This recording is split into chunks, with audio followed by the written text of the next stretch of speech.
quality of life, socio-economic development, health, education, fresh water, nutritious food, well-paid and fulfilling jobs. Very exciting. So this is a urgent and hugely enormous challenge that cannot be solved by any one country, any one region, any one person. This is a problem that needs international cooperation, is absolutely essential. This is what World Nuclear Association and I are incredibly excited to contribute to the third International Youth Forum in Obninsk, because this forum will certainly contribute not only to the exchange of knowledge and information, but also to the formation of international teams that will shape the new future of international collaboration. Climate change, energy poverty, hunger, all these are multi-generational challenges.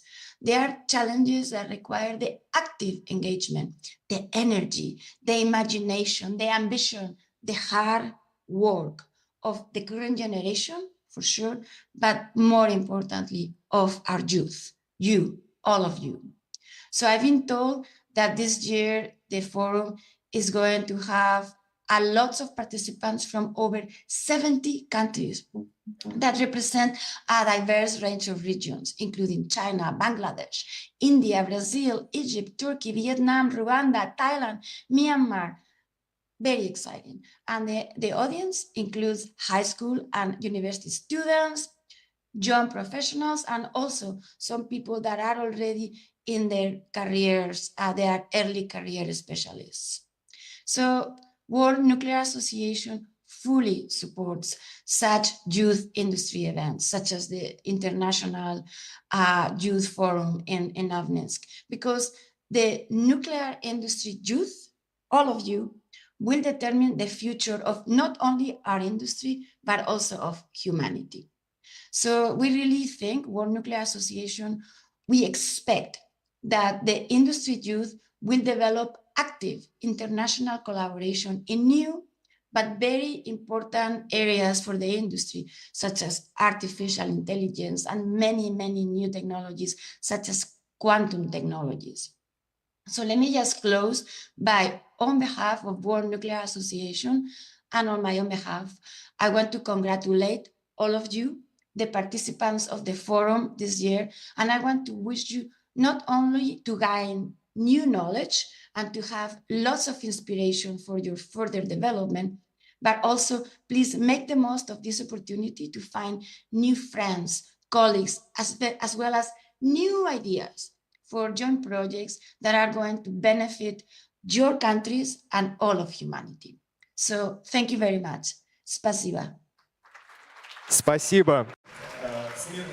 Thank you very much, Global Nuclear Association. They've been supported our forum since day one, since 2023, and we hope next year we'll be able to see you in person. So let's start the lecturing part, and I would like to invite on stage the Director General of Rosatom, Professor Likhachov.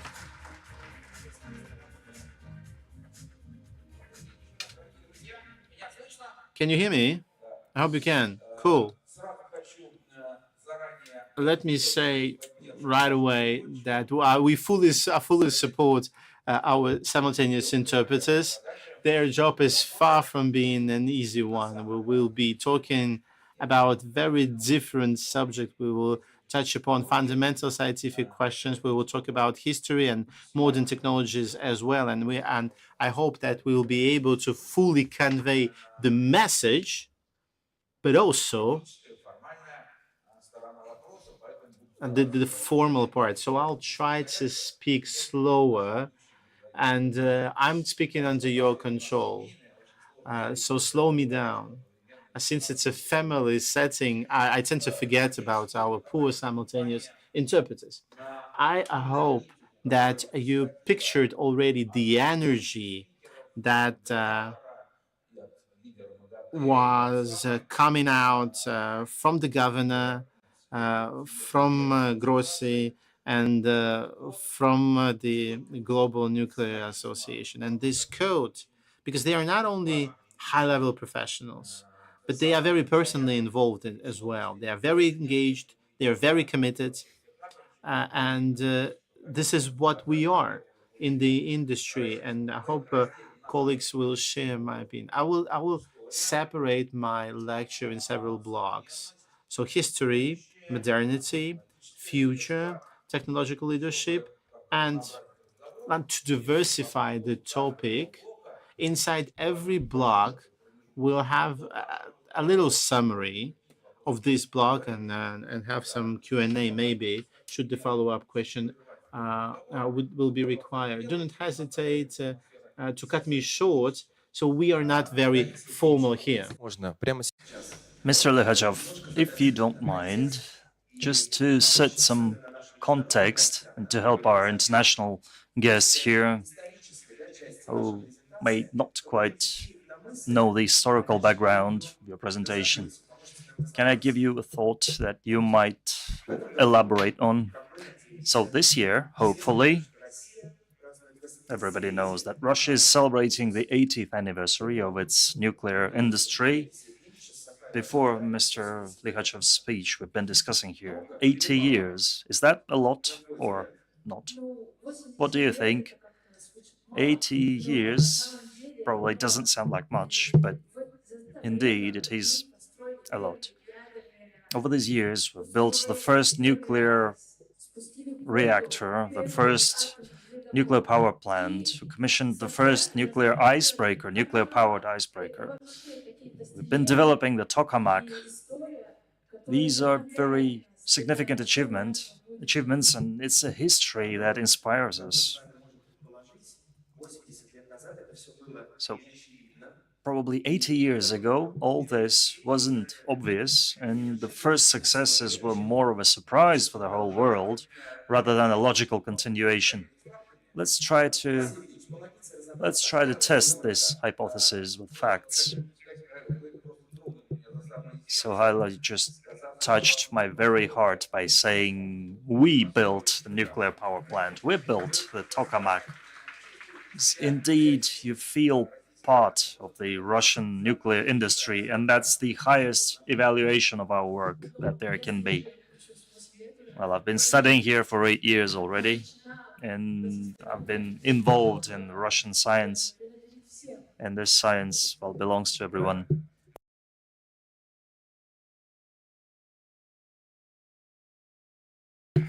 So let's dive into history for a while. Let's start with the fundamental things. Just by the way, do you recognize the person on this photograph? That's Kurchatov. I thought this was some actor, the handsome looking actor, because we're used to seeing him a bearded man, an elderly bearded man. But in fact, all the creators of the nuclear project were young people.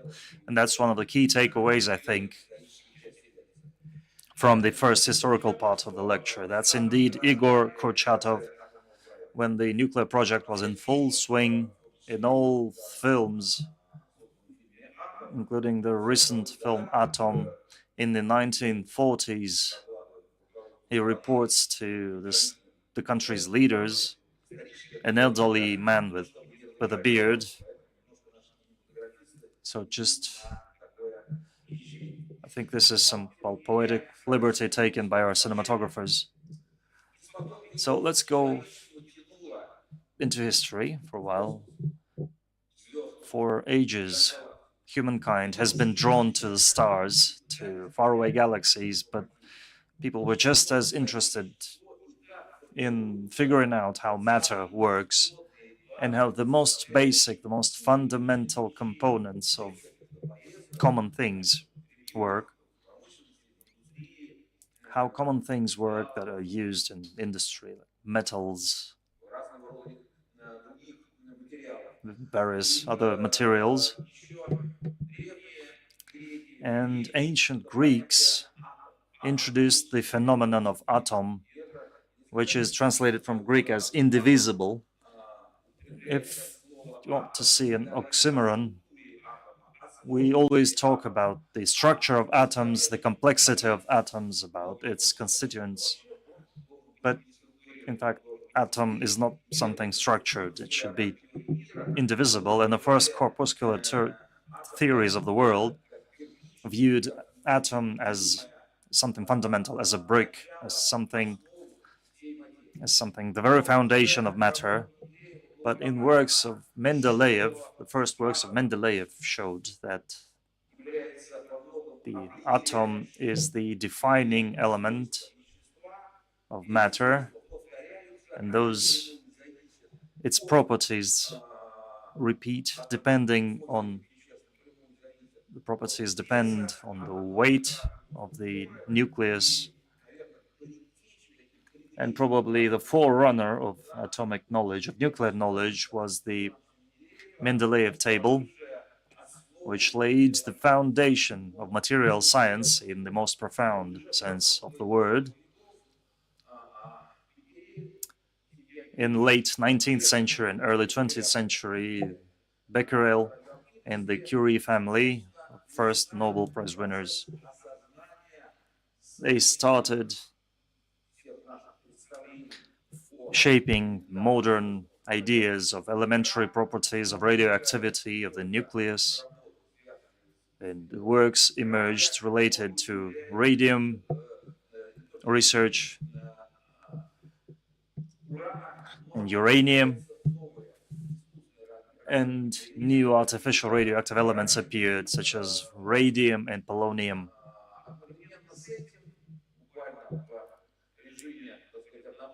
Almost in parallel with that, within 1 or 2 years, Albert Einstein published his fundamental formula: E means equals mc squared, tying the delta of mass in a nuclear reaction with the release of a huge amount of radioactive energy,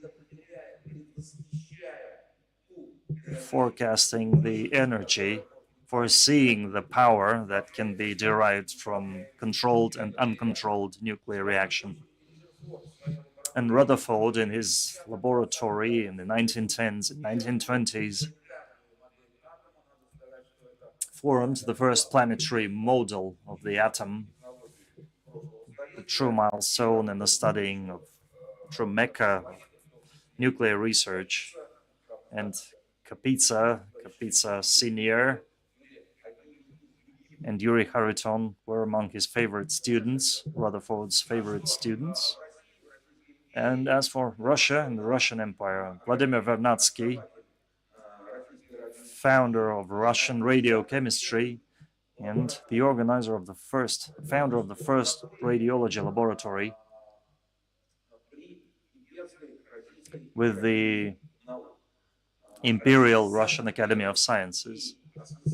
And since the very first days of working on nuclear technology, nuclear competences, Russia has been in the top 3 or top 5 countries who kept up with this world nuclear movement. And in the first decades of the Soviet Union and Soviet Russia, we can say for sure that discoveries made by Russian and Soviet scientists complemented the large picture of practical application of nuclear knowledge. Rutherford admitted in the 1920s that their research was of very fundamental nature, that there was no understanding of the practical application of knowledge of this huge energy concentrated inside the atom. Together with the whole world, we moved forward, expanding our knowledge and our worldview. And probably the cradle of all the knowledge of the country, Petrograd, later Leningrad, and then St. Petersburg, the first laboratory which gave beginning to the St. Petersburg Physical Technical Institute, the first cyclotron, and first lithium nucleus fission experiment, and the first spontaneous fission of uranium nucleus. It was done in one of the in the deepest metro stations. That's the contribution of Soviet scientists to the first phase of knowledge, and this transfer from ideas and insights to practical applications in the interests of humankind. Those were the 1930s. The world was on the brink of the war. War was imminent in Europe, so key technology projects of the 1930s were aimed at creating nuclear weapons. First in Germany, then in the USA. There were military nuclear projects, almost copied, similar. Leading scientists of Germany reached out to Hitler, and Einstein was writing to the President of the United States about that the new super weapon can drastically change the balance of power and create an absolute advantage for one of the parties, for one of the sides. There's lots of information on the project, on Project Manhattan, available now, but those were indeed very powerful industry-backed projects for different reasons. For state anti-Semitism of the Hitler regime, the project didn't fly in Germany, but Project Manhattan, the United States project, was quite successful. Its progress is shown very good in Oppenheimer film. From the point of view of historical truth, I think the Oppenheimer film seems most credible, devoted to the first scientific leader of the project, Robert Oppenheimer, a man of very complex life. The result of Project Manhattan culminated in the explosions in Hiroshima and Nagasaki on the 6th and 9th of August in 1945. Let us watch two videos on this big screen. The results of a July experiment held in the United States, and you will be shown the historical footage of atomic bomb being deployed in Hiroshima.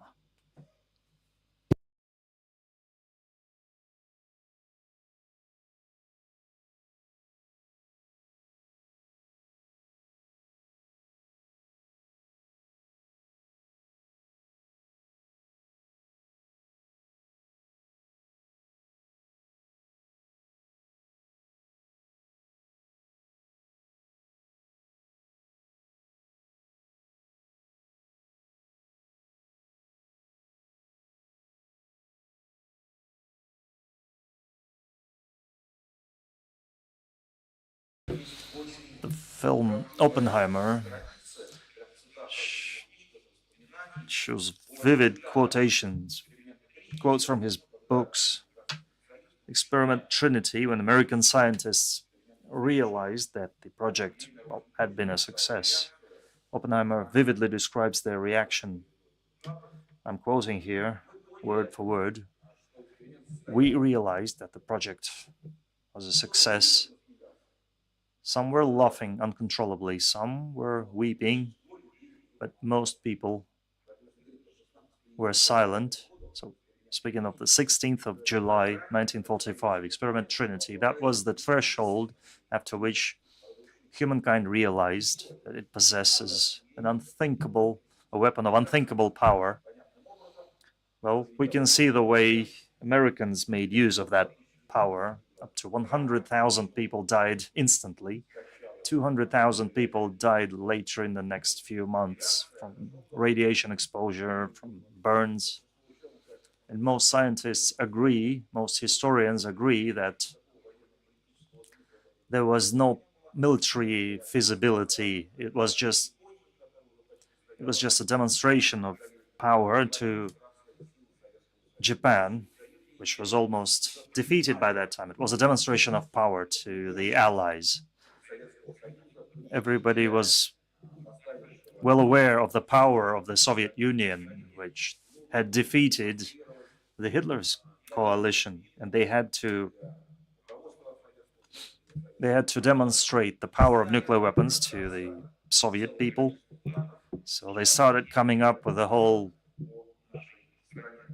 number of plans of delivering nuclear strikes against the Soviet Union. There's lots of information on that.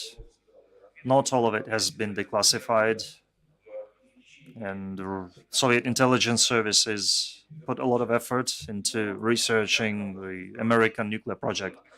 But it was obvious for the leadership of the Soviet Union that in August 1945, a decision had to be made to create a counterbalance, a nuclear shield for the Soviet Union that would allow the Soviet Union to prevent the use of nuclear weapon against the USSR. In 1942, a decision was made to organize works on uranium enrichment, but those were the most difficult months and years for our country. Of course, the Kurchatov Institute, the laboratory number 2, was founded on the 12th of April, 1943. But back in 1942 and 43, we had to drive the fascist hordes away from Moscow. We had to unblock the siege of Leningrad. We had to defeat the Nazis in Stalingrad. And at the same time, we were working quietly with the nuclear knowledge. But in 1945, a decision was made to create a nuclear industry and a special committee with the government of the Soviet Union, with the Defense Committee. This indeed is the birthday of nuclear industry. August the 20th of 1945 is considered the birth date of the Soviet nuclear industry. So we're counting days till the 80th anniversary of this date. The special committee was tasked with creating an atomic bomb. The report was made to Stalin, signed by Lavrenti Beria, head of Recon Intelligence Services, and Kurchatov, 3 times hero of the socialist labor.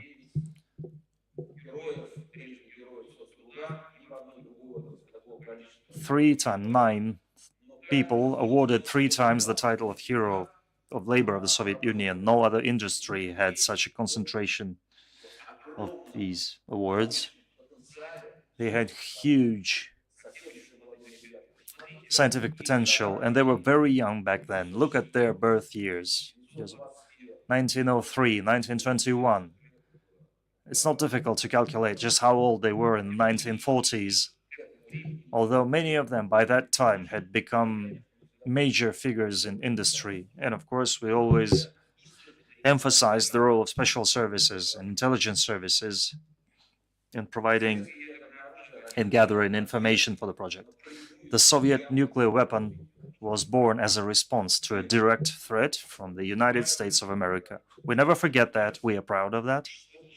But what I need to point out, before the nuclear project was realized, back in 1947, our scientists, our industry workers addressed the leadership of the country, requesting permission to embark on a peaceful nuclear project. And this was the beginning of the Obninsk nuclear power plant, nuclear-powered icebreakers.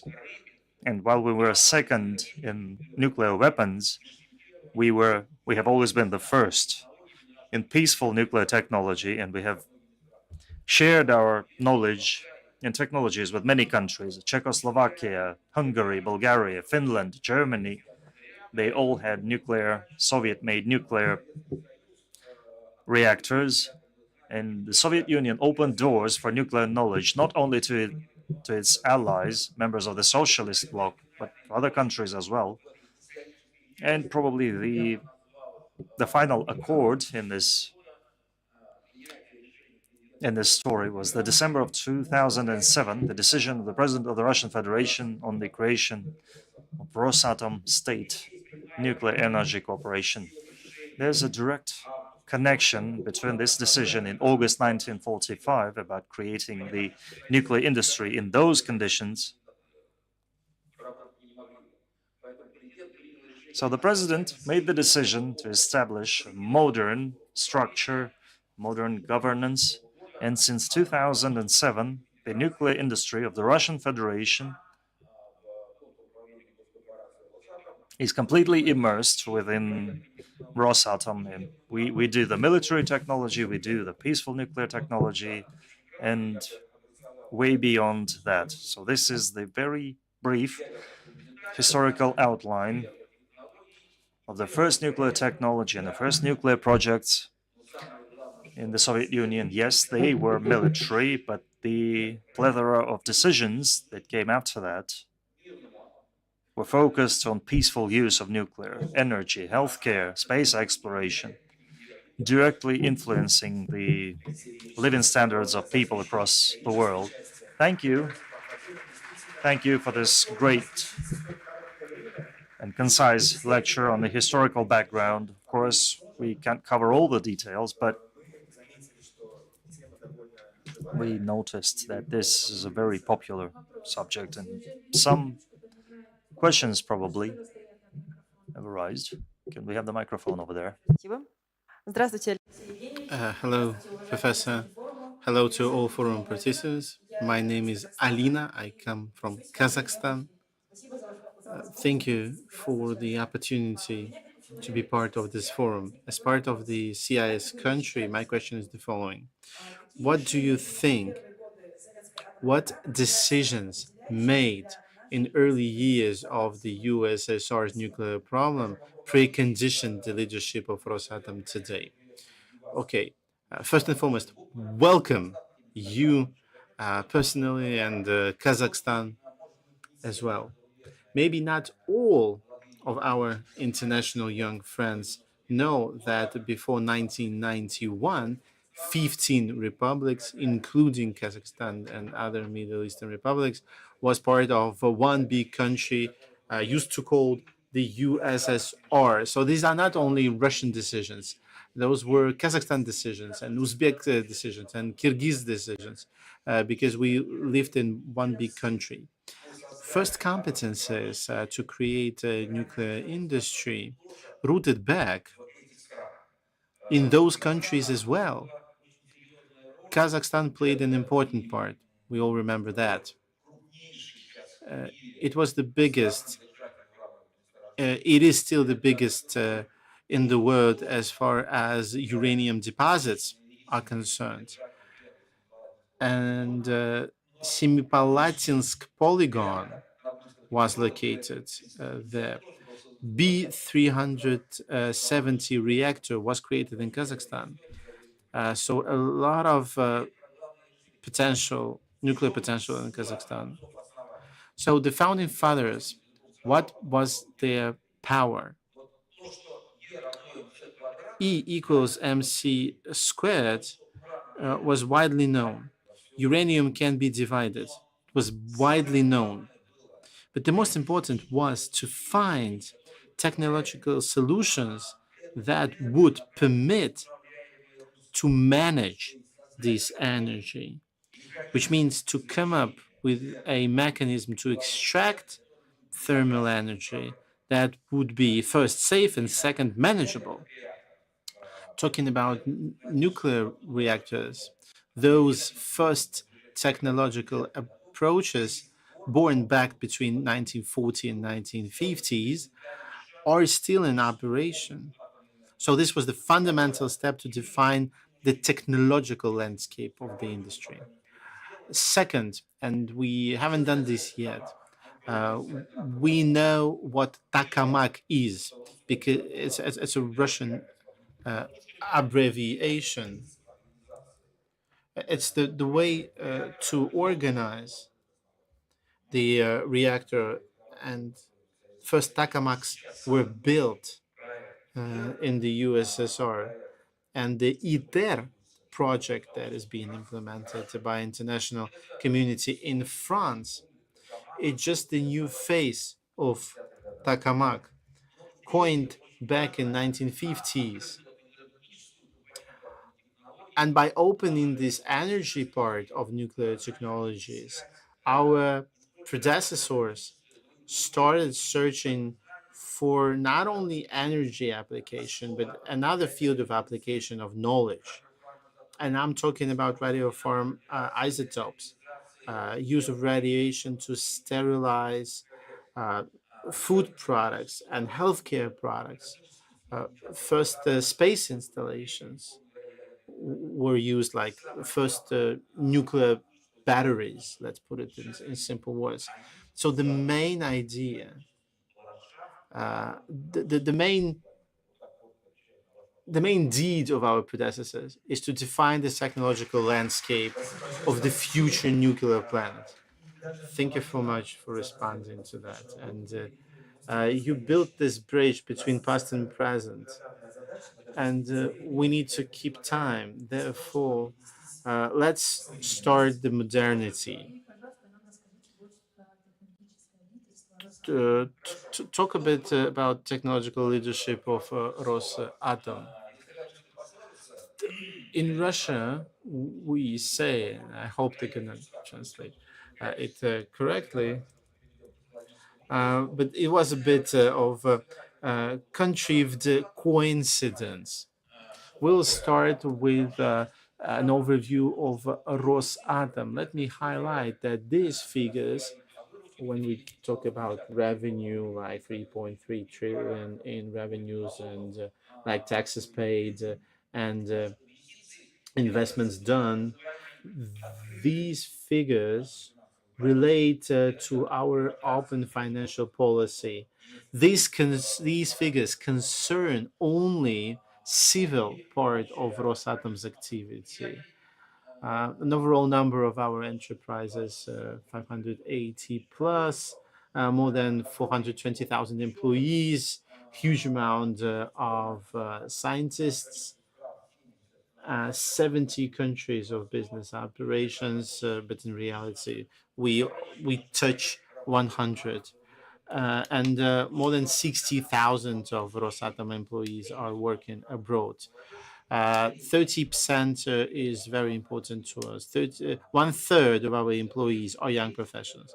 Another third of our employees are between 30 and 50 years. And 1 third of our employees are not veterans, but seasoned specialists. And this unity of youth, of existing capacities, and of huge experience allows us to use our potential in the most efficient way. So, what's our purpose? Our purpose is to grow nuclear generation in our country. So, the today's share of nuclear generation is 20%. The president defined that in 2040s, this nuclear generation share should be doubled. And we have 15, 18 years to build more nuclear reactors than we have in Russia as well. We need to relaunch and update nuclear energy of the central Russia. We need to extend heavily the Ural region and to recreate Siberian and Russian Far East nuclear energy sectors. These are not just projections or a plan. It has been adopted as a document by the government. It's very important to highlight that we have 99% of our goods, works, and services that are domestically produced. It's an important part of our philosophy.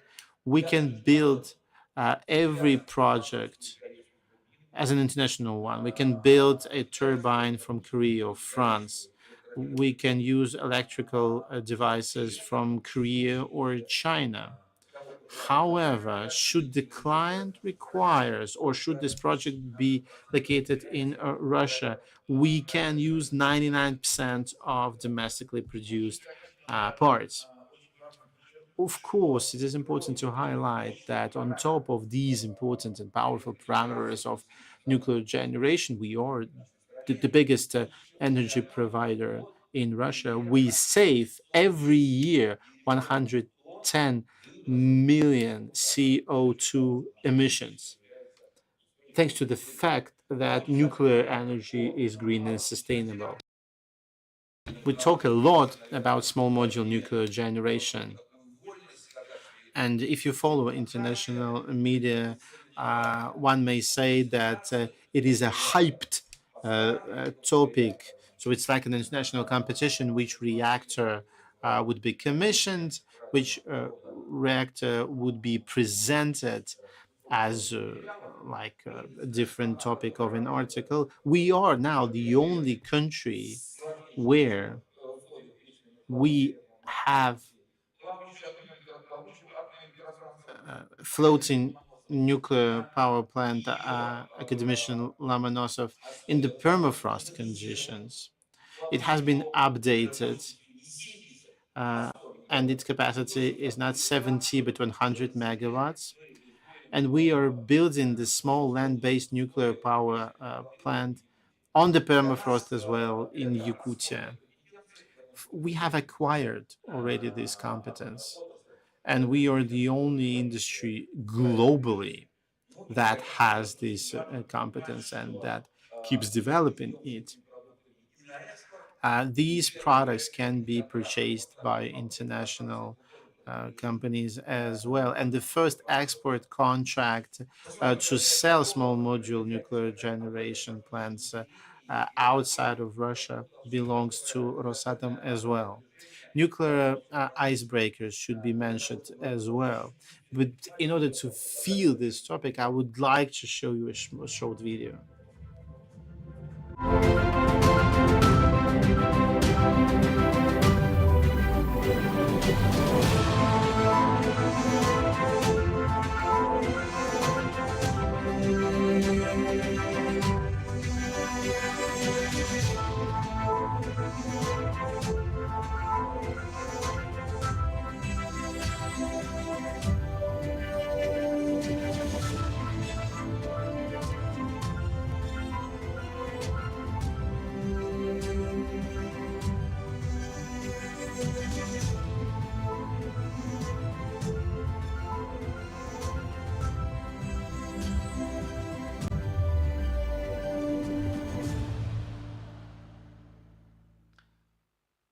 What? Just imagine the power, 60 megawatts, 12 little Obninsk power plants, and it has no steam, has no fumes, no dust, and months of operation without any recharging. Of course, this power, this green power, can and should be used in the Arctic because it's a fragile and vulnerable region. And our environmental responsibility is as big as it has ever been. Yes, we should guarantee the development of the economy and the logistic, but we should preserve the nature as well. There's no alternative to nuclear power in the Arctic because this responsibility that we bear as generation. So, record breaking cargo turnover in the USSR, 7 point, almost 7 million tons. Last year, we transported 37.9 million tons via the Northern Sea route. And international transit is a big part of it. Our partners in Vietnam, in China, in India, and the Middle Eastern countries, the UAE, are very interested in developing of the northern sea routes. Another competence that we have recently acquired is the following. Yes, nuclear industry requires very high level of discipline because we've been working with nuclear hazardous nuclear waste, and we managed to do that. And now the country granted us the responsibility to work with grade 1 and 2 wastes. We liquidate the harm done over many years in Leningrad region on Krasny Bor industrial waste landfill, in Siberia, in the Russian Far East. 10 different heritage landfills where you have in the soil almost all elements of the Mendeleev table. And in many regions have special alerts. Chelyabinsk, Magnitogorsk will soon finalize our involvement in Krasny Bor, uh, Baikal, paper and pulp industry. We do everything in order to stop propagation. We built seven eco parks across Russia, not only to liquidate heritage, but to convert in a real time grade 1 and 2 industrial waste into consumable physical and chemical elements to relaunch the cycle. So we are building the foundation of the circular economy. A couple of years ago, we had this interesting idea. Since we are generating energy, we may want to learn how to use it. And we started exploring energy storage. We started building competences in electrical vehicles. We are building two gigafactories to manufacture li ion cells, both for industrial purposes and for civil purposes. So, uh, lithium enrichment, li-ion cell production. We manage this all within our framework.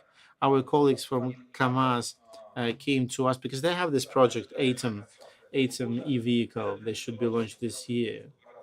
And it belongs now to Rosatom, not only as far as the battery is concerned, not only as far as the engine is concerned, the conventor is concerned, but also when we talk about management systems. So Atom should be seen as a modern gadget, and the target audience is actually you, those of you who want to see in your car the extension of your digital life. So sooner or later, we will launch the best electric car for the youth. Computation systems and math modeling, forecasting the behavior of the charge were necessary competences uh, from projects that were closed inside secret facilities. We converted into civil. Yes, digitalization was touched upon the sanctions, so it's clear now that we need to build up our own Russian industrial platform, bringing on board friendly countries from the Eurasian Union and the BRICS countries. So Rosatom owns now several dimensions: industrial software, Logos, Sarus, integrated PLM platform, product lifecycle management, together with other vendors and developers from Russia. We are building a common integrated project because PLM is the basis of the basis for design and transfer into production of any complex piece of equipment. Data centers are the must, but we need to install our equipment there. We have another advantage as well. When we place it next to nuclear power plants, we can guarantee the high level of energy efficiency to the entire information infrastructure. You know for sure that one of the challenges related to digitalization and one of the modern data handling challenging is to grow exponentially the energy consumption. They are consuming more and more energy. So it's only a matter of logic to marry our digital competences with nuclear competences. I touched upon this topic already, nuclear medicine. I can spend hours talking about nuclear medicine. Our share is more than 30% of medical isotopes. So we are building here in Obninsk the biggest in Europe factory for radiopharmaceuticals. It will guarantee 100% sovereignty for Russian Federation and for our partners in nuclear medicine. Not only oncology, but cardiology cannot be discovered and treated without isotopes. We have a product range of medical equipment and devices. They've been proven amid the COVID-19 pandemics, and now amid the special military operation, they are in high demand as well. And very recently, we switched to the partnership with MedScan, its network of medical centers, in order to build up full-fledged centers. We built the first nuclear medicine center in Rogachov's oncology center. Not only radiopharmaceuticals now, not only medical equipment, but we are building the entire health care service, which is a part of our technological leadership. Тем направлениям, о котором я говорил, And I'd like to emphasize that in all these areas I mentioned, we most broadly involve and welcome partners from dozens of countries.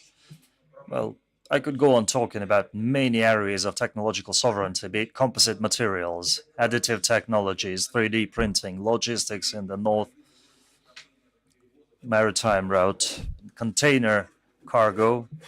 A revenue of 3.5 billion does mean a lot, but that's obviously for our next lectures. Thank you. We have just completed another phase. We have shown today's face, the technological face of Rosatom State Corporation. Thank you very much. As our colleagues and friends may have seen, I see a young man raising a hand over there. Mr. Likhachov, dear guests, I'm very happy to see you all here. My name is Arman. I come from India, and I am graduating this year from the Institute of Physics and Technologies. What countries can join the North Maritime Road project? Well, India is already part of that project. We already have a work group together with Rosatom and Indian specialists that was confirmed by our leaders, Prime Minister Modi and President Putin.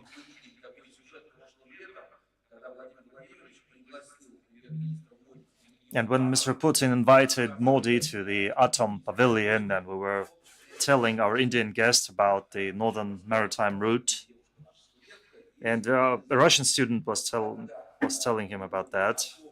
And that's when Mr. Modi approved our joint project, and a work group has been working for a year, and we've been looking for cargo that is most conveniently transported from India to Europe, not via the long southern routes through all the straits where risks arise, regional risks arise. But we've been looking for cargoes that are most efficiently transported via the north. So India has joined the project, and we have an intergovernmental commission with China in this regard, headed by Minister of Transport of China, and on the Russian part, it is headed by yours truly. We have a joint venture with the United Arab Emirates.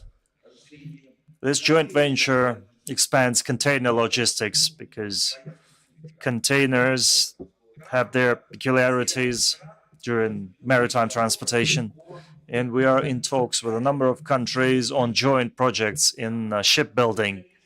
We have such a vast number of cargo ships cargo vessels, I-certified cargo vessels, that our shipbuilding industry is just simply doesn't have the capacity. We're going to be building icebreakers in Russia, nuclear-powered icebreakers in Russia, but we're going to cooperate with a whole number of countries on building ice-certified vessels, be it oil cargo or dry cargo or container cargo. But thank you for the question. I think it's quite symbolic that it's you who is asking a question about the Northern Maritime route, the Northern Sea route. Thank you very much. This seems like an amazing strategy. Can we have one more question? I've seen a curly girl over there raising a hand.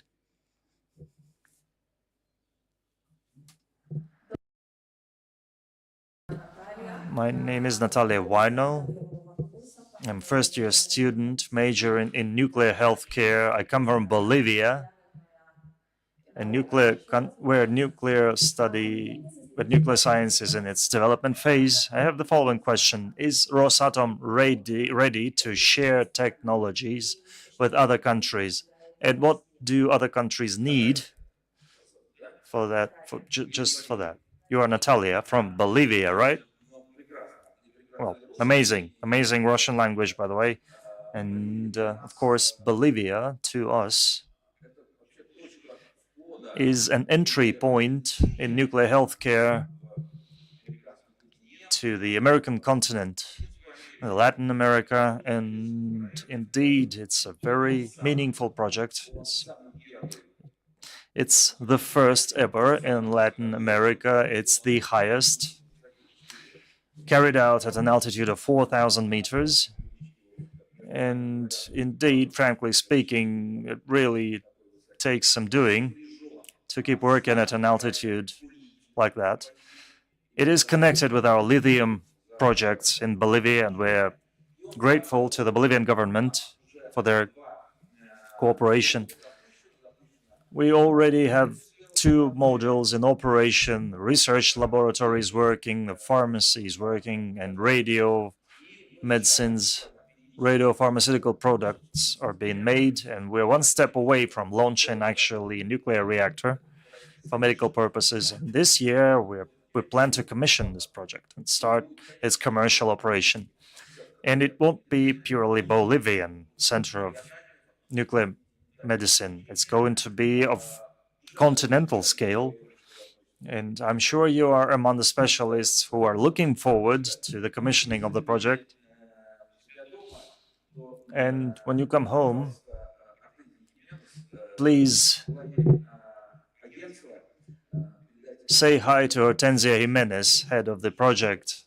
Our best regards to her. Thank you. Thank you very much for your answer.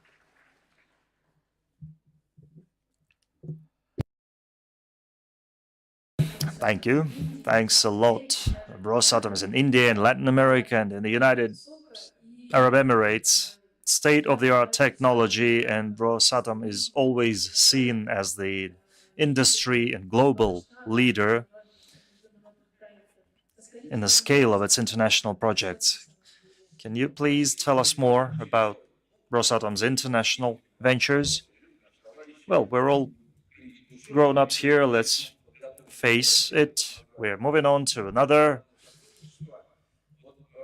premeditated project titled Global Cooperation.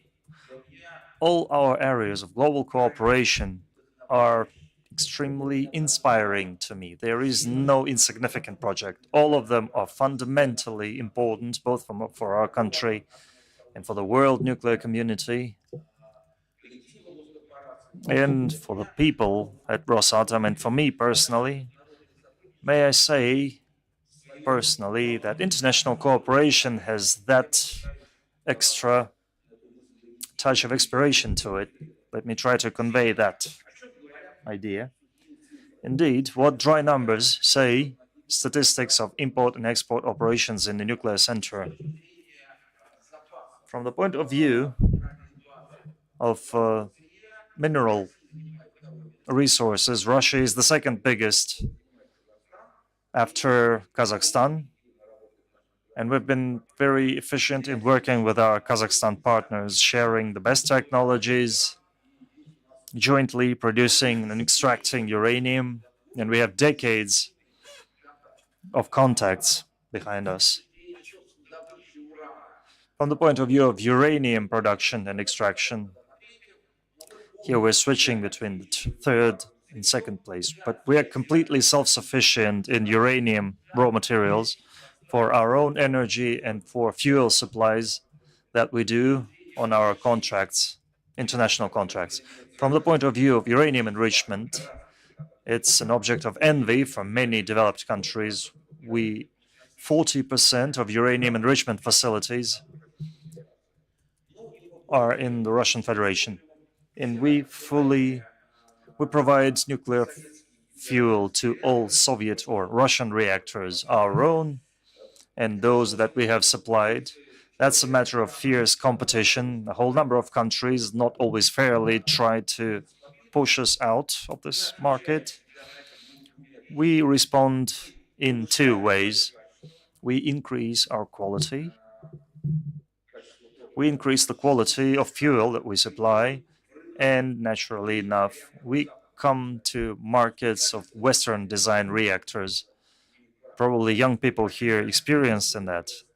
They know that TVS square, our fuel pellets are hexagonal, and Western fuel pellets are square. So the TVS square, we are pushing into that as well, and we're pushing on them in terms of quality. But of course, in overall count, we are on the first place. And as for nuclear reactor exports, of course, there are many of them built across the world. China has been building nuclear reactors very actively, and the United States is rethinking its nuclear programs and projects, and so does the UK, so does France. But in terms of exports, of international supplies, we're currently working on 27 projects. 2 of them belong to Great Britain, 1 is in Pakistan, and the remaining 24 export reactors are being built by Rosatom. So the share of world exports, 24 out of 27, not difficult to calculate in percent. And now to small nuclear power plants. A bit overheated topic in my view, but you as future specialists must realize that this is a very important area of expertise, but small reactors will have their own time and place. They are there for targeted solutions, locations where it's difficult to build a grid, where one needs to concentrate around a certain production facility, away from production centers and away from grids. This is why they're actively used on the North Sea route and in Yakutia. In this regard, we have signed the first export contract to supply small capacity nuclear power plants to Uzbekistan. The configuration there is slightly different, blending large and small nuclear reactors in a very curious approach. We have a contract for 6 reactors.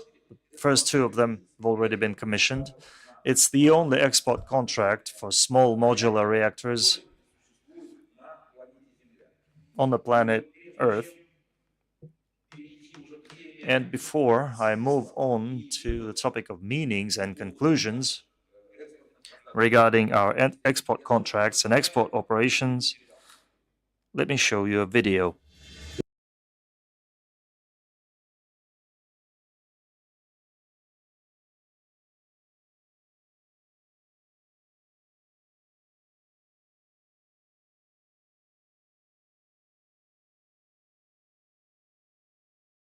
Nuclear power plant is going to make a unique contribution to our energy security.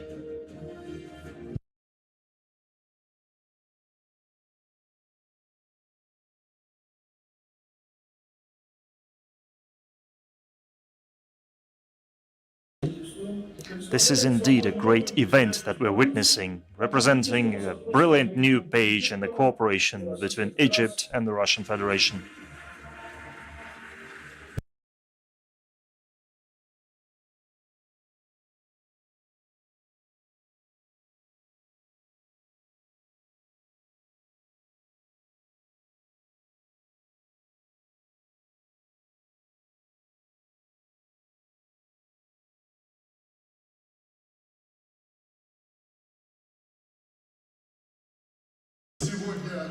Our country today is becoming a nuclear power.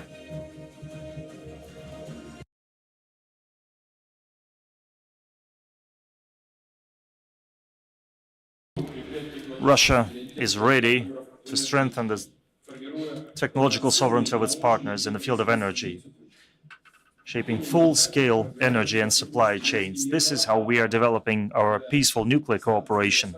When Rosatom stations are built internationally, while at the same time local workforce is being trained and educated, managers, engineers, and workers. Essentially, we don't just build a nuclear power plant. As they say in Rosatom, for our partners, we create a whole industry, a new energy industry.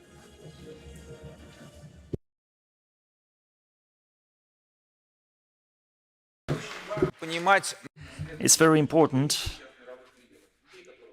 to understand the following. You have seen the world leaders, people who are known across the planet, whose opinions are listened to, and you see how proud they are when they talk about that their countries are about to receive nuclear power plants, that their countries, their nations enter this huge world club of nuclear energy. Those are persons of great influence, true politicians, but with even greater excitement, we see people in regions where we come to. I've been working in Rosatom for quite a long time, and I remember our first visit to the construction site in Egypt when it was a green field. I remember our first visit to a construction site in Turkey when they started working in Bangladesh. And I can say that there's a certain degree of worry, there's a certain degree of cautiousness and wariness. People have heard a lot about nuclear disasters, and we suggest to work on this together. First, we study what we're about to build, then we work together on preparing the construction site. Then we build the station together. You send your children over to Russia to study nuclear technology or any other technology that may come in handy when building and operating a nuclear power plant. So those regions that we have come to, be it Bangladesh or Egypt or Turkey, mostly those are, well, provincial regions, not very developed. Back then, I mean. And these days, they are state-of-the-art industry clusters.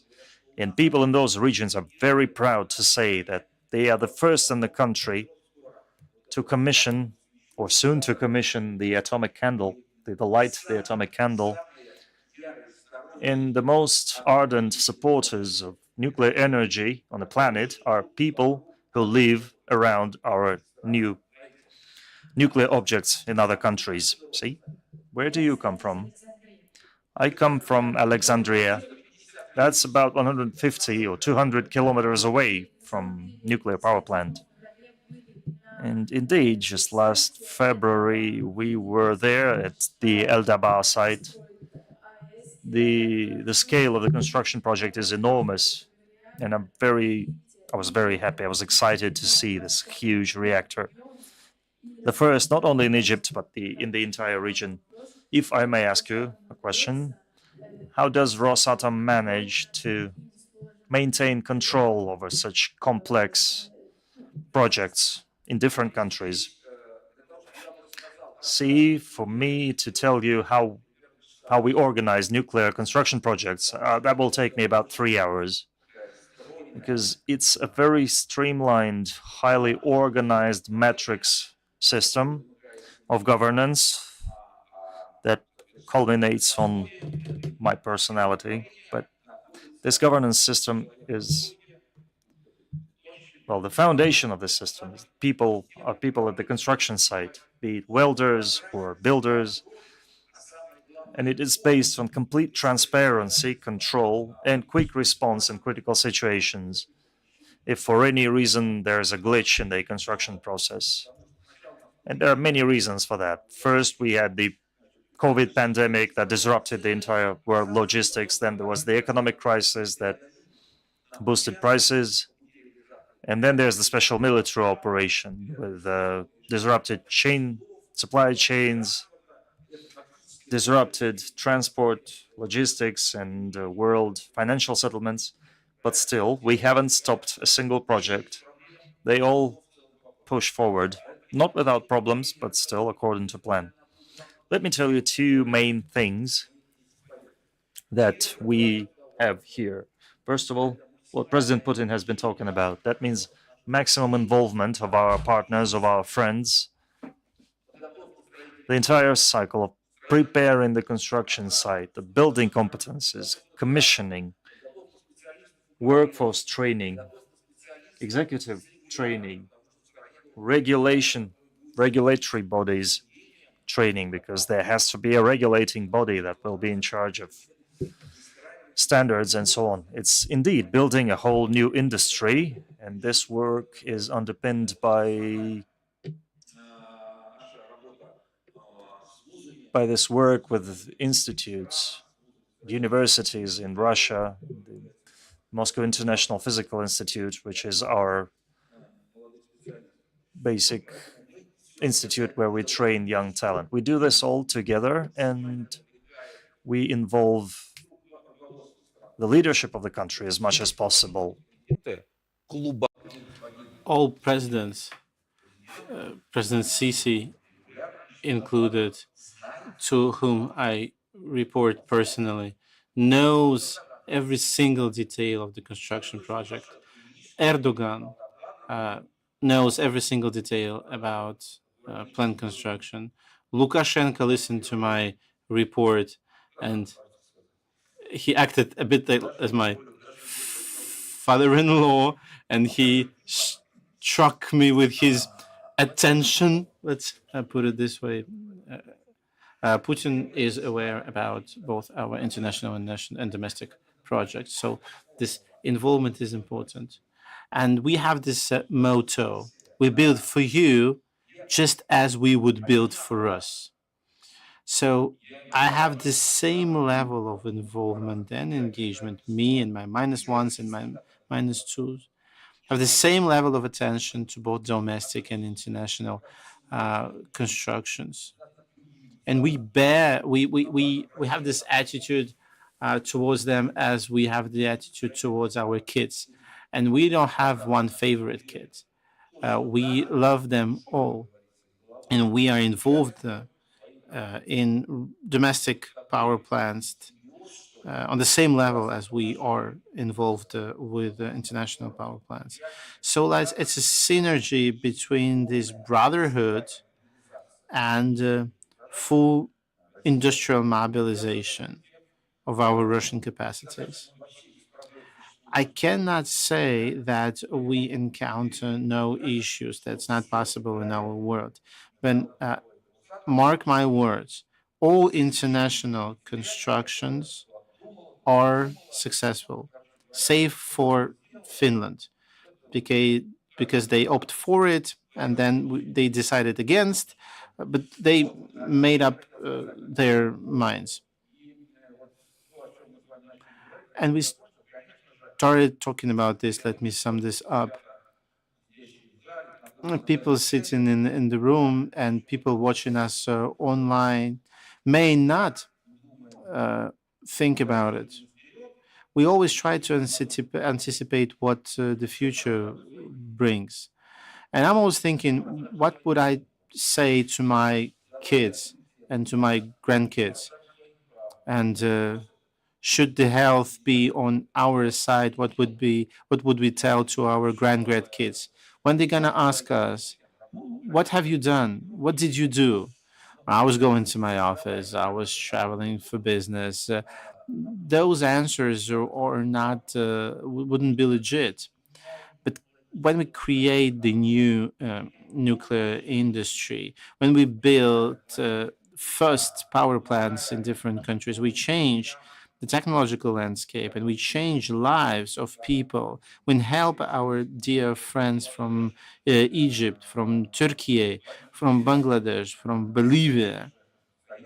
Of course, we assist our long time partners like India and China and Belarus to complete this technological breakthrough. Despite all challenges, I always recall Kazakhstan. Kazakhstan had this very difficult path towards creating its first power plant.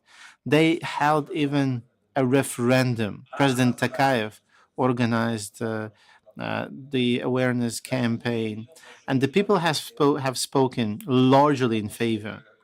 Then they opened up an international competition, and it was very transparent. And President Takayev met leaders from China, France, Korea, and of course Russia. And only after that, the management of the country decided that Rosatom would lead it. But what's important, the technological base uh, is Russian. The components can come from different countries, of course, because the client is king. But the technology, the cutting edge technology, comes from technologies come from Russia. Uzbekistan is our lovely partner. We cooperate with their Academy of Science, and they want to build a green technological cluster bringing together large and small nuclear generation. So, large nuclear generation will satisfy major demand, and small nuclear generation will create this flexibility in order to respond to peak consumption, and their infrastructure will be common. Was a very wise Uzbeki decision. They can vary their generation capacities, but they're going to save costs as far as their back office technologies are concerned, which means they will have technologies that could and will be used for both small and large generation. And I thank the dean of MIFID, because several years ago they opened their subsidiaries there, and there are kids who graduated already. There, local kids. So we did this right. When we're going to launch plants there, they would have hands not only trained here in Russia, but they would be trained locally, and they will have this talent pool of very competent, of very knowledgeable people who have not only theoretical knowledge but practical competence as well. Thank you very much for your attention. So you covered not only the construction site in Egypt, but you brought this overview of all international projects, and we were happy enough to visit it. So we spent 90 minutes on a bus to go from one frontier to another frontier. Let's wrap up by looking in the future. Let's do it. Okay, now it works. Talking about the future, it's a it's a double-edged sword. The future is, because you can daydream and then life will show. But what's the nuance as far as nuclear industry is concerned? The nuance is that our life cycle is very long. Starting from the intergovernment agreement signed till the very first kilowatt is delivered, tens of years can pass because a lot of requirements in terms of safety and security. Nuclear planning is measured in tens and dozens of years. So I could have flown like an eagle in my dreams about future, because when we talk 20 to 30 years from here, it's not even future to us. These are very tangible projects that should exist on paper, in money, and technologically. The most important component of the future to us is the generation for nuclear power systems. Grossi mentioned that. Sama mentioned that as well. So the overall consensus has been reached about the fourth generation. This cycle should be closed, should be circular. When we recycle multiple times between fast neutron reactors and thermal, aka slow reactors, that account for the majority of the reactors fleet. So uh, conventional reactors complement fast reactors. This is what it looks like. Different isotopes are used. On top of that, especially in thermal reactors, we have long living minor octanids, which are the most hazardous waste of the nuclear cycle, with tens of thousands of years of half life. And we did know what to do with them. We were able to use the landfills. And now we have the technology to do the follow up burning of these octanides as part of the regenerated fuel based on the old conventional thermal reactors fuel waste. And in Seversk, in the Tomsk region, the so-called Prarif project is doing exactly this. We are building our fourth generation reactor, Brest, 300 megawatts on capacity, and necessary accessories of the reprocessing, fabrication and refabrication modules, and recycling module, of course, as well. The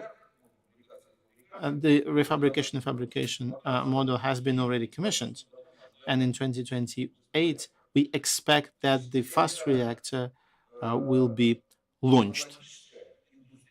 So this is it has been proven technologically and industrially.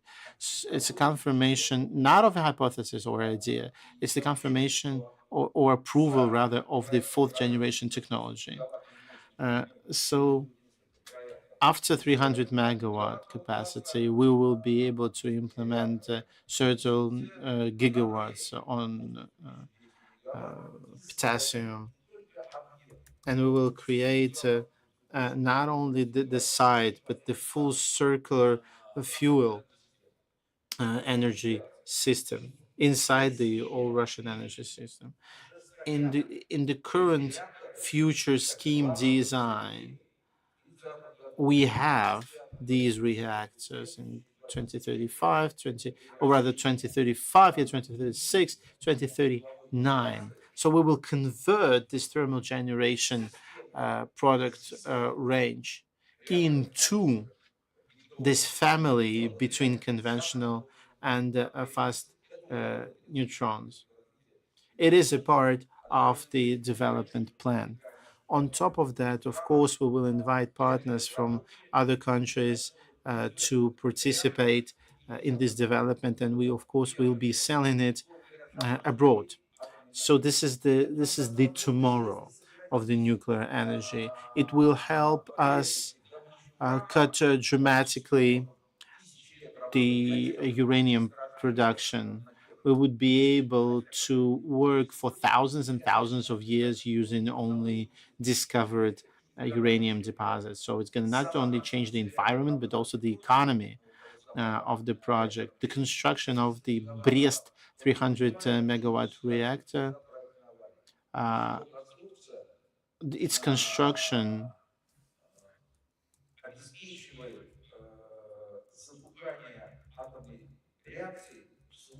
excludes the non-design basis accident or the off-design accident, because the reactor would be shut down automatically in case of the disappearance of the fusion reaction. So looking further into the future, fusion energy, of course, to lighten up this artificial site on the Earth, and they came up with this principle to retain plasma into the inside the magnetic field. This is what they came up with, and there are a lot of projects that do it, both in Russia and internationally. But for time being, we are far to reach this final step to have this long lasting thermonuclear reaction with uh, positive uh, coefficient, with positive performance coefficient, of course. So as for time being, this installation consumes more energy than it produces.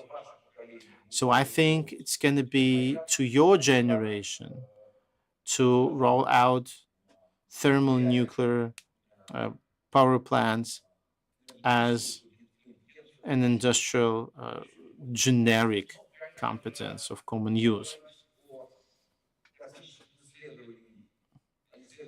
One cannot speak about deep space exploration without speaking about nuclear energy. Our spacecrafts fly, and the US spacecrafts fly using so called nuclear batteries uh, with fusion components. We shipped these components to China, and a Chinese lunar program relies partially on our fuel cells for electricity and thermal equipment. What future brings to us? Three main topics. Uh, we need to build nuclear power plants on the moon. So probably we're going to do it together with our Chinese partners. Roscosmos, the Russian space agency, formulates the parameters of this uh, moon power plant. They should be 10 megawatts in capacity and 10 years without good. And the weight should not exceed 1,000 kilograms. That's the crucial point.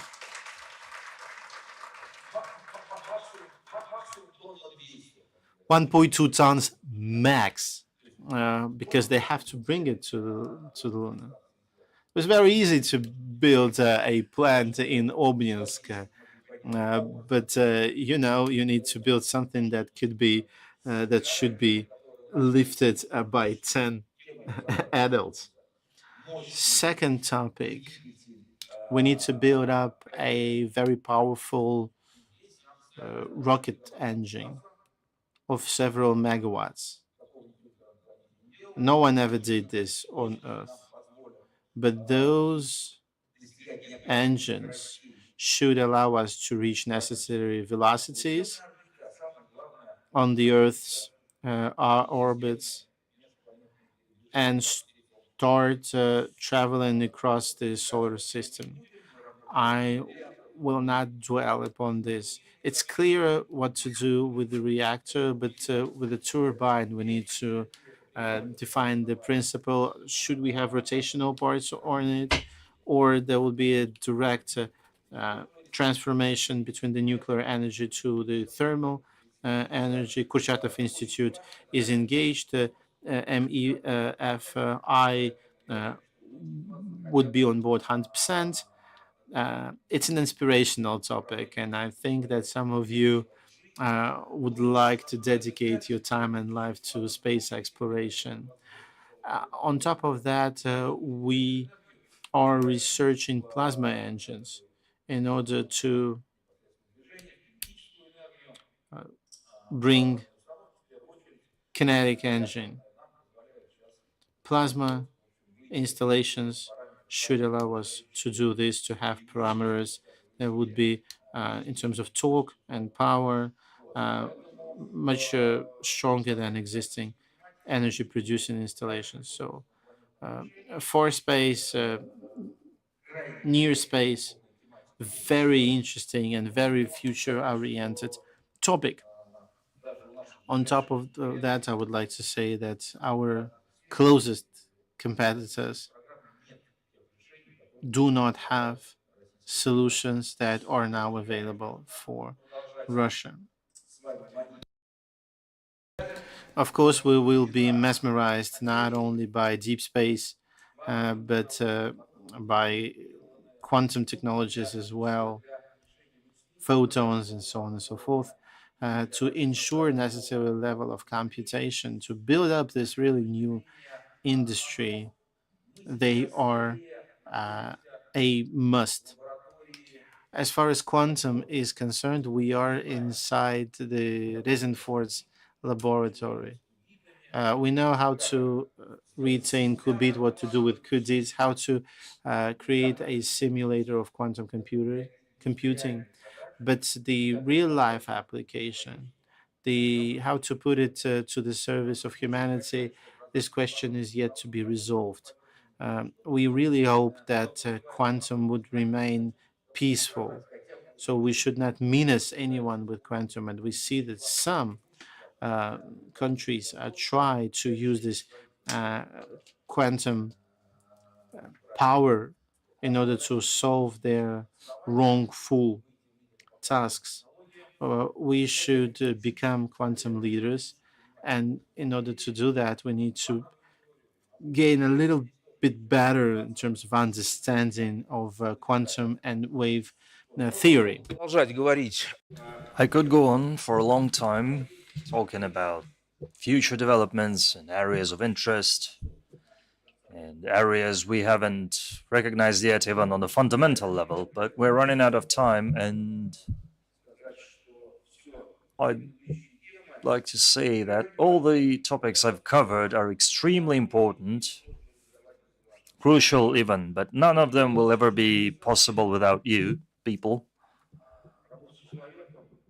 Working with people, we always put that in the center at Rosatom. It's true for those who are already with us, who have joined us. It's for people and young people and residents of our areas of operation. It's a whole number of areas on the federal level that we have spearheaded, establishing new education centers, shaping new communities,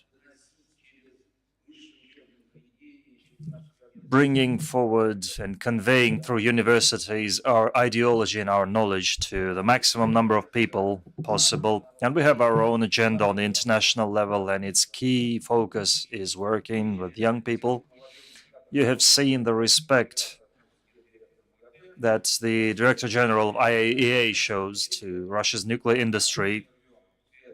Trust me, we haven't broken any ties, practically, with the nuclear company in any countries. However, whatever storms might be boiling, political or military, so far most of our contacts, an absolute majority of our contacts within the world's nuclear family retain.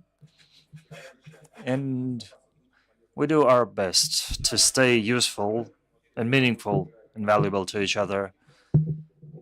The Obninsk Tech project plays an important role in this effort, and so does this conference. And I'm sure that over this summer, together with the governor of the region, Mr. Shapsha, together with head of principal of MIFI, Shevchenko,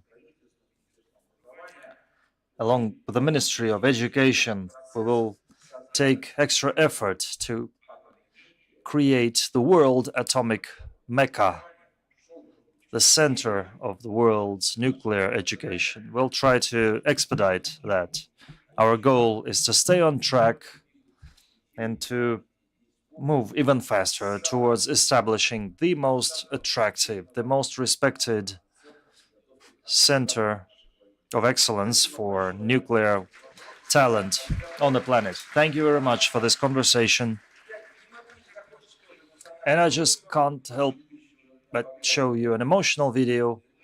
I guess I'm already 10 minutes behind schedule, but if we could just devote 1 minute. Сделать мир лучше нам по силам, сильнее Росатом, сильнее Россия.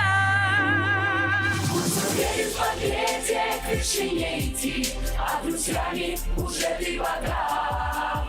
Мы в единой команде, наш шаг впереди, отвечаем за результат. Будь уверен в победе, к вершине идти, а друзьями уже ты вода. Мы в единой команде, наш шаг впереди, отвечаем за результат. Будь уверен в победе, к вершине идти, а друзьями уже ты вода. Мы в единой команде, наш шаг впереди, отвечаем за результат.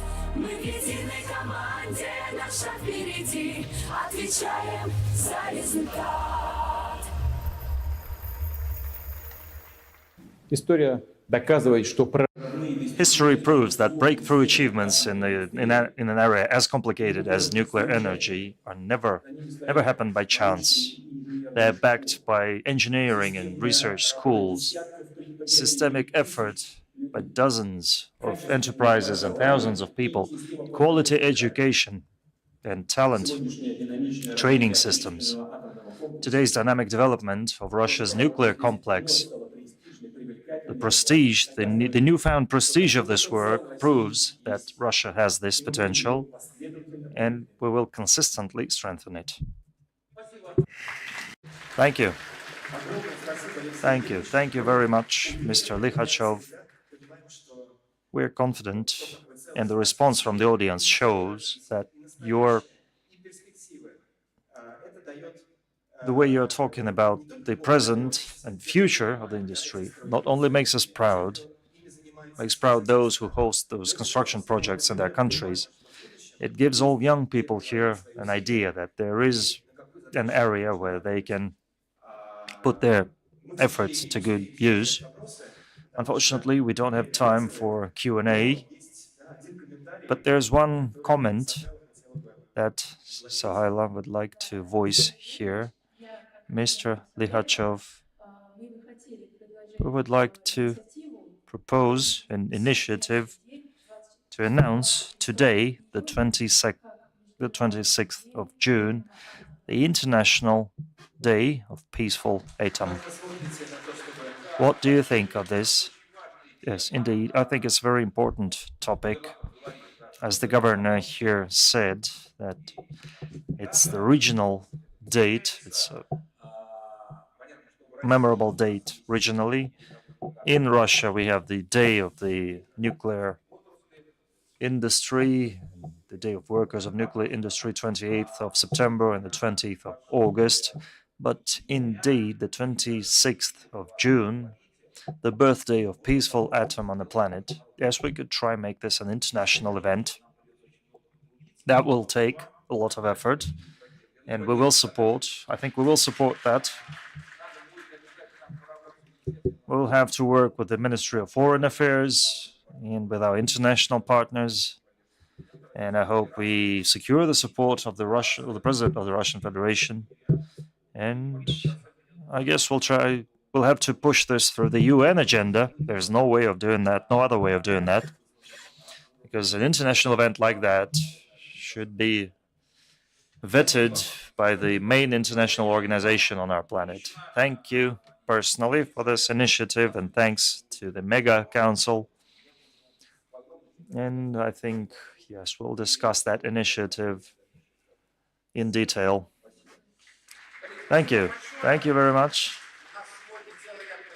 We have a whole number of events in front of us, the Mega Council, and we're just days away from the convention, the student convention. And of course, there are a lot of other events as well within the main program of our forum and on its margins. Most of all, I wish you to stay in good spirits. I hope all of you are past your university exams, just to get that out of the way. Congratulations to those who are already there, and best of luck to those who have yet exams to pass.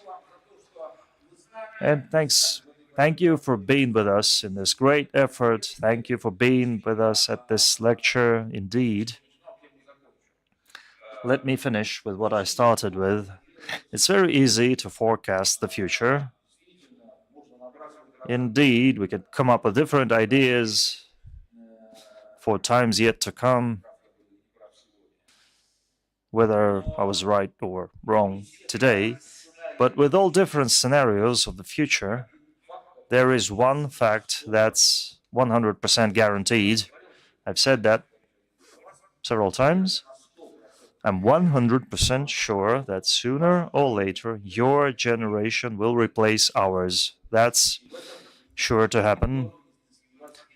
I guess nobody ever gets to doubt that or to question that. And since this is the fact, you, when you come to replace us, you will have to be more educated, better organized. You will have to be more professional. And I'm talking to my fellow Russians here, but that is true for our international friends, of course. And we have to love our homeland more, otherwise, there will be no progress on Earth. So, to make sure that progress does take place, you will have to be better than us. And we will do our best to create all the conditions for you to do just that. Thank you. Спасибо. Ну, мы увидимся еще сегодня. Вы там тоже. Thank you. Thank you. Thank you very much, Mr. Likhachov. Thank you to our moderators. Thanks, Vadim, Sohaila, for this session. We will continue in just a couple seconds with the next session. And thank you for your questions. We are continuing our event. We're continuing this session. We will have a break only later. So we hope to see you again when we begin the next session. And we will be talking about dreams. That's a topic we touched upon in the beginning. But this is not the break yet. We are continuing in a matter of seconds. The speakers are already there. Don't rush out of this hall. We will continue in a couple of seconds. Thank you for understanding. It's going to be a little bit later, so we're going to continue in a couple of minutes. Thank you. Мы затронем тему. I will touch upon the topic of dreams. Dreams made true by scientists across all these decades. For the last more than 80 years, starting from the invention of the nuclear power. Алексей Евгеньевич эту тему затрагивал. Mr. Likhachov talked about that in his speech. My friends already said that we're about to begin.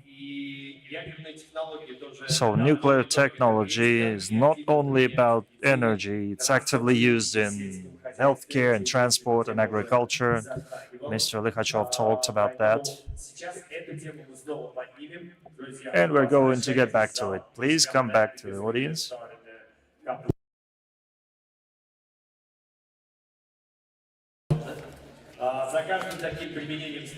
So every use of nuclear energy is backed by cooperation, and any initiative, of course, is tied to the state, to the business community, to universities, business partners. They all contribute to the development of business of the nuclear industry. And the Obninsk Tech project is a bright example of such center of gravity for teachers, students, business people from across the world. It's not just an education center, it's a platform to launch one's career and be included in the world's nuclear processes. So right now, we're going to move on to our next section. Our speakers are more than ready to come up here on the stage, and you're more. We are more than welcome for you to come back to the forum. Thank you so much for your understanding. We're just gonna wait for you to come back because that's the main reason for us to be here.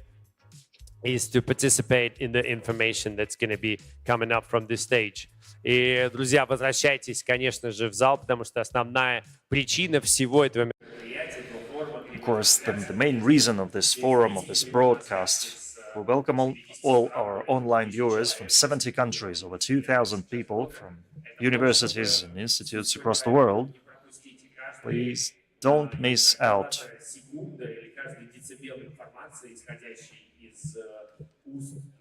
So every iota of information coming from this stage is worth its weight in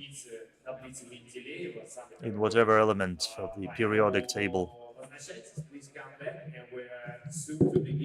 Я быстренько расскажу, о чем сейчас пойдет речь. Обнинск Тех, партнерство с... Now let me tell you briefly about the partnership we're going to talk about. Obninsk Tech. Participants will discuss the opportunities opened by Obninsk Tech for young specialists in the nuclear industry from the local level to the global level. Benefits of participating in Russian projects for international students and career opportunities. This and much more will be discussed on this stage. We are in final preparations now. On this stage. Если у нас все готово, дайте мне какой-нибудь знак. Хорошо, тогда мы готовы начинать. So now we are ready to begin, and after this session, we're going to have a lunch break. In the next room, where there was a coffee break.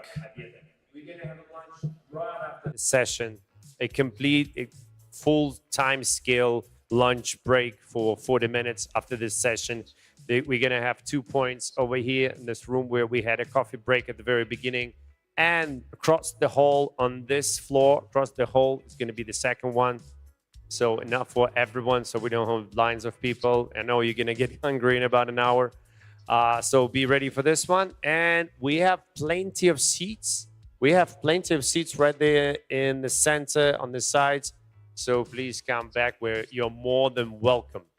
And as soon as everyone will take their seats, we're ready to start our second session. Как только все займут места. We'll be ready to start our next session.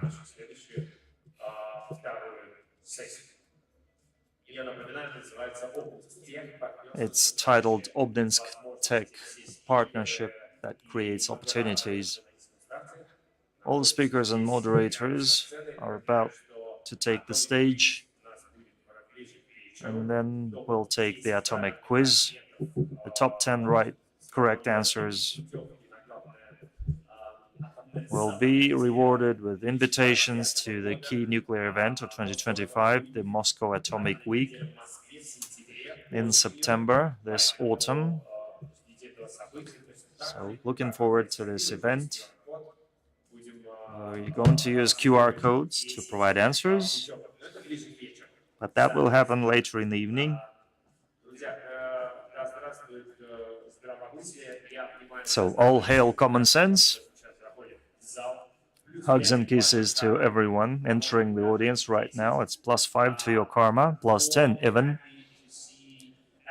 It's coming back to the hall, +10 to your karma. Welcome. Take your seats right there. There's a lot of seats in the center and on the sides. And we're ready to begin because the topic that we're going to talk about, it's about you, actually. It's about the students. It's about the Obninsk Tech. It's about the technology. It's about you building a future. And it's about the platform, the technical platform, the Obninsk Tech, that is working with the youth from all over the world. So I guess this topic should be and might be, gotta be, more than exciting and interesting for each and one of you here. Поэтому та тема, которую мы будем затрагивать, Obninsk Tech.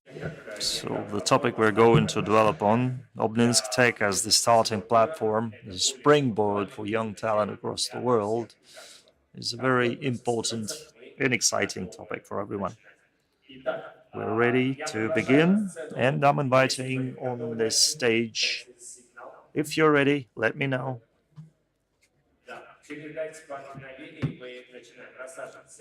We're beginning in just a couple of minutes.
Так, друзья, мы начинаем. We will start our second session. It's my great pleasure to invite here on stage to kick off our discussion, our moderation, head of Obninsk Tech project, Madam Anastasia Minina. Give you a big hand. And head of project office of Obninsk Tech Meow Mifi, Tatiana Osipova. Tatiana, Anastasia, you have the floor. Good afternoon, dear colleagues. I'm very glad to start this new session of the Third International Youth Nuclear Forum Obninsk New. And this session will be dedicated to Obninsk Tech, our major project. And the name of the session is Obninsk Tech Partnership Creating Opportunities. And it's my great pleasure today to welcome on stage our fantastic speakers and experts. Andrei Blinov, Deputy Director General of the Russian Science Foundation. Maria Butina, Deputy of the State Duma of the Russian Federation. Tatiana Leonova, Vice Governor of the Kaluga region. Victoria Karslieva, Deputy Executive Officer, Gorchakov Foundation, Executive Director, Primakov Center for Foreign Policy Cooperation. Hello. Thank you, esteemed guests. Obninsk Tech is an integrator of Russian nuclear education to promote it internationally. And one of the biggest tasks that we would like to discuss with our colleagues and partners is the following: how to create more opportunities, attract more international youngsters in nuclear and adjacent fields. The project has been created in order to bring together best efforts of international and Russian higher educational establishment, and to promote together educational products internationally. It's not possible without the necessary infrastructure. The nuclei of Obninsk is Obninsk. It wouldn't be possible without this concentration of scientific potential that exists here in Obninsk. When we're talking about partnership, we first and foremost talk about institutes and institutions located here: Physics and Energy Institute, Physics and Chemical Institute, a Medical Radiology Center, Institute of Radiology and Agro uh, Ecology here in Kurchatov Center. And our students and our professors, thanks to them, basically all participants of the Obninsk Tech educational project can have their internships. On top of that, we are today in the Technical Academy of Rosatom, where we forge personnel for Russian and international Rosatom's projects. The nuclei itself, the central campus, exists already and being rebuilt as we speak in the National Nuclear Research Institute, in the biggest uh, subsidiary of MIFI here in Obninsk. It's a new attraction point that every year, I'm deeply convinced, would attract more and more of youngsters from all around the world. The project existed for more than 3 years, and every year we have more and more participants, and we have more events as well. Monday, we launched this big project called Summer Nuclear University. And we have here in the room students from all major universities of Russia and abroad, as well as international professors who came here, and they are responsible to educate students in their countries, and they will be working in the nuclear field or any of adjacent fields. During the opening, the deputy Maria Butina was there. And Maria, thank you very much for coming once again. I would like to give the floor to you once again. The legislative part and the State Duma, what do they do in order to support international students and international specialists? Thank you very much for your question. Frankly speaking, the Mr. Likhachev's idea was amazing. June 26th to create the UN Peaceful Atom Day. So my main track is the International Affairs Committee of the Duma, and we cooperate with international organizations and including the UN. It's a very relevant initiative, just as all initiatives that are born here in the Kaluga region. So they have this product that allows to bring best ideas to life. Governor Shapsha and his management creates this momentum for new fantastic ideas, and I'm ready to do my best in order to make it a reality. Thank you very much. uh, I remember coming for the very first time when I came here about this topic to bring international specialists, high skilled specialists, as well as international students in Russia. We had this strategic session all together in Kaluga, and you gave me this hint of this fantastic experience at Rosatom. Rosatom has the best developed program among all state-owned corporations to bring and to adapt international students. Thank you very much because you opened this word for me. On my side, I would like to contribute as well.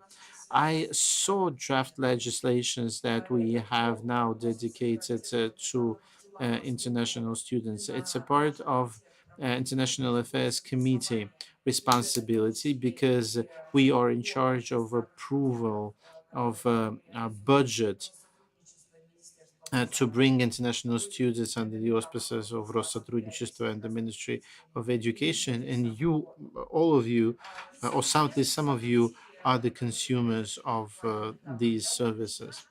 Very recently, I know that you heard about this presidential decree. By 2030, we should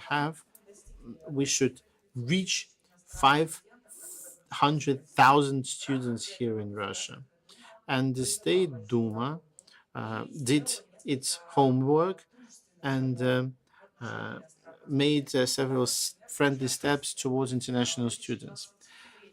For instance, in 2023, we simplified the entry procedure for international students into Russia.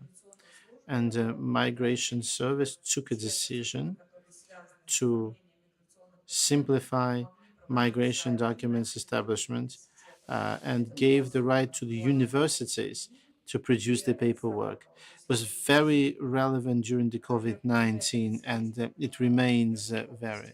I'm the representative of the Kirov region, and in Vetsk State University, it was a pivotal moment during COVID-19 pandemic, and we overcame this challenge to took the workload out of local migration offices. Second thing, the government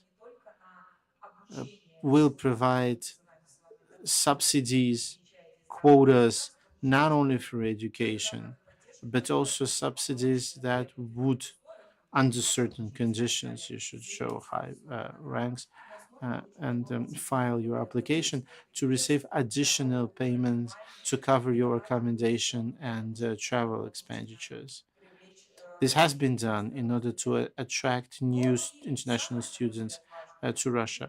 But the fifth part is the most important. Peaceful Atom is amazing. And Russia is ranked, or rather, the MIFI university is ranked among top 5 best universities in nuclear field. But we need to learn how to promote ourselves. And we all have this, a cell phone. In your cell phone, you have different social media. And of course, you post stuff and you talk to your friends about what do you do. I know I'm eating my sushi and sushi is eating me. It was just a joke. We keep telling about what our life looks like. And Tatiana recommended foreign bloggers to work with you. Uh, they are made of flesh and bones, just as we are. And they came to Russia from other countries and they speak about uh, what about this beautiful life in Russia. And they trained you how to create interviews, how to create short videos, how to use AI. 3 bloggers worked with you, right? And I'm very much looking forward to seeing the results because tomorrow we will have this project defense session. And for the future, I would hope that MIFI would act systematically in this field. We raised the bar enormously, and we said that we want to be the center of this International Peace Atom Day initiative. So you will have to not only inform your local and domestic diplomats, but you will have, it's your obligation to promote this initiative in your social networks. Uh, Conventional diplomats really need your hand. So we explained to you what should be done, and I really hope that you will keep the ball rolling. Thank you very much for your participation, and thanks for working with our attendees. I would like to say that we are extremely lucky. Uh, this high level project wouldn't be possible without the region's support, without the governor, the entire team, and Tatiana Leonova as well. And I would like to give the floor to you, Tatiana. Uh, what does the region want in it? Thank you very much. Uh, our governor today inspired us with his short speech, and he asked this very important question: when we will be asked by future generation, uh, what would you answer? What did the region do in order to bring people from all around the world here? What does Obninsk have to attract, to tease people like you for the third time, to bring for the very first time, third time here? If the governor is personally involved in the process. Because, seriously speaking, we clearly understand that future is the only way. People who will come and reside in the region would be able to repeat past projects. And past project was not only about nuclear power. We are talking about the Kaluga economic miracle. It used to have this tiny fraction of industry in its economy pie. And now it's among the best regions of Russia in terms of industrial capacities. Professor Likhachov mentioned that it's easy to daydream, but you need to daydream. You need to dream and you need to visualize your dreams. You need to think about things that you would love to see in the future. We are discussing Obninsk Tech today. Yes, we're talking about the campus, we're talking about the infrastructure, we're talking about the city of Obninsk, which is very uh, green and opened towards cooperation. Obninsk right now has become a home for many international students, but it's very important to keep shaping the future. What streets should look like, what public spaces should look like, what should be done in order to keep attracting youngsters from around the globe. Omnians should be interested. Omnians should be interested to stay in and to study in and to settle in. Because students will go towards a city when the city has someone who know how to educate, who know how to make them discover new stuff. So our today's goal, in order to guarantee the regional development, to guarantee the city's development, is to keep dreaming. And we're really looking forward to receiving your feedback. Every year, I keep collecting all little messages that you send me. Year one, I remember, you don't have enough cafeteria. Next year, I received this paper that you don't have enough public spaces. And I'm looking forward to receiving your feedback of 2025. The master plan for Obninsk is being developed, and we are developing it together with Rosatom and MEFI. But I hope that students from other universities who are part of this big Rosatom family to give us your recommendations and your aspirations, because we are building our future common house and home. We are building this future university that should be comfortable and interesting, where fantastic problems are solved. Because today we need to review the professor's role as well. AI knows how to solve stuff. You can upload an avatar that would give you a lecture on different language. But how to train prompters today and AI testers today? Because they need to understand that everything they do should be 100% peaceful. And everything they do, everything they touch, should contribute to the long life of the humankind. So, wish you all the best. Good luck at Obninsk New. I'm very much looking for your support in building Obninsk Tech. Thank you so much. Thank you, Tatiana, very much indeed. And one should not forget that we are moving education forward. That's one thing, the best education in the world. But we should factor in science.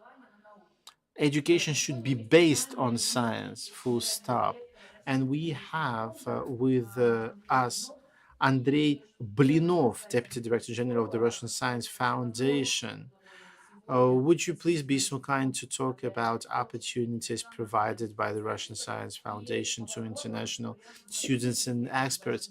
And how would you cooperate with our project to promote nuclear education abroad? Thank you very much indeed, colleagues. Good afternoon.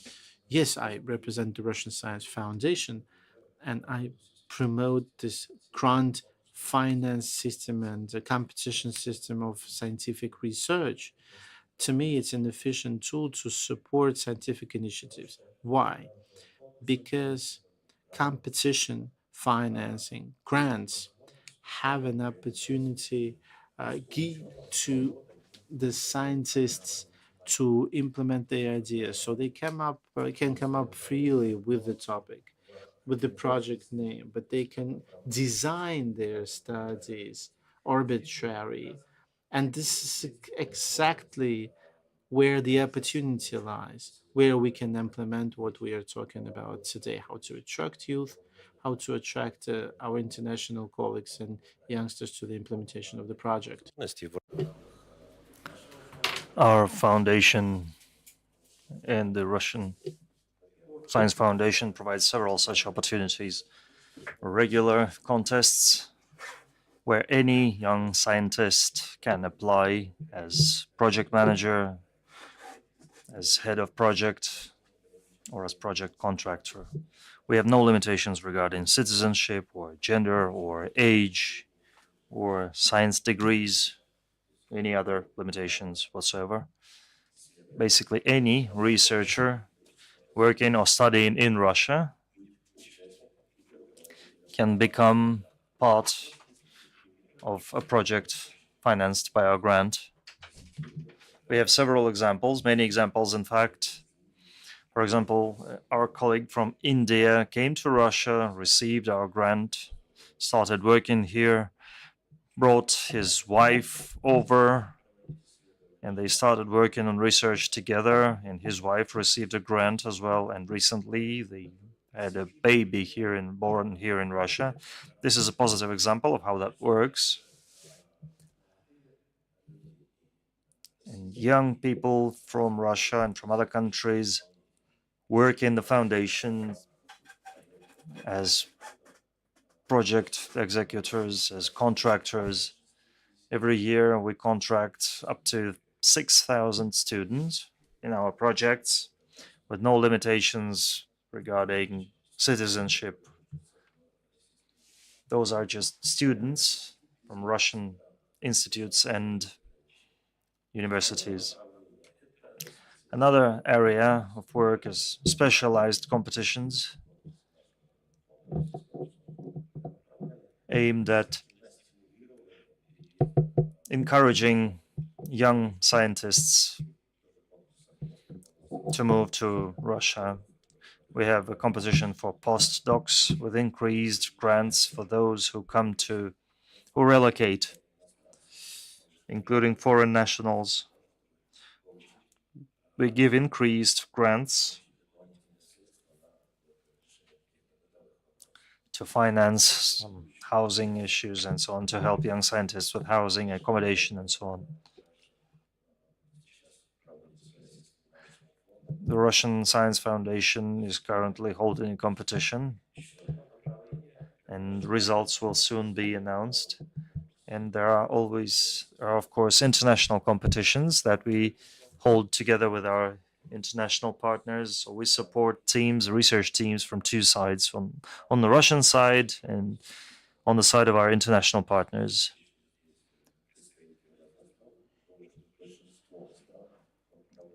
We hold these competitions together with most of the countries represented here in this audience.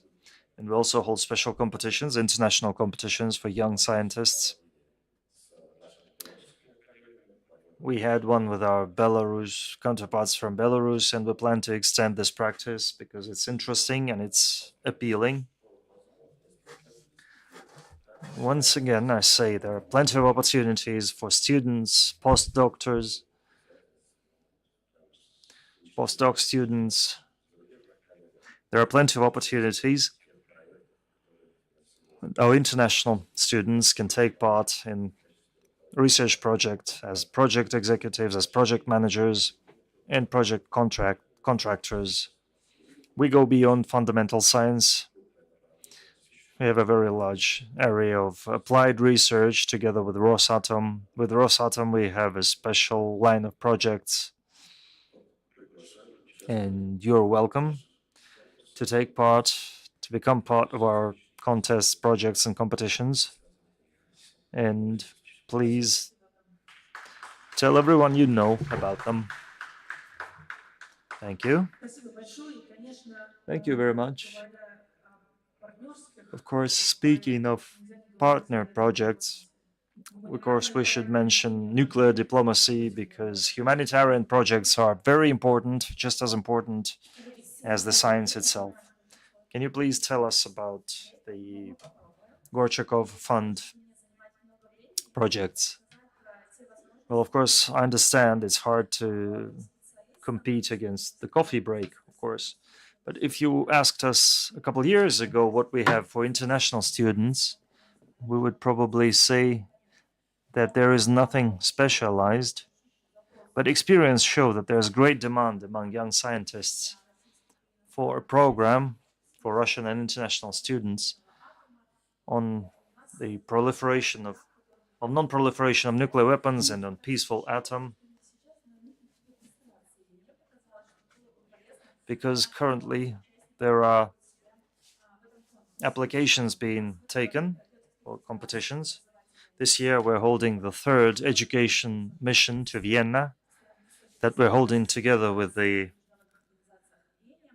Russian Federation representation in international organizations in Vienna. It's an international program for young scientists, technical specialists in the nuclear sphere, for Russian nationals who can go for 1 week to the IAEA and visit all the regulators and authorities and see how the international organization works, what items it has on its agenda, and what topics are popular with the Russian scientists. And every time we go there, I feel extremely proud to see the number of Russians occupying the leading positions in this regard and the respect that Russian science enjoys here. And I would like to draw attention to the IAEA and to young people in IAEA.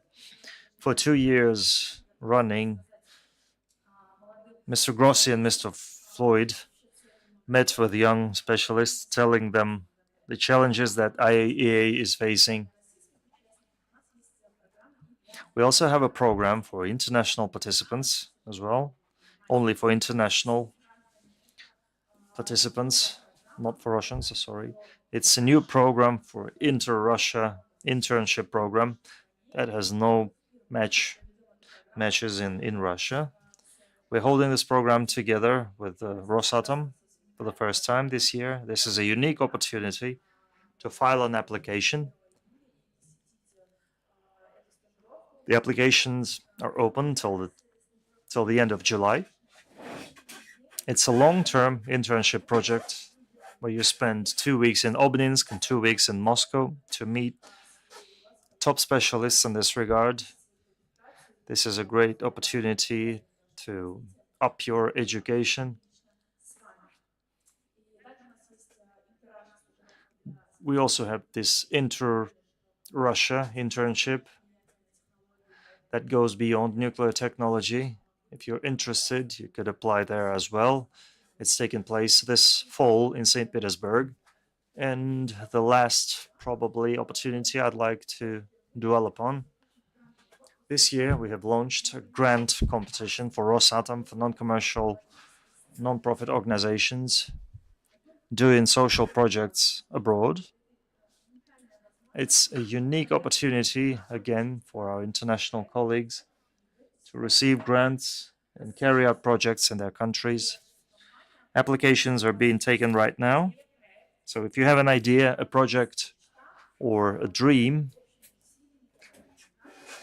so we can join our efforts to turn this into something tangible, to get financing for that, and to make a difference in a certain sphere in your country, and get not just money, but get a lot of expertise and support, especially in areas of presence of Rosatom. And probably everybody was very inspired by the previous lecture. I was very proud. I'm very proud every time I see those videos. I think it's an amazing thing to be part of that, to be contributing to something as big as that. And if we as an organization can make even the smallest contribution to this, we will be absolutely thrilled to see you part of our projects and to see you do something that really fulfills you as a personality and helps you get goals that seem hardly achievable right now. And just like you, I'm very impressed, I'm very motivated, and I really hope we get to work together one day. Thank you. Can you please tell about the website? It's the Primakov Center, the Inter-Russia internships. And yes, we will make the links available to all the participants. Thank you very much. And we're very short on time, but just one word. What do you wish to the audience? I know their dreams right now. They are very down to earth, so go ahead, guys. This forum is difficult, but in 2 or 3 days you will realize how valuable every word you hear here is. It's really going to help you a lot. I'd like to say thank you very much to everybody who believed in our idea of Obninsk Tech. Thanks a lot to Rosatom, who has been with us for so many years, although the station has been decommissioned. Indeed, it's a place where every nuclear professional should come to. Thanks to IAEA and our amazing representative there for being with us and going forward for so many years. Thanks to guys who have been coming here for many times. For many of you, this is not the first visit here. And I'd like to say to all of you, dream on, dream big, and do what you love. There's plenty of opportunity for that these days. And please remember this week in Obninsk, remember the experiences, remember the new friends who are going to be with you for a long time in many countries, and you're going to make friends in many countries that you can be together. Thank you. Well, considering the focus of today's event, considering where we are now, I would wish everybody here enrichment, professional enrichment, getting richer in friends, spiritual and, of course, material enrichment. It was my dream to come to Obninsk. This is my first time here. And as for everybody else, let's be friends, let's communicate, let's exchange contacts. And even when the next week ends, let's have more than photographs and stories and social media. Let's have contacts with people where there will be the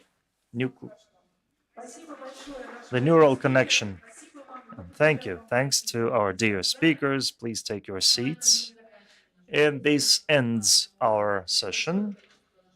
And since we have a lot of partner organizations, a lot of colleagues from our organizations, we're going to continue this session with new speakers and new experts.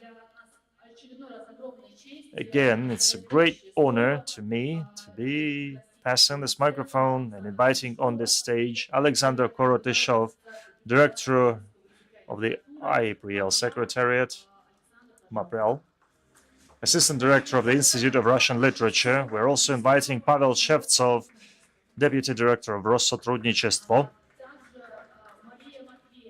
And please welcome Maria Matveyeva, Director of the Russian-Austrian Public Forum, Sochi Dialogue. And we're looking forward to welcoming on this stage head of the Technical Academy of Rosatom, who is hosting us today, Pavel Shevtsov. Pavel, we see you. We're looking forward to having you here on this stage.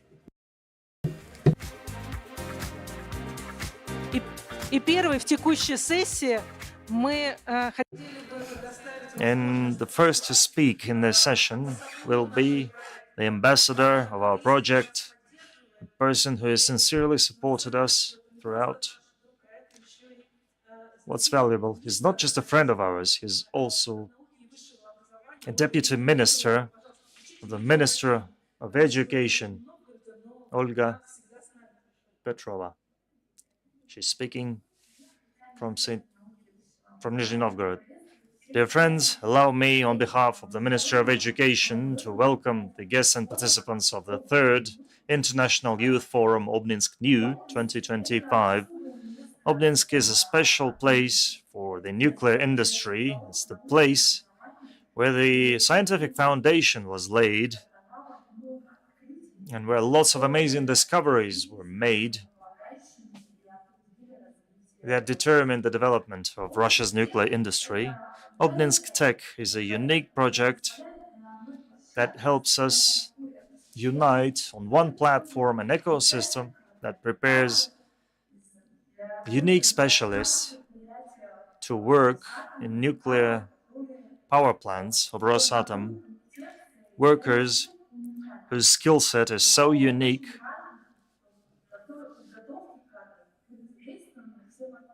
that it's very important to involve all partners, all available partners in their training.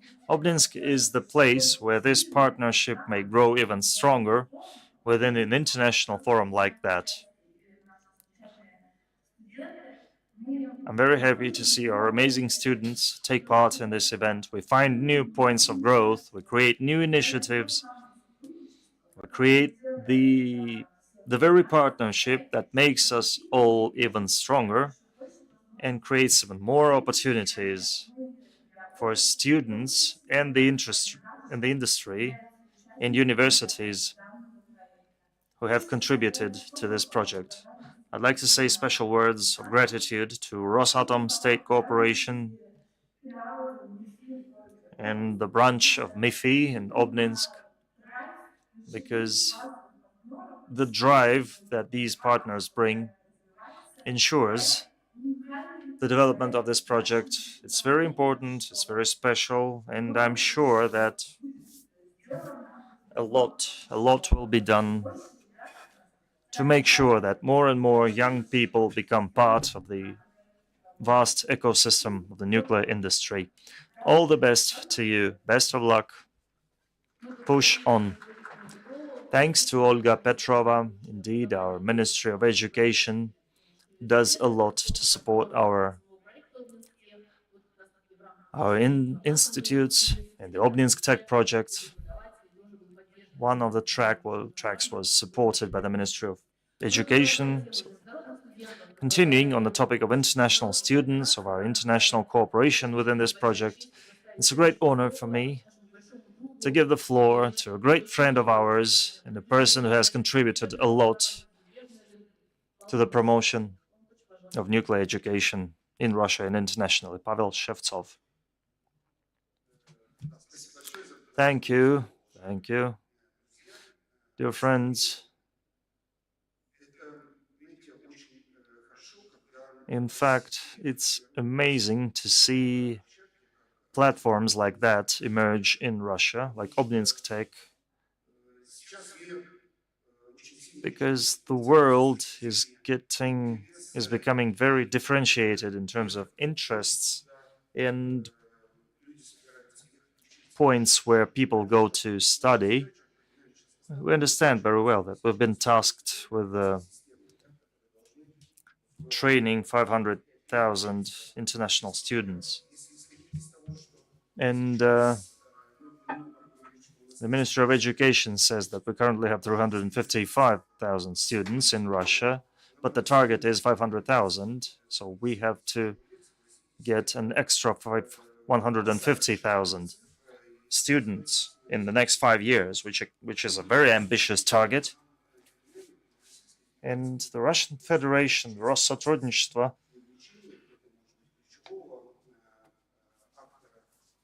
as the key actor here, is facing the question what we're going to show abroad that would appeal to students and their parents,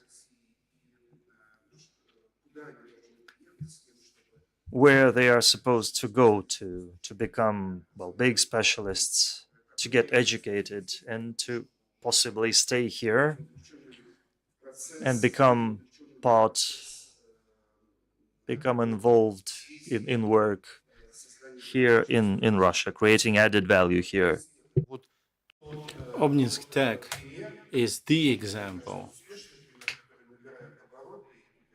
that keeps its momentum, and we need to thank Rosatom and IMI FI for that, because keeping the high visibility of such a project is not in the easiest way, because we are attracting here not just random people from abroad, but we search for smart people, for intellectually well developed people, for people who have very specific knowledge in order to meet the high bar that exists here.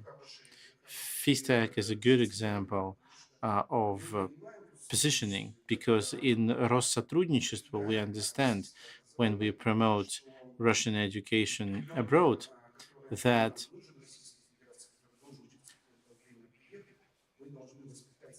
a kid should be educated ourselves in school and later on bring him or her to Russia.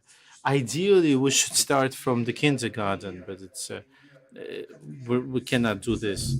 And the example of very specific professionalization, because it's a serious question aimed at 30 years from now, when we talk about nuclear energy and all adjacent industries. They are oriented far, far into the future.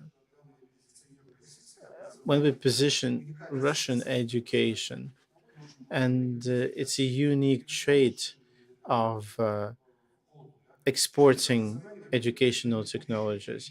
You're not selling smartphones or water or dairy products. You are selling the vision of the future of a country. And Obninsk is exactly this picture that is liked by international audience.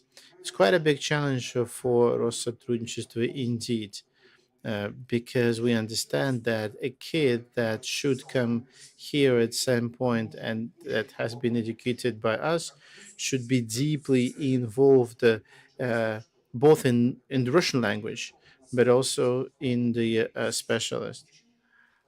Uh,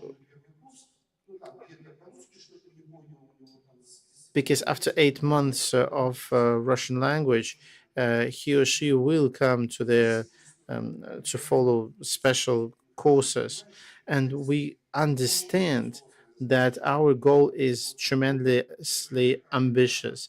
Year after year, we need to prepare future kids using international schools and the preparation departments of different Russian educational for bachelors and for masters or for PhD students.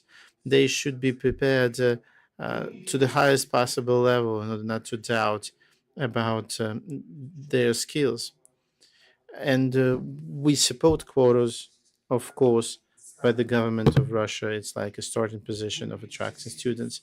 And the entire Rosatom network should be used and is very available to develop such fantastic projects. Thank you. Thank you very much indeed. And I would like to circle back to civil diplomacy or citizens diplomacy. When we're talking about building partnerships, I would really like to ask Maria Matveeva about Sochi Dialogues initiatives. What do you do in order to establish scientific communication and project communication? Thank you very much for the invitation. I'm very glad to be here today. What Sochi Dialogue is all about? Why do we work? And what are the outcomes? Sochi Dialogue is a dialogue between civil societies of Russia and Austria. We are a platform on which scientists and academia can talk the same language. We provide them with the facilities, and I remember people talking about confidence, or rather trust. Trust is something that you cannot build in one day. It's a long process, and such a dialogue remains the only focal point with EU countries, bilateral one. We find those bridges, those lines where people listen to each other and are keen to work. Pavel talked about quota and Russian education promotion. Recently, we received Russian language students. What do? We go abroad and we talk to Slavic studies students, and we say that we are ready to organize a tour not only in the capital city but across other cities. And we did our round table, and several students decided to proceed their master degree in a Russian university. Round table may sound not like much, but it shows that it's still possible to do bilateral cooperation even with unfriendly quote unquote states. And we are ready to provide our platform and our capacities in order to promote nuclear education, for instance. Thank you. Very valuable experience. And as far as international students are concerned, it's very important to factor in that many kids who come to Russia do not speak Russian. And studies in Russian language, specifically when we're talking about nuclear industry and adjacent industries, are very important. Many partners with whom we work internationally and uh, we build nuclear power plants in, they say that their local specialists should learn Russian in order to better understand the content. Alexander Kartashov, our next speaker, pays a lot of attention to the promotion of Russian language. It's a suggestion within the project as well to cooperate together. Alexander, you have the floor. Thank you very much, Anastasia. Thank you for inviting me at this event. Thanks, Rosatom, for this highly interested event. I'm a bit nervous while I'm talking here because I represent the oldest association of Russian language scholars on earth.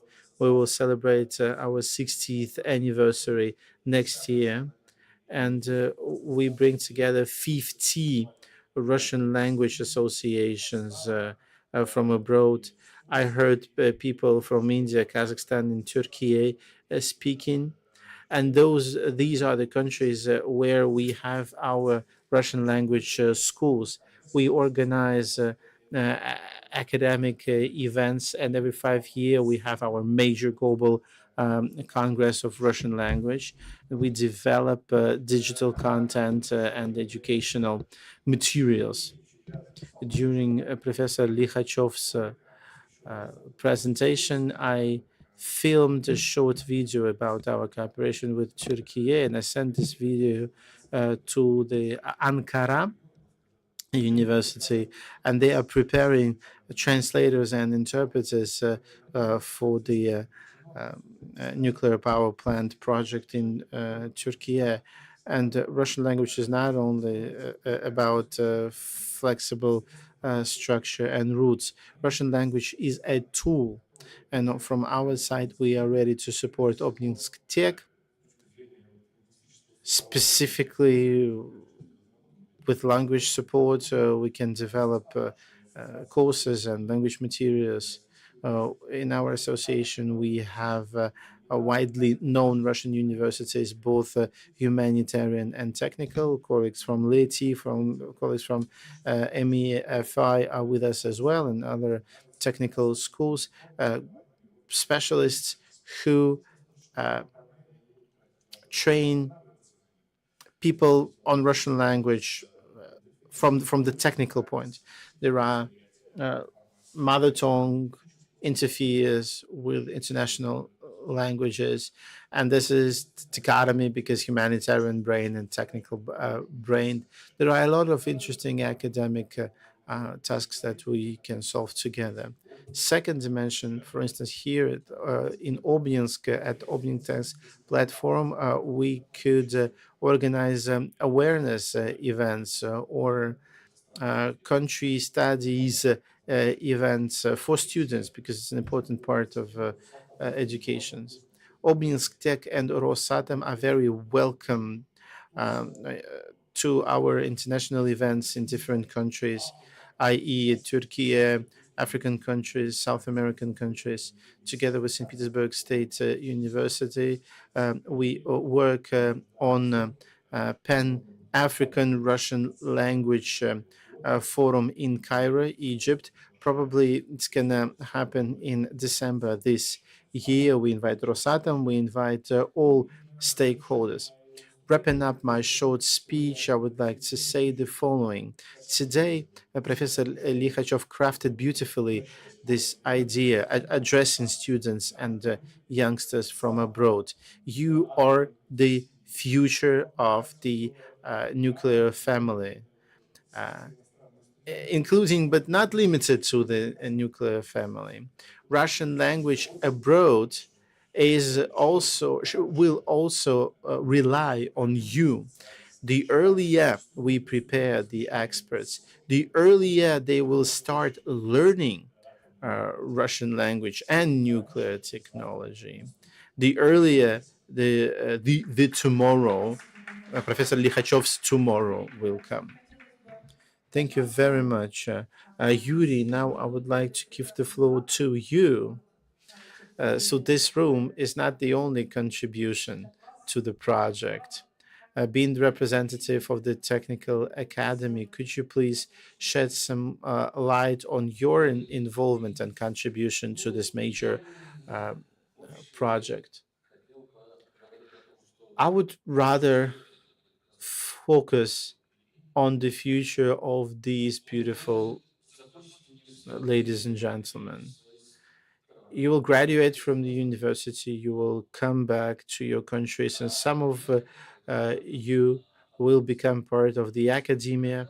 Others will start working in uh, on the nuclear power plant, and the latter will come back here. You will spend from 1 to 3 years here. Then you will have to do your internship at one of the Russian nuclear power plants. Then you will come back again, and you will start operating your own nuclear plants. And 5 years, some of you will change your path of life and career, and someone should replace you, and the talent pool should be created domestically.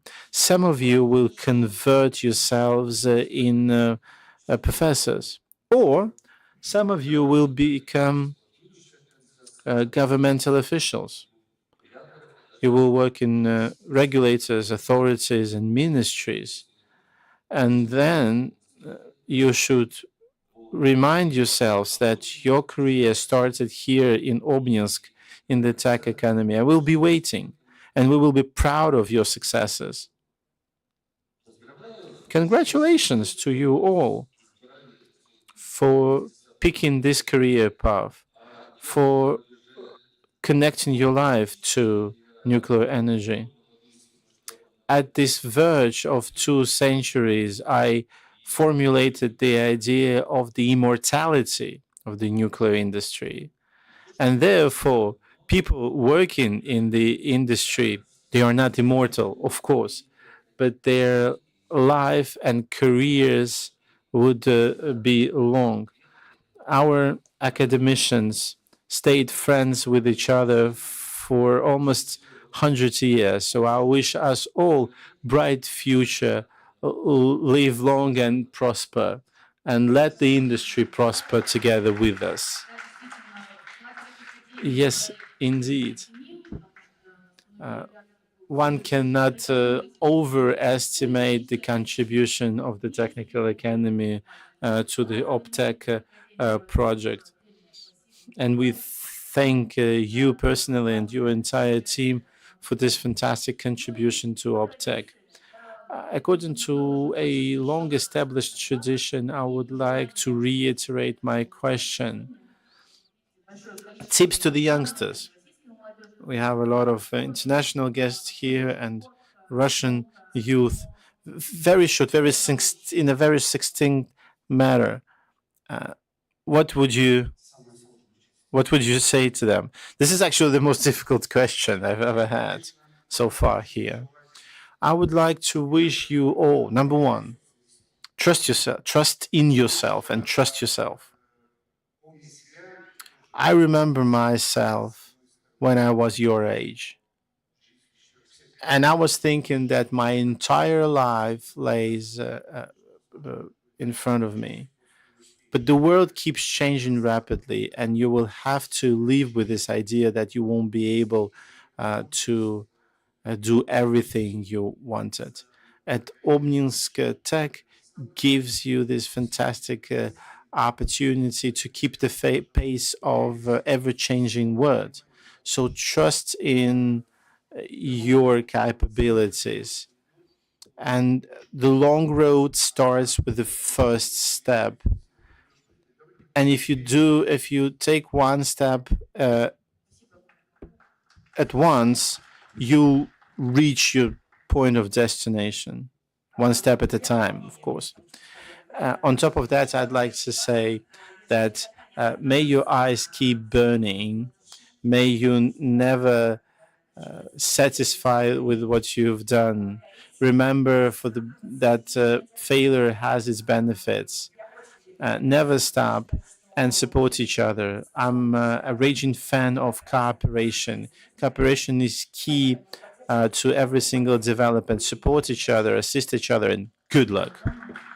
Thank you so much indeed, Alexander. Friends, don't be shy and keep asking questions. Strive for new knowledge. And when you ask questions, should you use a Russian language because you already master it perfectly? Yuri, as a wannabe philosopher, I'm going to say the following. Every person at some point will face this ultimate question: what's the purpose of life? Let me give you a tip for you not to suffer.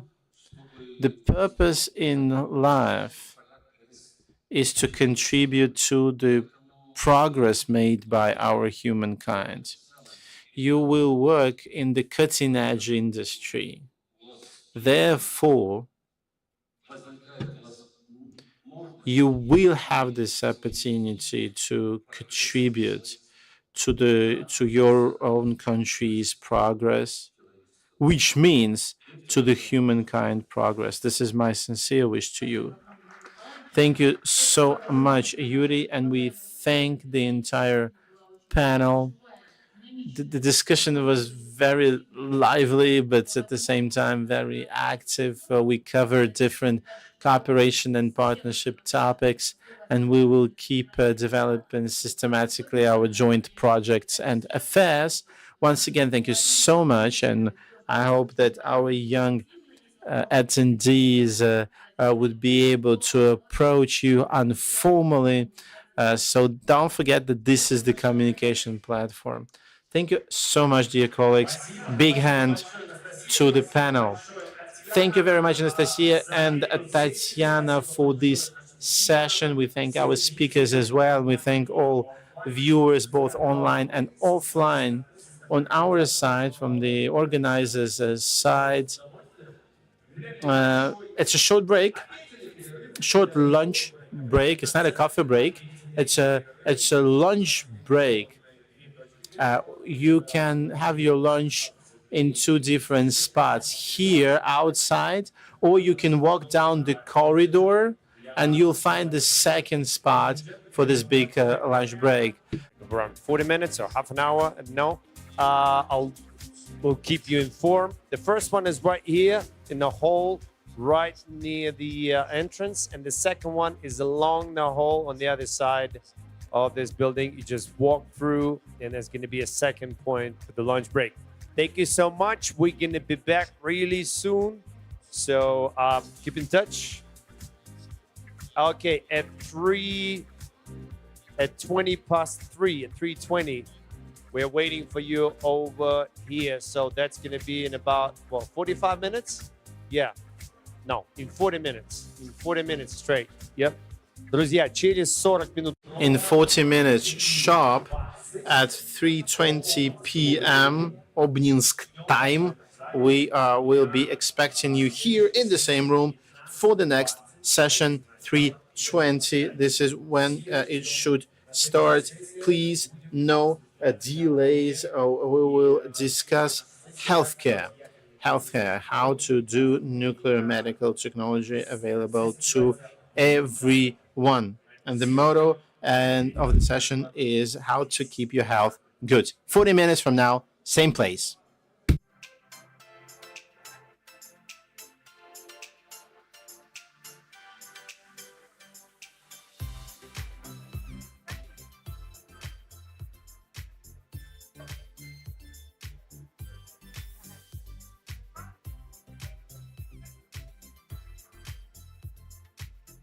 Друзья, дамы и господа, спасибо всем большое за понимание. Обед сам себя не съест, поэтому проходите. Мы просим сделать все возможное, чтобы оставить техническую команду здесь в зале для небольшой технической подготовки следующей сессии. Спасибо вам большое за понимание. Ladies and gentlemen, the lunch is waiting for you. Please, can you help us with this one, with technical organization of this hall? So if you be so kind to let us do the little technical rehearsal over here in this hall, and we want to make a little surprise for you. So it's going to be somewhere undercover in some way. Thank you so much for your understanding. And if you have a chance to have a lunch, yes, lunch is waiting for you. But please come back at 3:20. Но обязательно возвращайтесь в 3 часа 20 минут. Спасибо большое за понимание.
was 14 years old, I was born and raised in Brooklyn, New York. When I was 14, I kind of listened to one of our area radio announcers.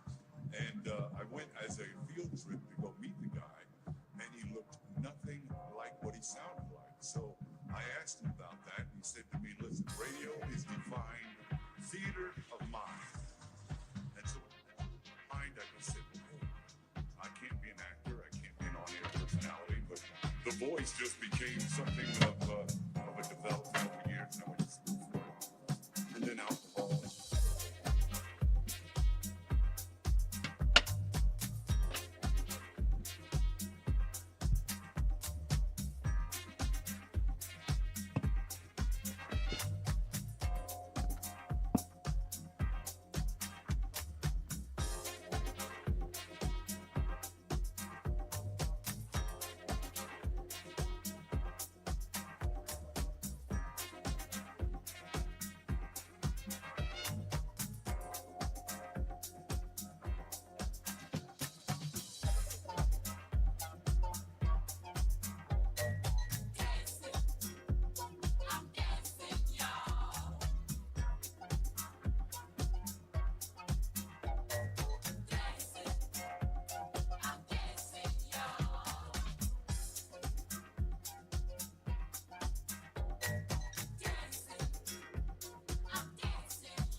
Друзья, коллеги, если вы сейчас смотрите на сцену и присматриваете, куда же... Friends, colleagues, if you're looking on this stage, it is now time to make up your mind and sit down. Now is the time. Please be seated. You're looking at the stage and thinking whether to come in or not to come in. Are they going to start or they're not going to start? It's about time. It's time to start. So please come inside, and we're ready to start our next session with a super interesting topic. So please welcome. Please come in. Please come in. I'm sure the sound of my voice is transmitted in the lunch area. I hope so. I think so. Я думаю, что голос...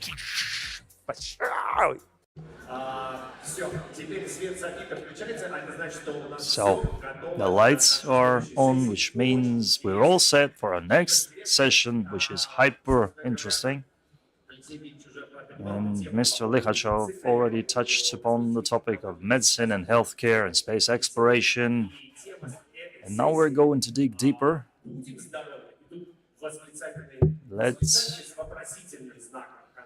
Let's be healthy with an exclamation mark, with a question mark.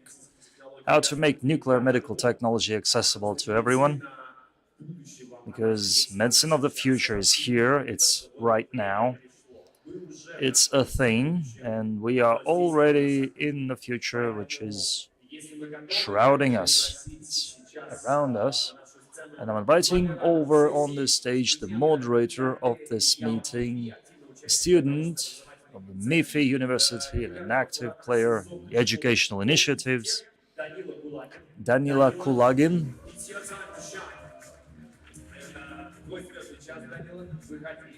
Danila, please come on this stage. And it is with great pleasure that I'm inviting on this stage our panel speakers, member Ignacio Hernandez Gonzalez, a researcher of the Laboratory of Radiation Biology, Director General of Innova Plus, Ruslan Al-Shekadat,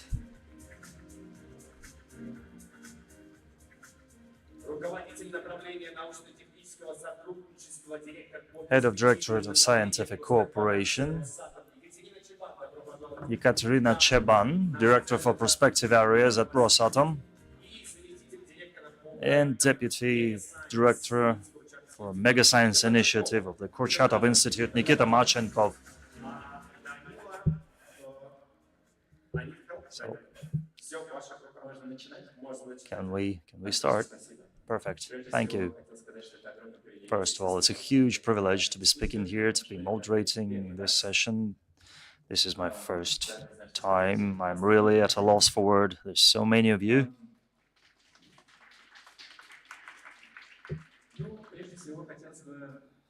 First and foremost, I'd like to get to know as many of you as possible. My name is Danila Kulagin. I'm a second-year student of the Obninsk Institute of Nuclear Energy, and I'm a future doctor.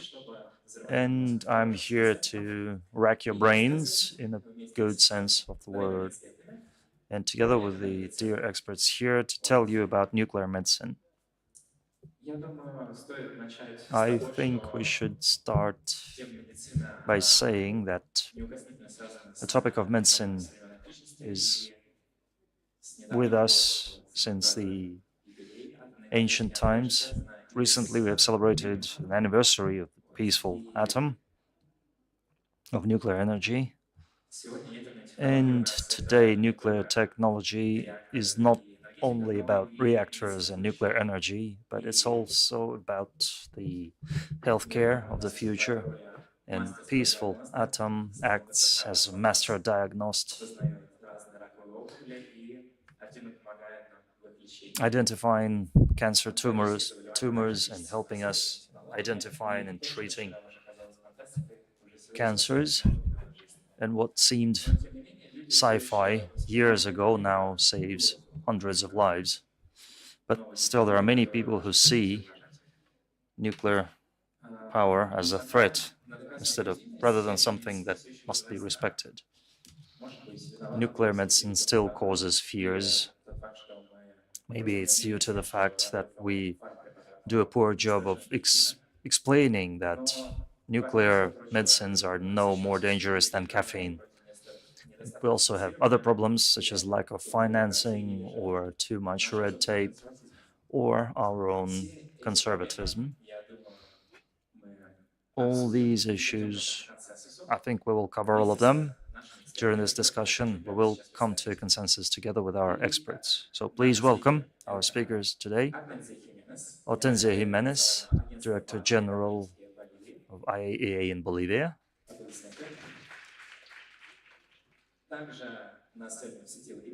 We're also joined by Ignacio Hernandez Gonzalez,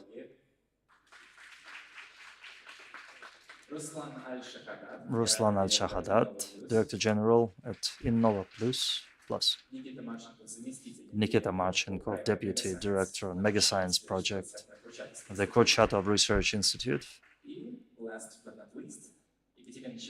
and Ekaterina Cheban, Director for Prospective Areas, Rosatom.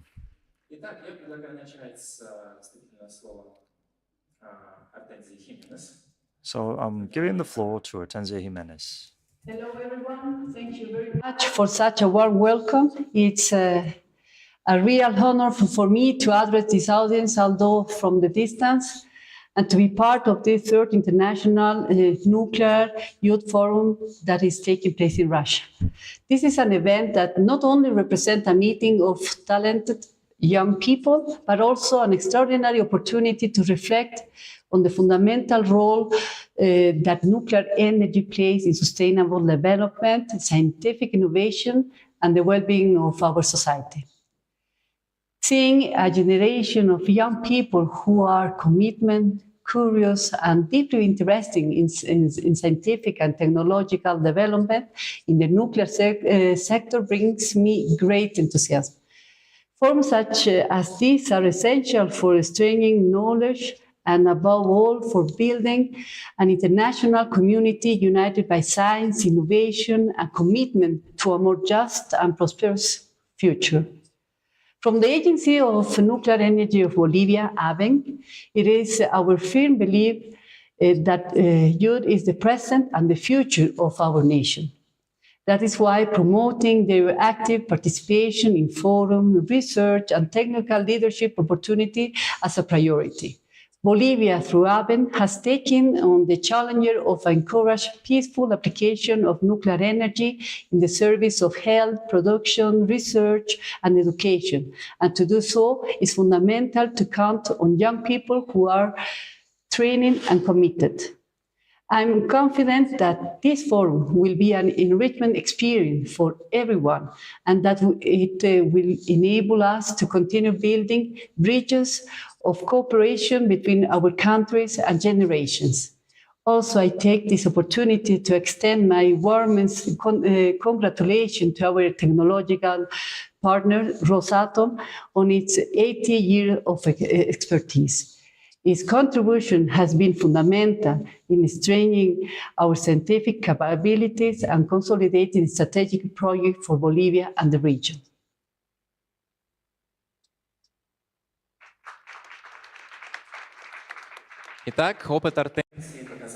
So, Hortensia's experience shows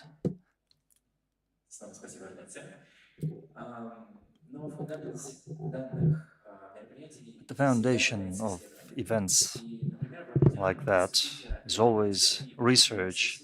In the Nuclear Institute, in the Rosatom Nuclear Institute, scientists have been studying the effect of radiation on live cells. Here we have an employee of this fine establishment who is here with us, and I'm going to ask him in English so that he feels included in this discussion. Which discoveries of the last years can change the clinical practice from a standpoint of nuclear medicine? Well, good afternoon, everybody. In first place, I want to thank the organizer of this meeting for inviting me to have this opportunity to talk to such amount of young people here. That is something that made me feel very happy, because I think that in nuclear science is alive, and it have a continuity in all of you.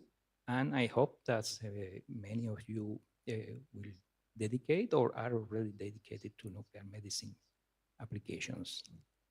I want to make a very short introduction of myself.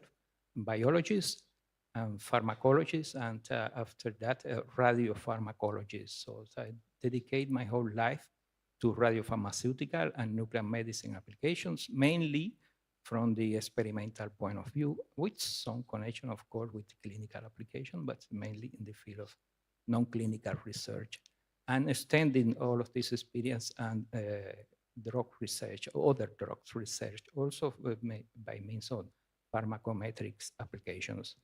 So after saying that, I will answer these questions. I think that nuclear medicine in its history have some ups and downs, especially when other imaging techniques appear and develop. But the development of radiochemistry and discoveries of every time new radionuclides with potential application for diagnostic and for therapy. And of course, with the appearance of the development of biotechnological industry, there have been a very good link between nuclear medicine and all of this radiochemistry and biotechnology as well. Why biotechnology? Because maybe you are aware that Biomolecules play a very important roles nowadays in nuclear medicines as a carrier of radionuclides for diagnostic and for therapy. In Cuba, especially, we have a long history in biotechnological application, and in the case of the center where I'm coming from, Cuba, Isotope Center, we have on project for many years and ongoing project of the development of radiopharmaceutical based, for example, in monoclonal antibodies. Monoclonal antibodies that are produced in Cuba also. And I think that all of these things combined also with the developments of nuclear instrumentations, and more recently, the introduction of hybrid technology for computed X-ray tomography with any PET or SPET techniques provide a boom in nuclear medicine applications. Also, the most recently, this conceptualization within nuclear medicine of theranostic tool. It means a combination of diagnostic and therapy in order to identify probable targets for radiotherapeutic application in patients. Also, I think that have been very, very important, the translational process between all this technology initially introduced in nuclear medicine, clinical practice, in the research area. I'm talking about small imaging equipment dedicated to small animals. It's not a secret that nuclear medicine techniques also provide not only a good tool for diagnostics and therapy, also provide an amazing tool for research of other drugs. For everybody who knows and follow the history of nuclear medicine, knows how important was this labeling of, for example, neurotransmitter in the study of other drug actions like neuroleptic drugs and many other drugs that have been well studied thanks to radio labeling with isotopes, radioisotope, and with imaging of such a complex organ like is the brain. So in the field of not only cancer, or in other areas like neurology, also nuclear medicine plays a very important role, based mainly through this introduction of all of these techniques. I can say also in cardiology that plays also a very important role, nuclear medicine nowadays. So I don't know if I answered completely the question. Thank you, Ignacio. Большое спасибо. Наука. Thank you. Science can create breakthroughs, but without businesses, it's all going to remain within laboratories. And I think Rustam Al-Shaharat knows that better than anybody else, because he does research and he implements, he brings innovations to commercial technology. Here's a tricky question to you. Why are businesses sometimes slow with implementing innovations? What's the reason? Money, or the market is just unprepared? Спасибо большое за вопрос. Ну, прежде всего, thank you very much for your question. First and foremost, you've never heard about my company, have you? Except you, Mr. Moderator, because you came prepared. My company represents small scientific enterprises.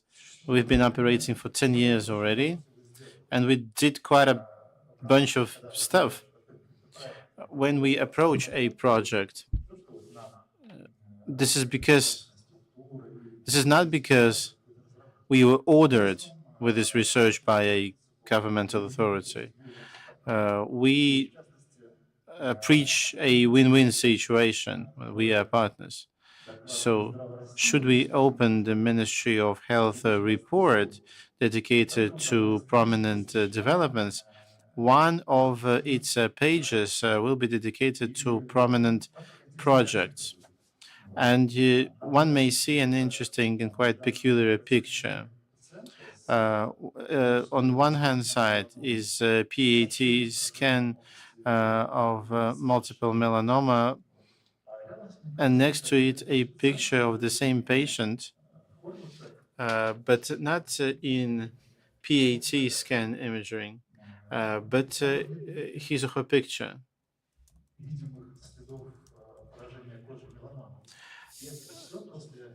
And one cannot see any damage done from melanoma because of one medication.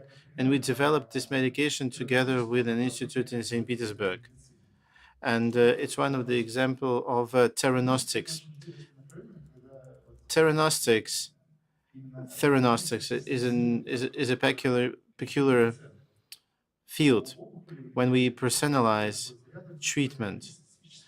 Tumors and cells next to tumors have specific markers, protein and other receptors that exist only in tumor cells, and normally they do not exist anywhere. And using special molecule, we need to target radionuclides. To this target, we would be able to destroy tumor cells or cells that support tumor. So in the beginning, we inject this target molecule, the so-called diagnostic isotope, and we can detect with this isotope that this molecule can see tumors and metastasis. Later on, we inject another molecule that will bear radioactive isotope that could destroy this tumor cell with its toxic action. So this is the theranostics and therapeutic approach. And healthcare specialists tend to shorten words. So this is what we're calling about theranostics and not about therapy and diagnostics separately. Talking about implementing new technologies, it's slow, but it happens. This was the Ministry of Health's development. It was published back in 2021. And in 2025, we came up with a new molecule with no clinical trials so far, but the Ministry of Health would allow to use it without prior clinical studies in Russia. It's only the tip of the iceberg because legal framework lags behind innovations. Many different meds are being created, some of them with unique properties, specifically with peculiar properties or molecules that pilot radionuclides. And legislation authorities lag behind, and they are not ready, and our documents are becoming obsolete quite quick. Nonetheless, the dialogue is ongoing and the legal framework changes. And I'm absolutely sure that these target medications are our future. We will grow the number of targets in the future, and therefore we will grow the number of piloting molecules, and in the future would be able to be very precise in our therapy, not only of cancers, but also of any other types of diseases.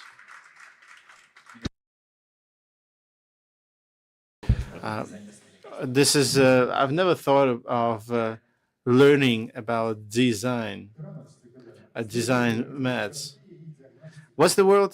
Theranostics. Yes, therapy plus diagnostics equal theranostics. Theranostics brings joy and hope in my heart because I have never thought of this thing would exist on my lifetime. So my question, what's the connection between medicine and peaceful atom? Katerina, could I please direct this question to you. The mic's not working? Now it's working? Thank you, Daniel, so much. Good question. Okay, radiomedicine and pharmaceuticals are two very important topics, and Rosatom places them high on their priority list. And we worked hand in hand with the Ministry of Health and with the Federal Medical Biological Agency of Russia. So, should you ask me a question whether it's a new field for us or not? After your permission, I would like to dedicate 2 minutes to some history presentation. We have a lot of young people in the room, but I need to say that nuclear medicine in the USSR was born under the auspices of this peaceful atom project. Back in 1940s and 1950s, cyclotrons were being developed. Research reactors were in operations. In 1970s, already the USSR was among leaders as far as the use of radio technologies are concerned. Between 1970s and 1980s, we had 140 radionuclides and roughly 38 radio mets.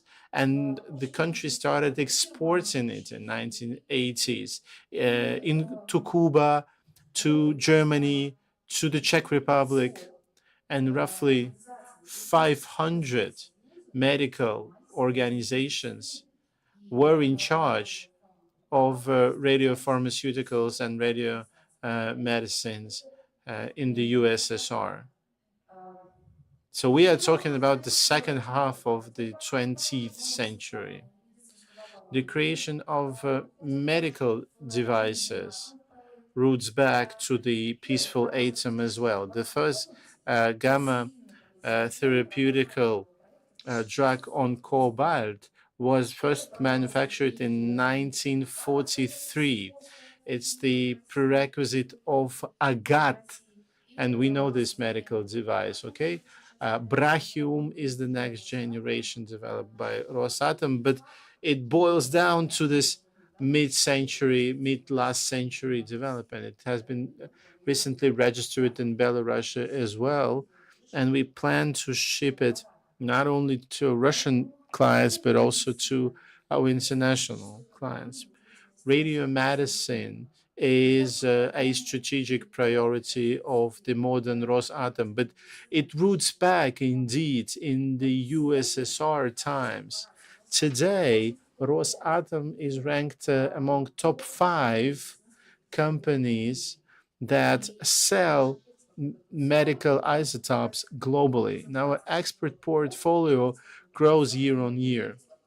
In 2024, we had 7% uplift in our export contracts. Knowing the existing geopolitical background, we were, however, able to grow our international portfolio. We signed agreements with the US companies, with Dutch companies, with companies from Cuba and Kazakhstan. And we not only sell raw materials to these countries, but we work on research and development. We work with extra pure materials. We have a lot of state contracts in terms in the field of radiomedicine as well. Medicine is something we hold close to our heart, and we put a lot of effort and energy in it. Let me tell you one thing. Our colleague of Bolivia did a presentation, and Rosatom always wants to find a complicated, a unique contract. And we had this high altitude radiomedical center in Bolivia. We are building the very first high altitude multifunctional healthcare center in Bolivia. And we hold this project also dear to our heart. So, in a nutshell, it is Rosatom's strategic field. We have unique historical background that allowed us to accumulate impressive competences as far as technology progress is concerned, as far as education is concerned, and personnel training is concerned. And we are very ambitious. Very ambitious. Yet another very ambition is to implement new technologies when they collide with legal reality. But certain projects are capable of breaking limits and breaking the chains at the governmental level. And Nikita Marchenkov, Vice Deputy Director of the Kurchatov Institute, he is in charge of Mega Science Project. Is it a paradox? Isn't it? So Russia has competences, Russia has infrastructure, and Russia has a lot of connections with other countries. Thanks to Madam Chiban, we know that. Why we are still waiting to have the PET CET? Thank you for your question, but I will also start with a short historical overview. Radio medicine boils down to Professor Kurchatov's project when they had to work with uranium or plutonium to create this nuclear sheet. Two tools were created: accelerators and reactors.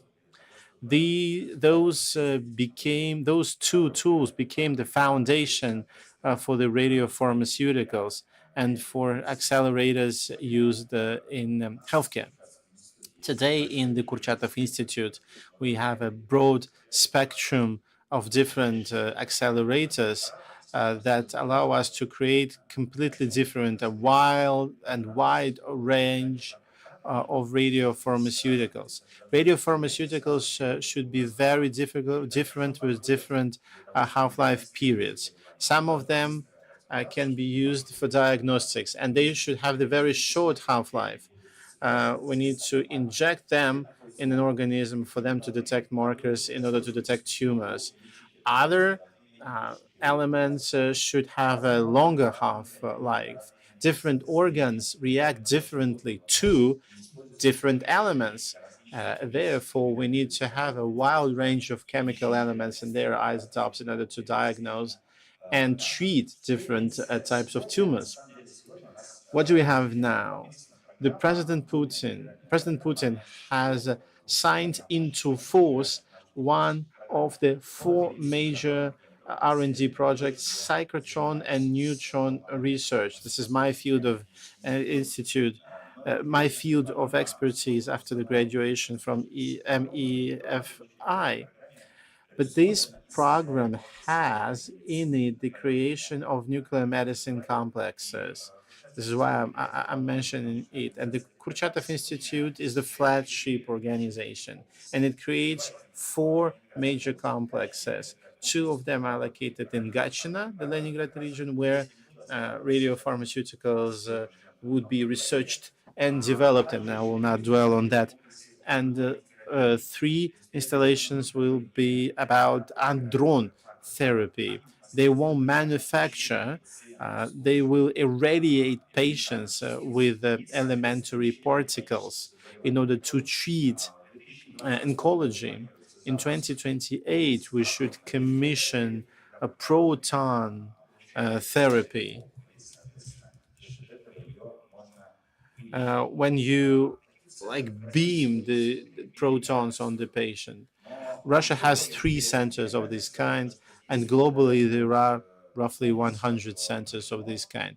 Not far from Obninsk in Portvino, ion beam therapy will be created.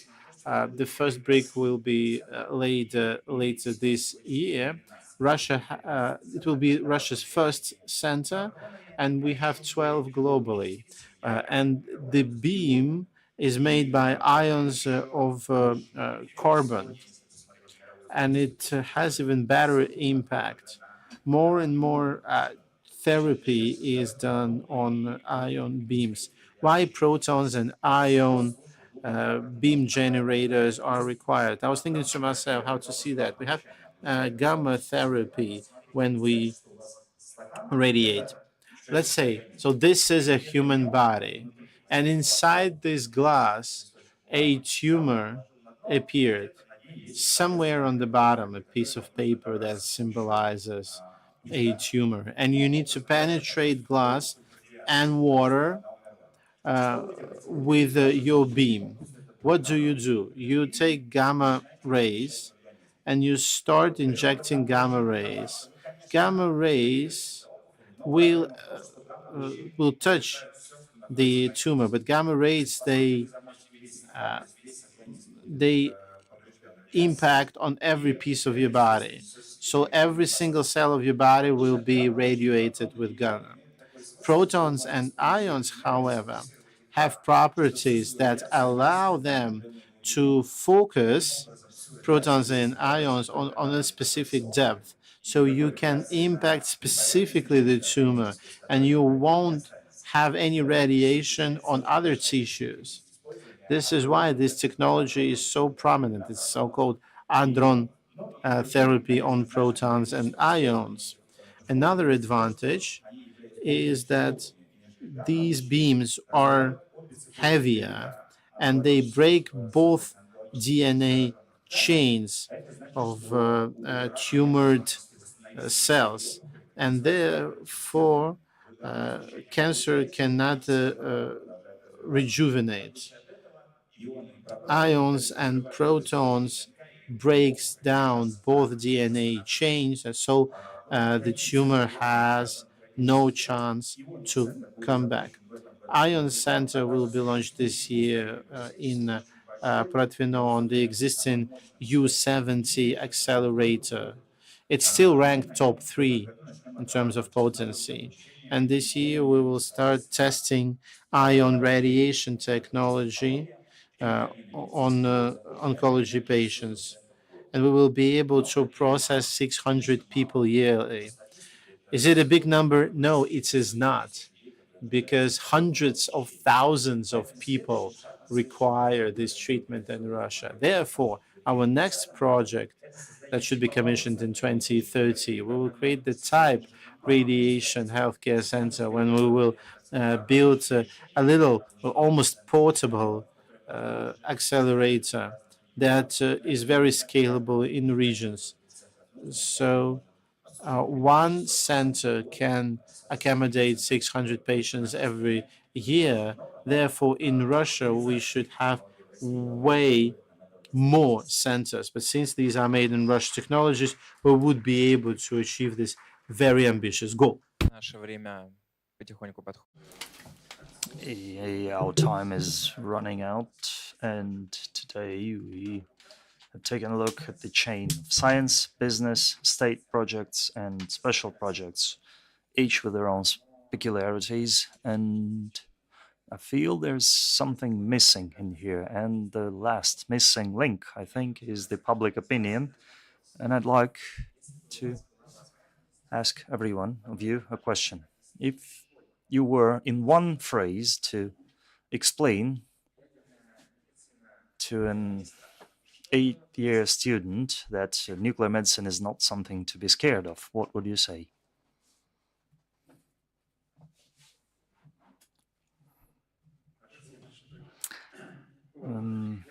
I will begin, if I may. I'll just confess that I was asked this question yesterday, so I had one day, and I ran this question by my kids and my friends. And why are they supposed to be scared of it? I asked a first-year school child, a 3-year school child, and the first grader was scared at first because maybe he thought they may be using poisons maybe to cure diseases. Well, he had no problems with cores and nuclei and so on. 3-year school children probably already had their curiosity amputated at school. They were not curious at all about nuclei and core and so on. 5-year school kids didn't care much for nuclei and so on.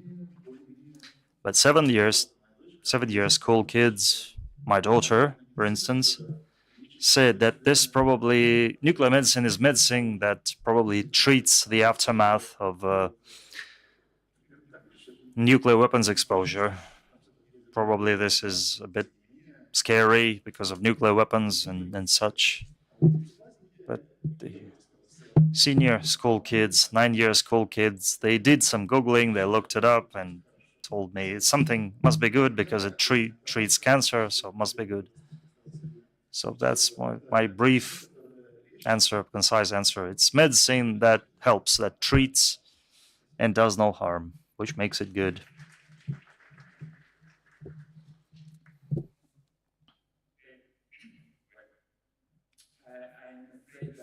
Only 3-year school kids are afraid of radioactivity. There are a few more people afraid of from different point of view, not only from the point of view of damage or damage we can produce to our body if we suffer some of these procedures. There are some concerns also about environmental care. And for some people, like unfortunately, somebody told me once that we have no right to contaminate the environment. And I asked why. We are not contaminating the environment. There are a lot of regulation, there are a lot of standards we can follow not to produce environmental contaminations based on because the application of our procedures. And we have also a lot of things to do from the education point of view of populations. What is the scope of nuclear medicine? Nuclear medicine for diagnosing and for curing disease. So there is nothing we need to be afraid about nuclear medicine. All the opposite. Nuclear medicine have a future and a solid future in medical science in general.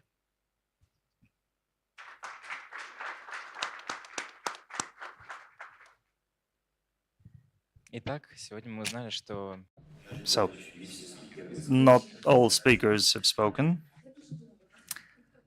I too have thought about that.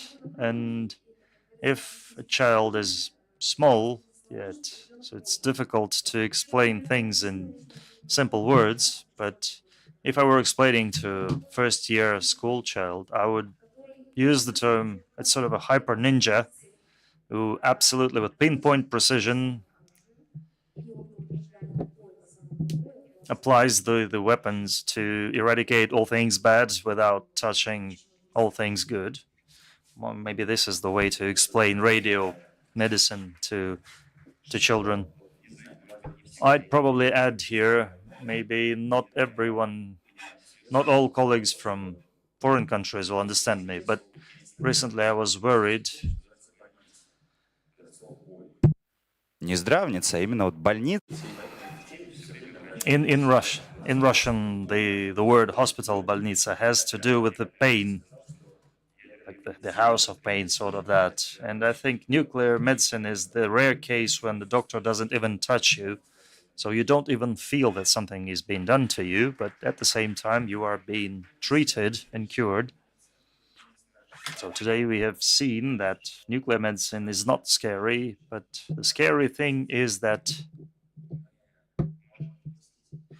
we can miss out on a lot if we don't continue to speak about that, if we don't continue to break stereotypes, and that radiation can be helpful and be more than just Chernobyl. If you are a scientist, a doctor, it's indeed your chance to make a difference in medicine and use nuclear medicine in humankind's everyday activities. Nuclear medicine is not a matter of distant future. It's something that's already there. The matter is how quickly we make it accessible, understandable, and affordable to anyone. So let's not wait, let's act. Thank you for being with us. Let's be healthy. Thank you, thank you. Thanks a lot, Danila. Thanks a lot to everyone. Now, we probably knew that in the back of our heads that nuclear medicine is not scary. So I'm rushing out on the stage. Thank you for this dialogue. Thanks, Danila, for moderating this session. And now is something, I've got something really exciting for you. This is going to be a short session, slightly more than 20 minutes, followed by a coffee break. The topic we're going to talk on is quantum computers. Raise your hands who has any idea what quantum computing is. What the thing about it? Okay. Поднимите руку, кто вообще без понятия. Raise your hands who has no clue what quants are about, what this. Don't be shy, guys. This is going to be extremely interesting and exciting now because the speakers we're about to have on this stage are young people who know their thing, who know what they're talking about. It is with great pleasure that I'm inviting them over on this stage because Russia is currently on the cutting edge of things, of everything developing in the world with quantum technologies and quantum computing. There's a whole race going on. I'm taking the responsibility to utter the word race, but thanks to Rosatom's effort, the country already has its own 50-qubit quantum processor, and this and much more. We'll hear from someone who's been at the heart of things, head of quantum technologies in Rosatom, Dmitry Chermashantsev. Dmitry, welcome. Hello. Is that all you can do? You have no idea who this man is.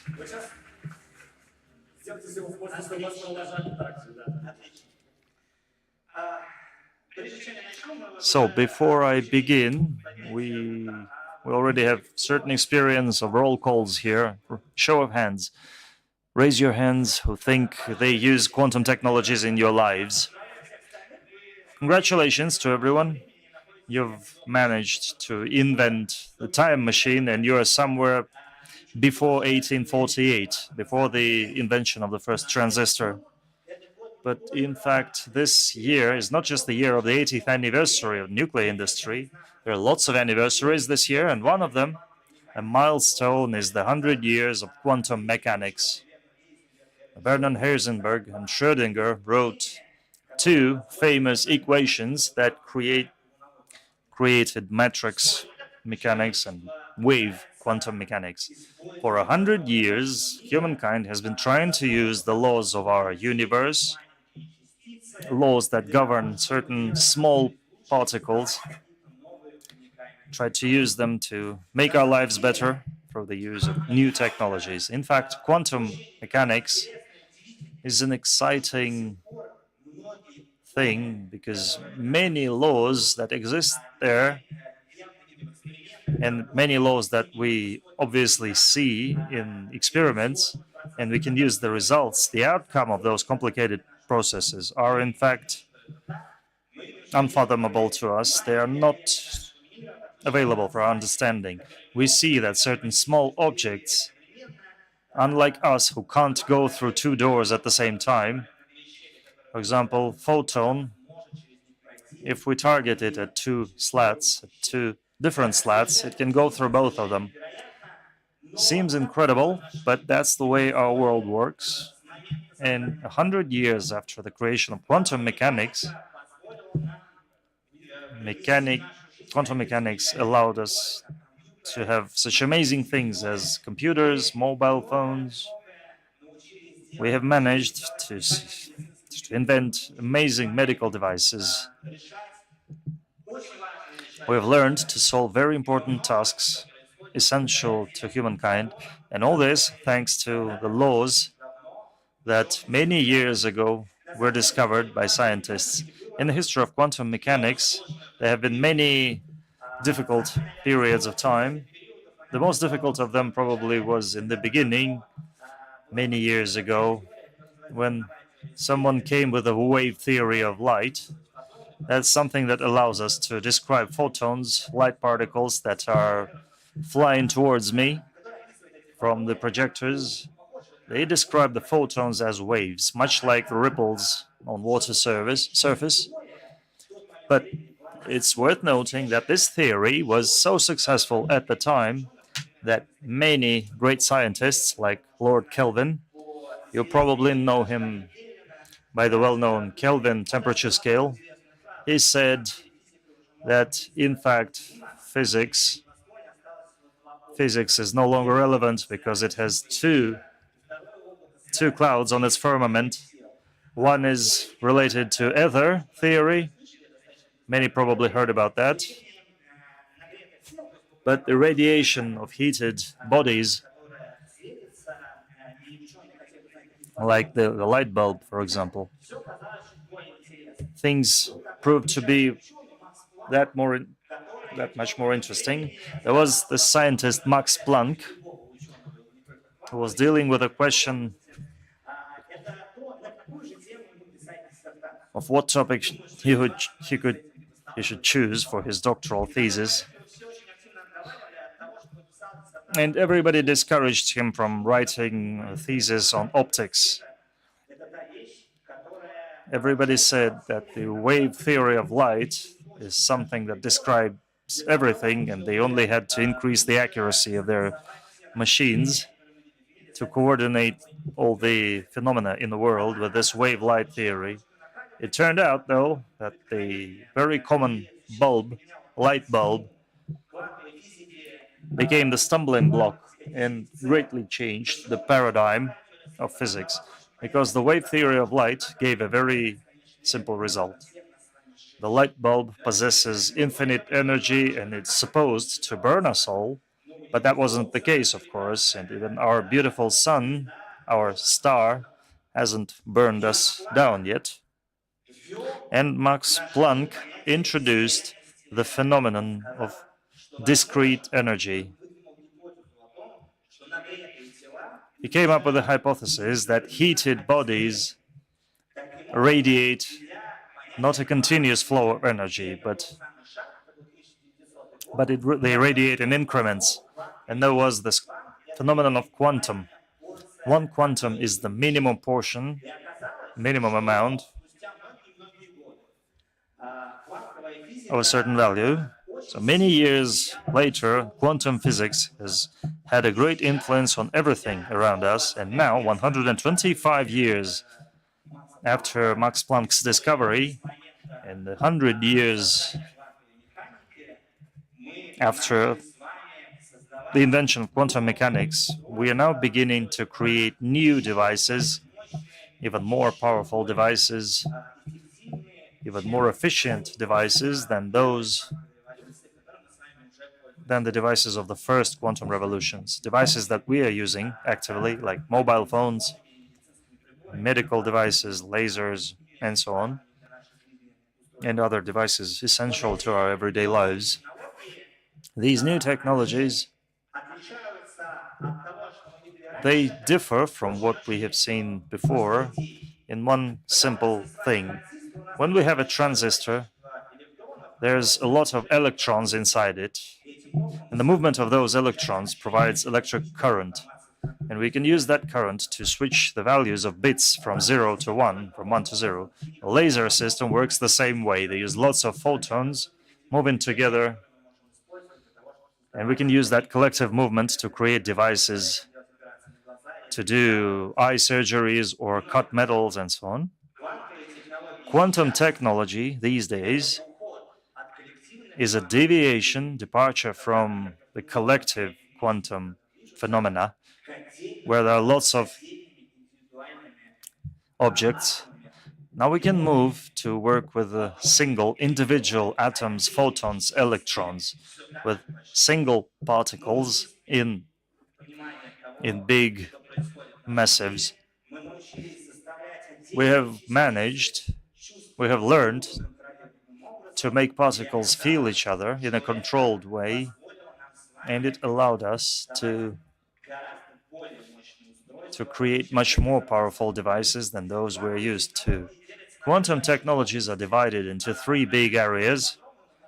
Slightly more on those.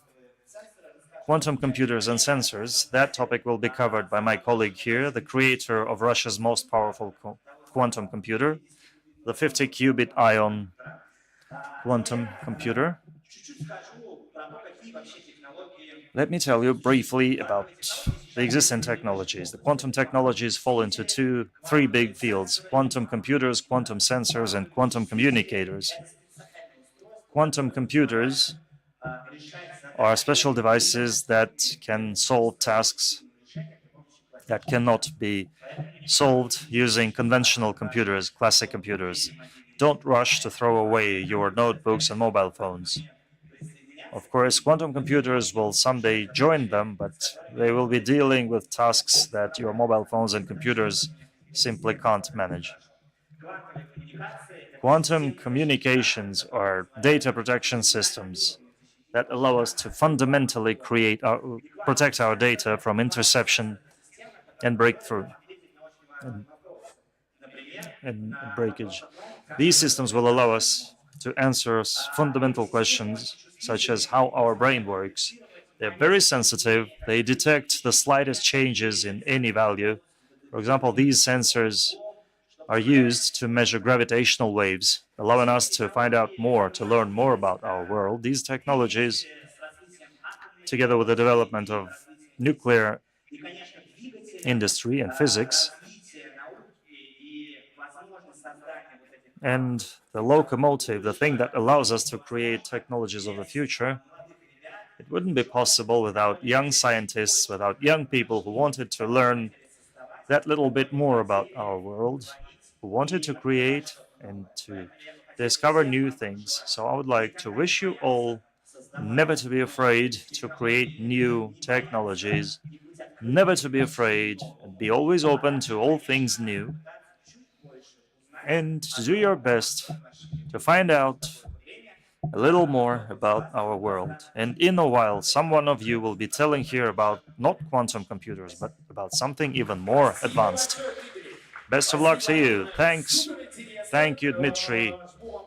This has been an amazing presentation. And the biggest takeaway for me is don't throw your mobile phones. Keep them, keep them. Yes, yes. You can take your seat, but you are following you on this stage is a very important person who lays the foundation for technologies that will work in 5 or 10 years, or maybe sooner. Scientist, the Russian Academy of Sciences, head of scientific task force of the Russian Quantum Center. Imagine what his business card looks like. Developer of the universal ion quantum computer, the 50-qubit one. A round of applause, please. Ilya Sibirakov.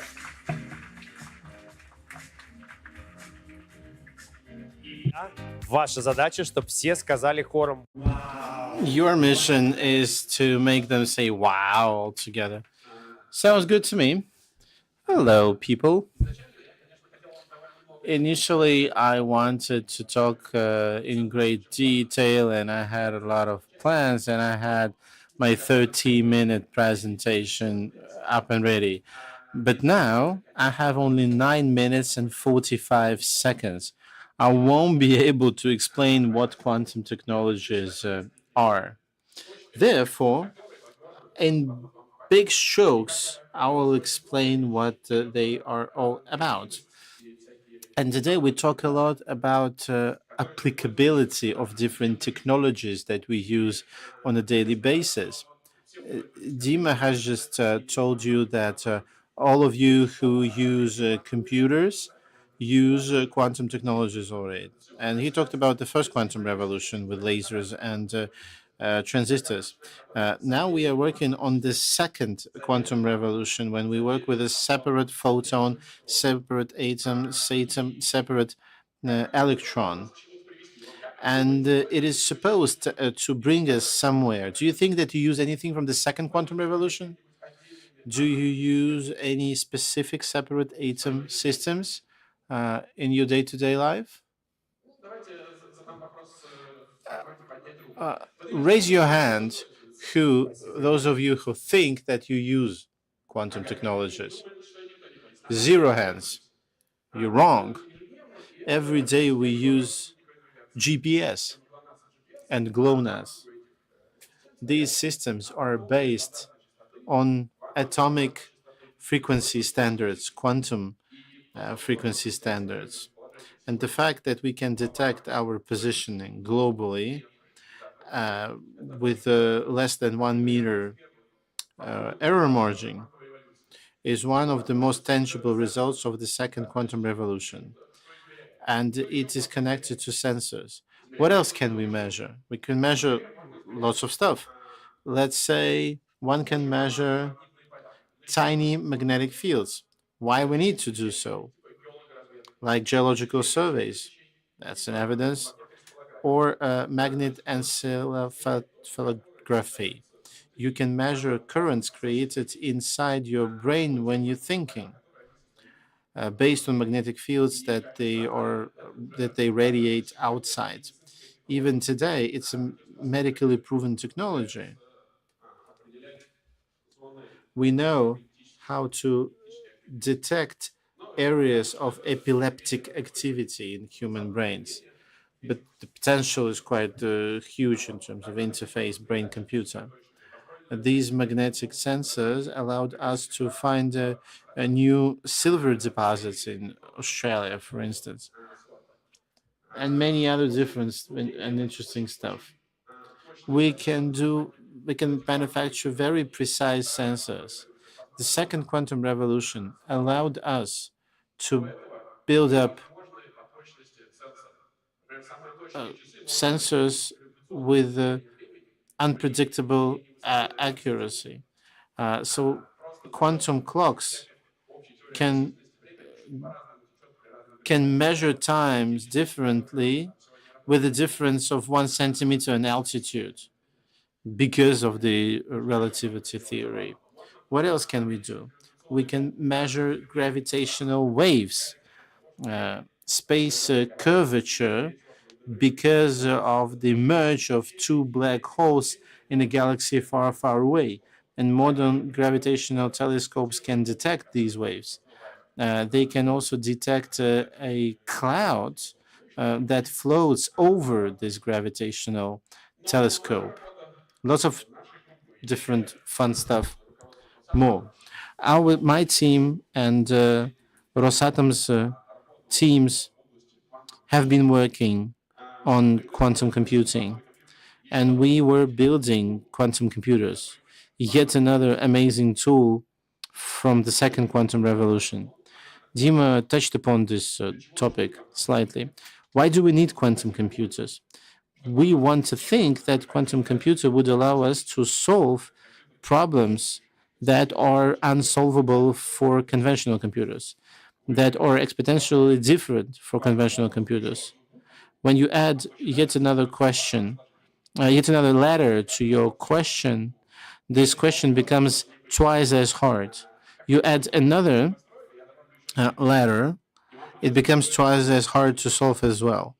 This is an exponential difficulty problem. These are problems that cannot be solved by conventional computers. Some of the above mentioned problems are unsurmountable for conventional computers, but should be solvable for quantum computers. We don't know the full list of such problems, but we think that there are more than one problems of this kind. We know that at least one problem of this kind does exist with this exponential supremacy. and Fourier chain, of course, we're talking about. It's the quantum of AI that should keep neural networks rolling, should, based on superposition and complexity of quantum computing. Sorry to say that we are still far away from this day.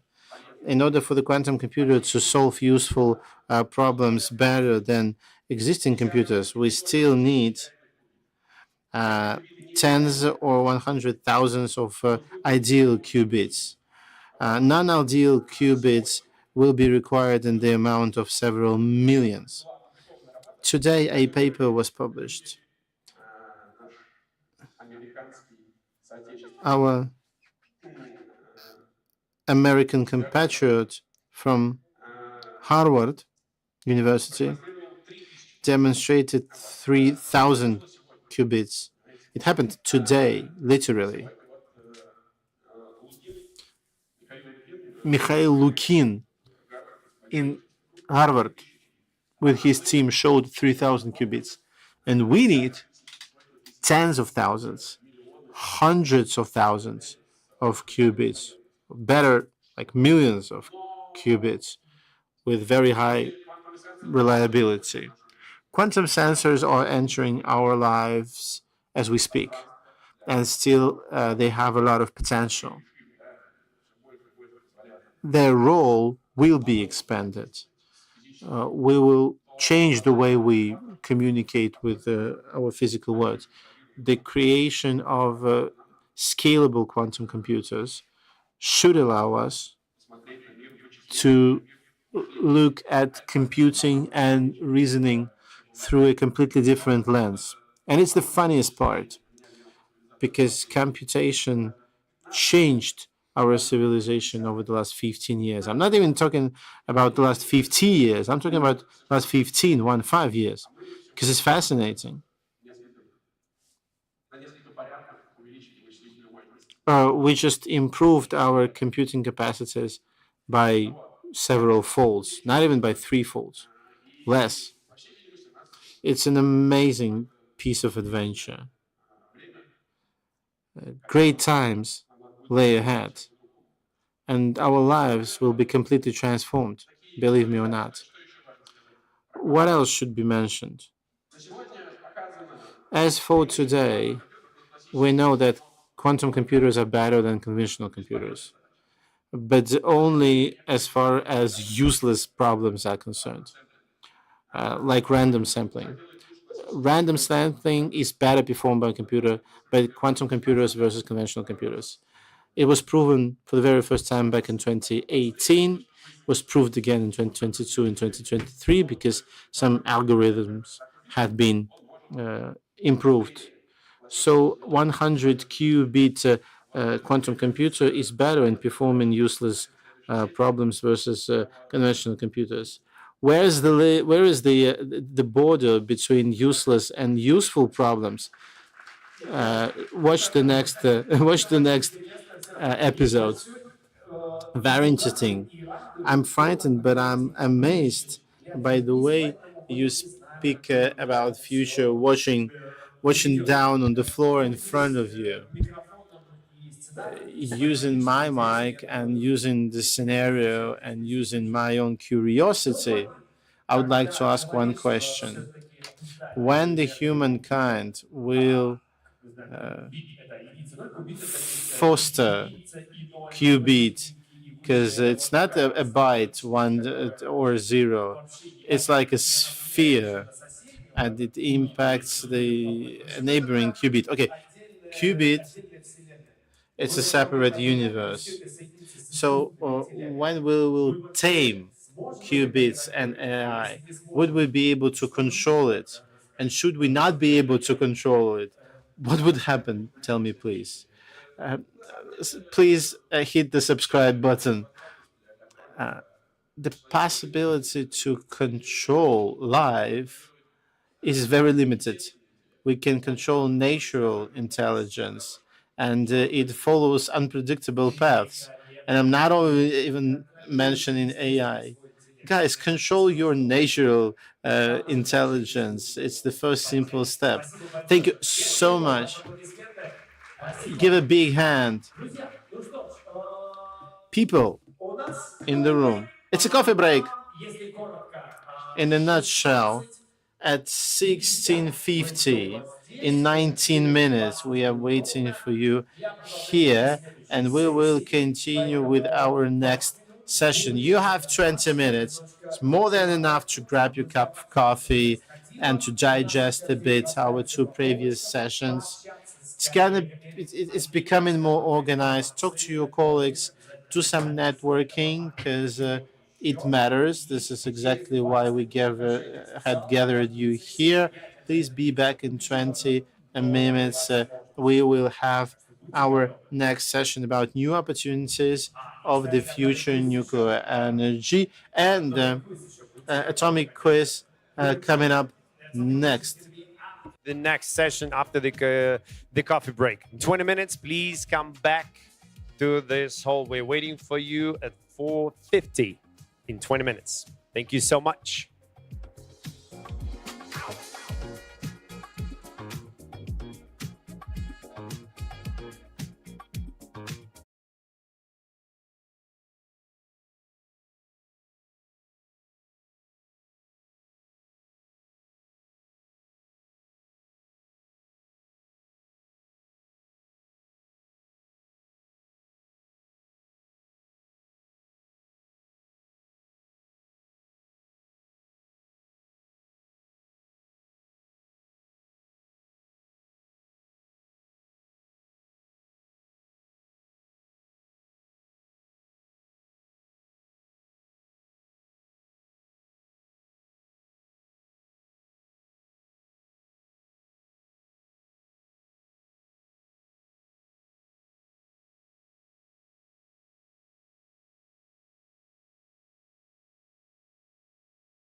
Друзья, дамы и господа, уважаемые Ladies and gentlemen, guests and speakers, please proceed to the main audience. You were very much missed there.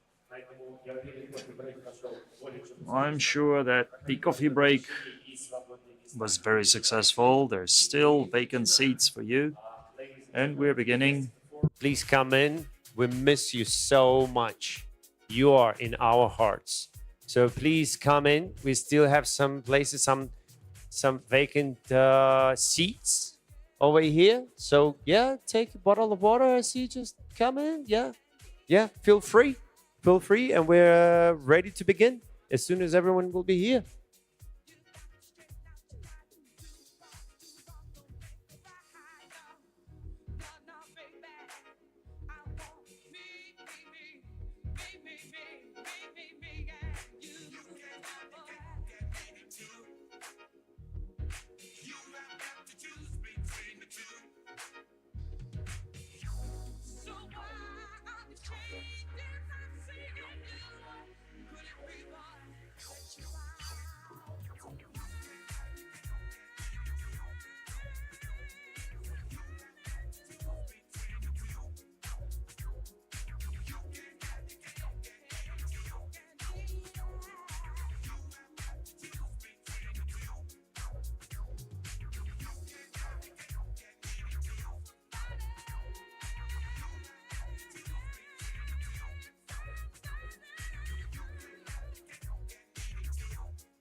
Quelle que soit la couleur, la couleur.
Wow, it's so good you're all here. Finally. Okay, we're ready to begin. Почему на английском? Давайте уже на русском. Why am I speaking English? So good that you're here, you're ready. Why? We are looking forward to discuss one of our key topics. All topics actually are key ones. We'll be talking about the new opportunities given by the nuclear energy of tomorrow. Nuclear energy becomes more and more in demand every single year, every single day. The demand grows. We will discuss the most important trends, and I invite here on stage the moderator of the session, Vladimir Shevchenko, rector of MEFI,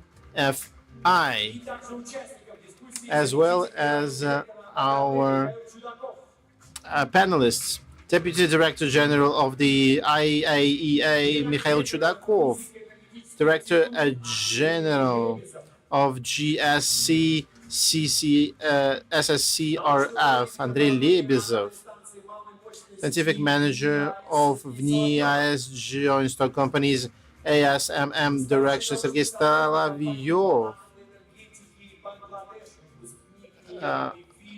Muhammad Shahzad, graduate from MIFI, Senior Counsel for Nuclear Energy from Bangladesh, supported by his team, and as Scientific Director of Trinity Center, Nikolai Klimov.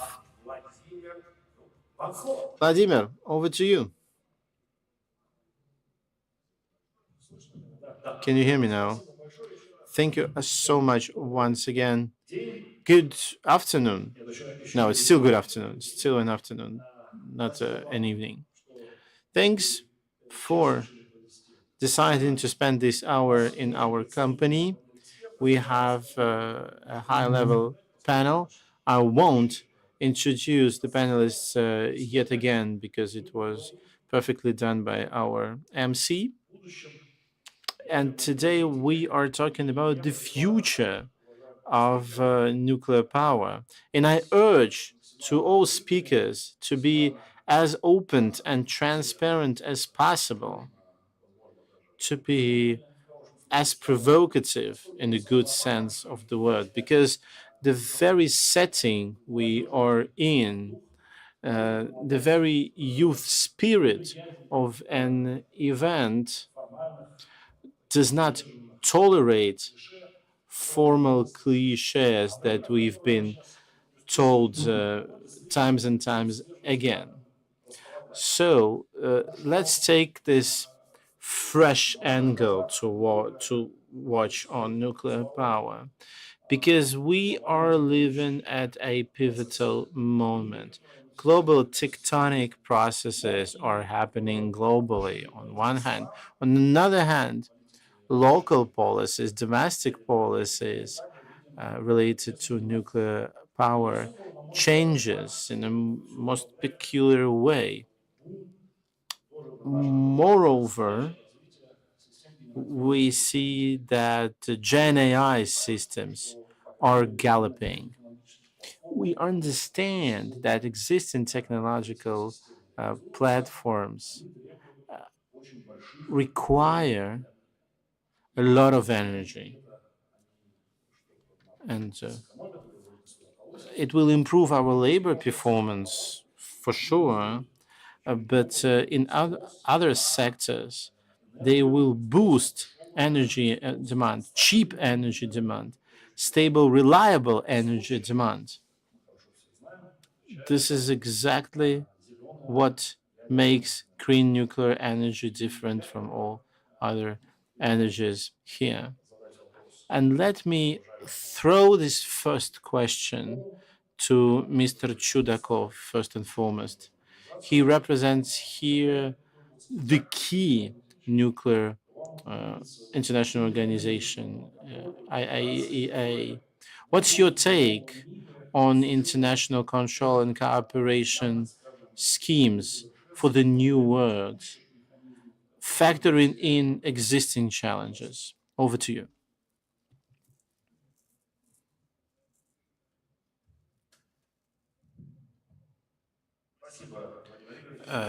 Thank you, Mr. Shevchenko.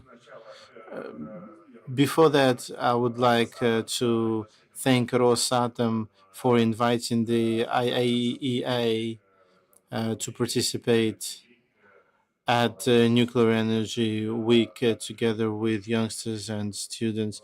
I would like to thank the Corporate Academy and the Technical Academy of Rosatom for their perfect organization. Talking about the future of nuclear power, talking about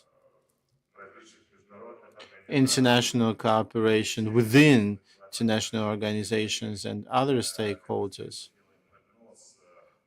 We, as you know, produce forecasts year after year, and our 2050 forecast shows that we should guarantee 950 gigawatts of installed capacity of nuclear power, which represent 10% roughly. Now we have 377 gigawatts, 400-ish energy blocks operate in 30 countries. 32 countries want to build nuclear power plants. Some of them are building. Others joined our programs in order to build up necessary infrastructure for a safe, secured, and reliable operation of nuclear power blocks.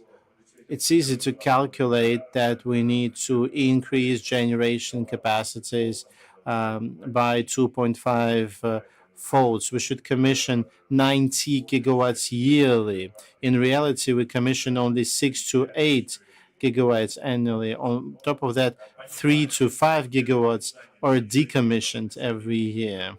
But that's just the only way to replace harder hydrocarbons.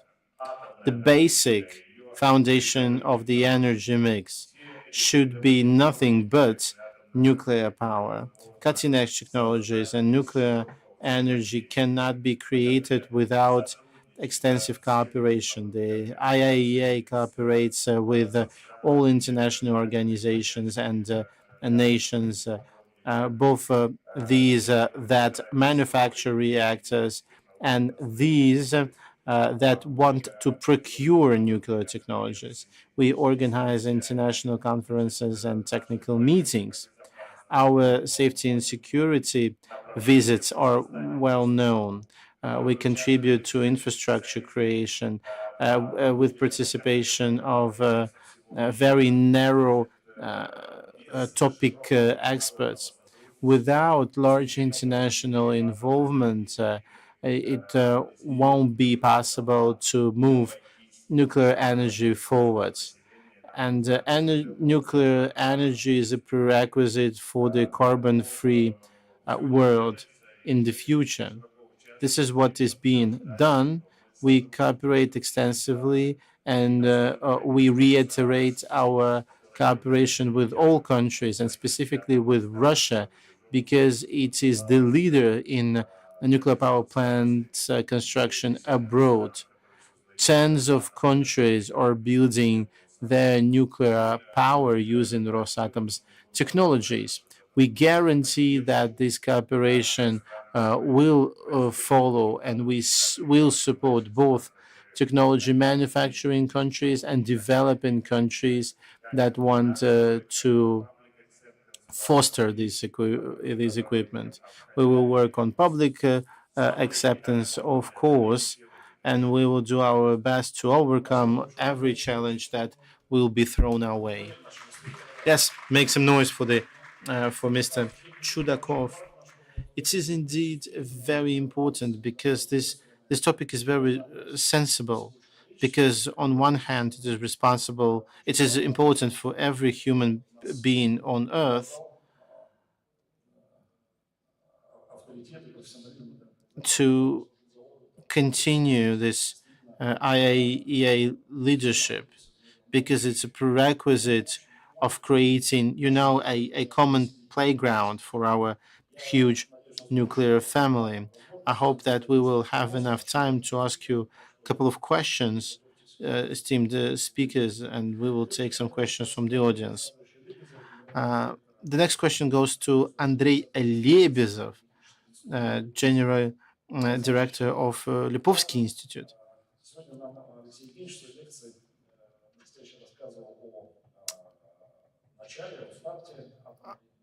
The very first lecture talked about the beginning of nuclear, Lipovsky and other titans that we stand on the shoulders of. When those people were discussing about the energy, they were talking about electrons on mega electron volt foundation. But the quick reactors is like going back in the future, the well forgotten past to build up the emblematic future. And the Pro-Reef project is the second, if not third iteration. Could you please enlighten us with your 10-year forecast, knowing that your institute is one of the leaders of this movement towards future? Thank you for this question. I would like first and foremost to congratulate you on the Peaceful Atom Day, which is celebrated today to commemorate the launch of the first civil NPP. Thank you very much for your initiative, dear youngsters. Coming back to your question, Mr. Moderator, it's going to be a piece of cake to present today, because Professor Likhachov highlighted all dimensions that I had wanted to highlight. When we talk about speed, I had this idea that I formulated for myself. Quick reactors is the future of the nuclear power. Our institute is the mother of fast neutron reactors. Lipnitsky was one of the pioneers of this topic, and our institute is named after him. And we scientifically survey every single fast fission reactor, Ben 600, Ben 800, that are being utilized at Beloyarskaya and PP. Looking in the future, crystal balling in a way, we have two major topics. First, Ben 1200 M and Ben 1200. The thermal carriers are different between potassium and plum. One, we're talking about these fast neutron reactors being our future. Let's think about arguments that we heard and we keep hearing. First, uranium reserves are depletable. Of course, we have enough uranium to satisfy many dozens of years in demand. But I'm looking at you, the audience, and I see people from different countries, and all of your countries want to speed up their nuclear programs. Therefore, the question arises, where should we take fuel for NPPs to be constructed? And the question about fast neuron energy is the solution. Uranium 8 is the solution because when we produce natural uranium, 99% of it is U8. And fast neurons allow us to satisfy fuel demand. Second idea from Mr. Likhachov, nuclear energy equals green energy. Nevertheless, every single nuclear reactor produces a big amount of waste that has long-living isotopes in it. And fast neutron reactors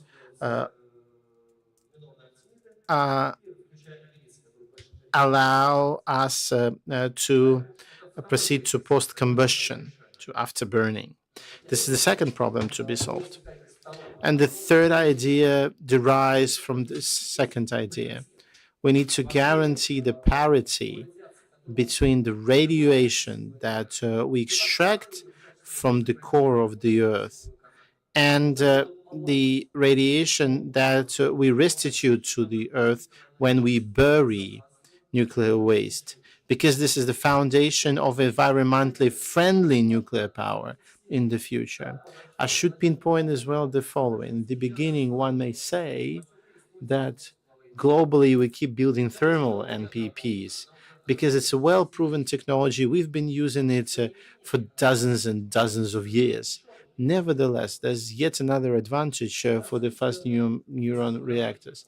They don't have high pressure. You know that in order to guarantee required parameters, we need to put water under high pressure. Second, we use liquid metal, and liquid metal solve this issue of accidents. It's not possible to spill this metal out of active zone. So these are reactors with embedded and inherent security. It's an important part of the future. Indirectly, what I must say is the following. The technology is galloping, and fast neuron reactors technologies are quite simple.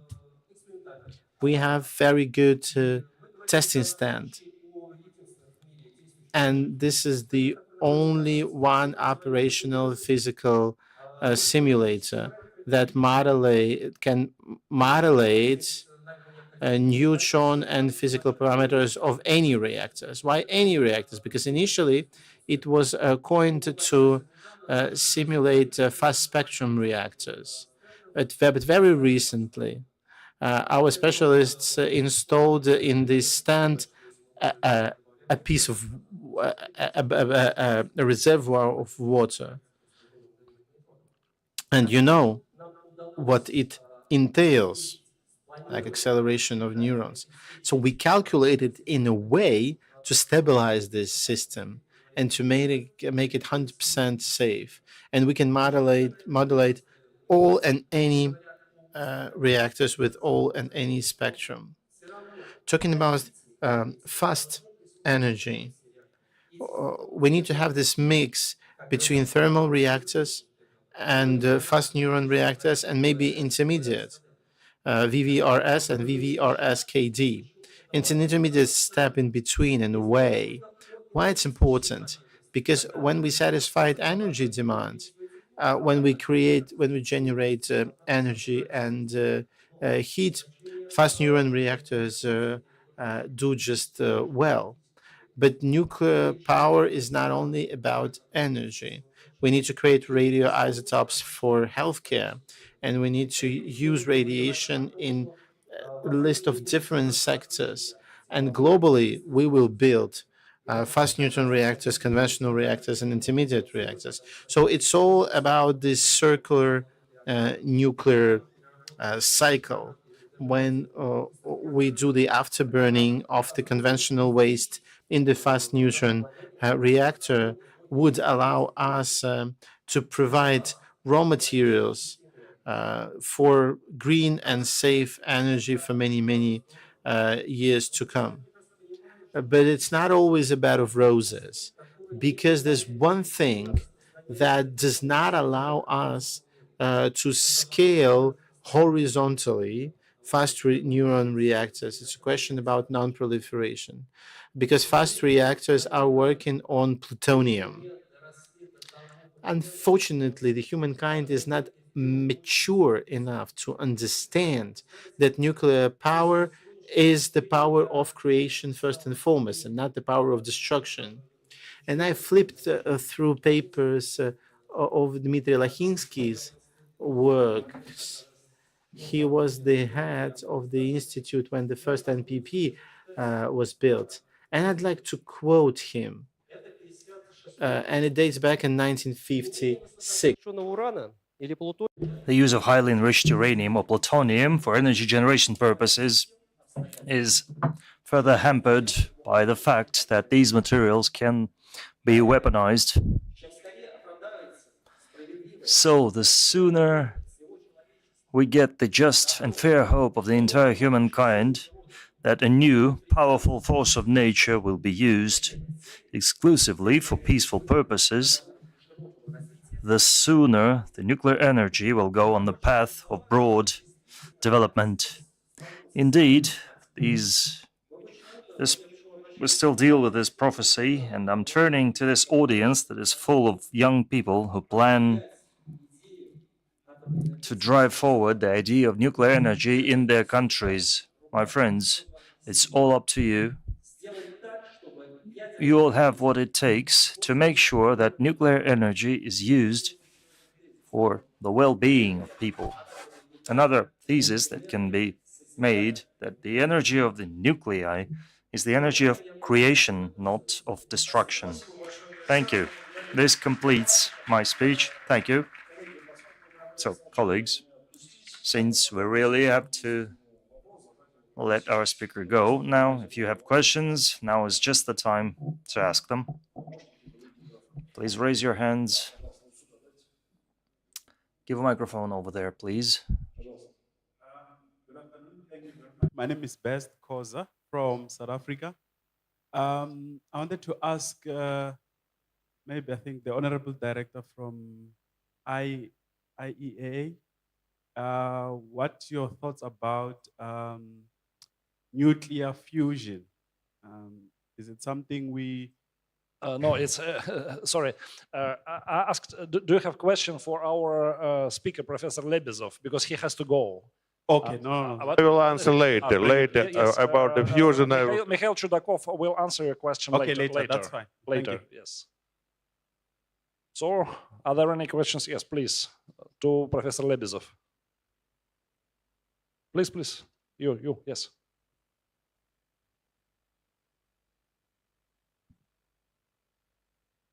Hello, my name is Mehreen and I'm from Pakistan. I have two small questions, if you could answer them.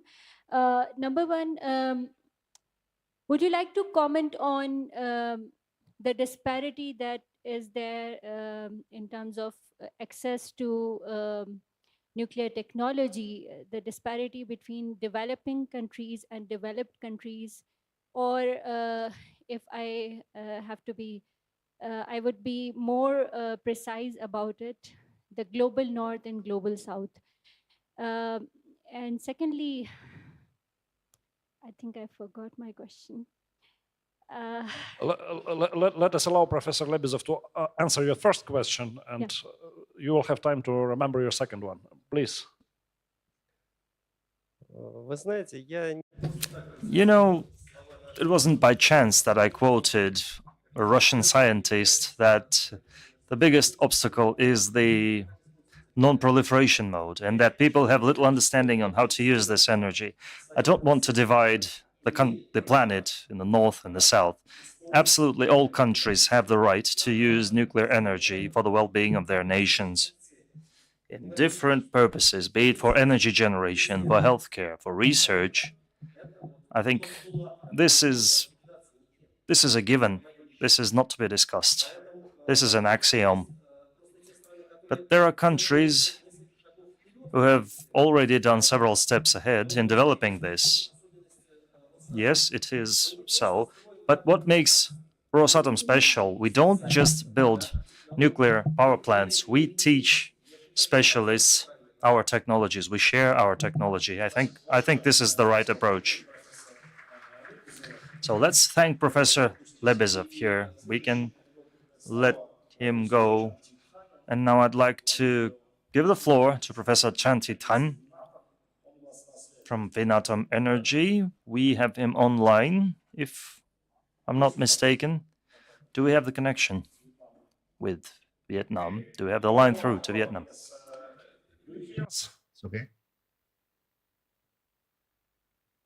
Okay, thank you very much. Yeah. Yes, thank you. Could you share your views about the South Asian perspective of nuclear energy development? Okay, thank you for the question, and I try to focus on the development of nuclear power in our country. It's okay. Yes, good afternoon, distinguished guests and ladies and gentlemen. It's a great honor for me to attend this very important meeting, nuclear energy of the future and new opportunities, and share with you latest information relevant to the development of nuclear power in our country. So as you probably know, at the end of the last year, our Central Committee of Vietnamese Communist Party and National Assembly decided to resume the Vietnam nuclear power program, which had been postponed from November 2016, almost 8 years. And we will start from the first two nuclear power plant projects in a province, Incheon province, and first NPP project in cooperation with Rosatom, Russia, and second project in cooperation with Japan. And this two NPP project will focus on large capacity reactor, around 1,000 megawatts, and each NPP project, its size might consist of 2 units for the first stage, and with possibility to expanding to 4 units at the later stage. So currently, Vietnam, we are working very actively on several important tasks to restart NPP project.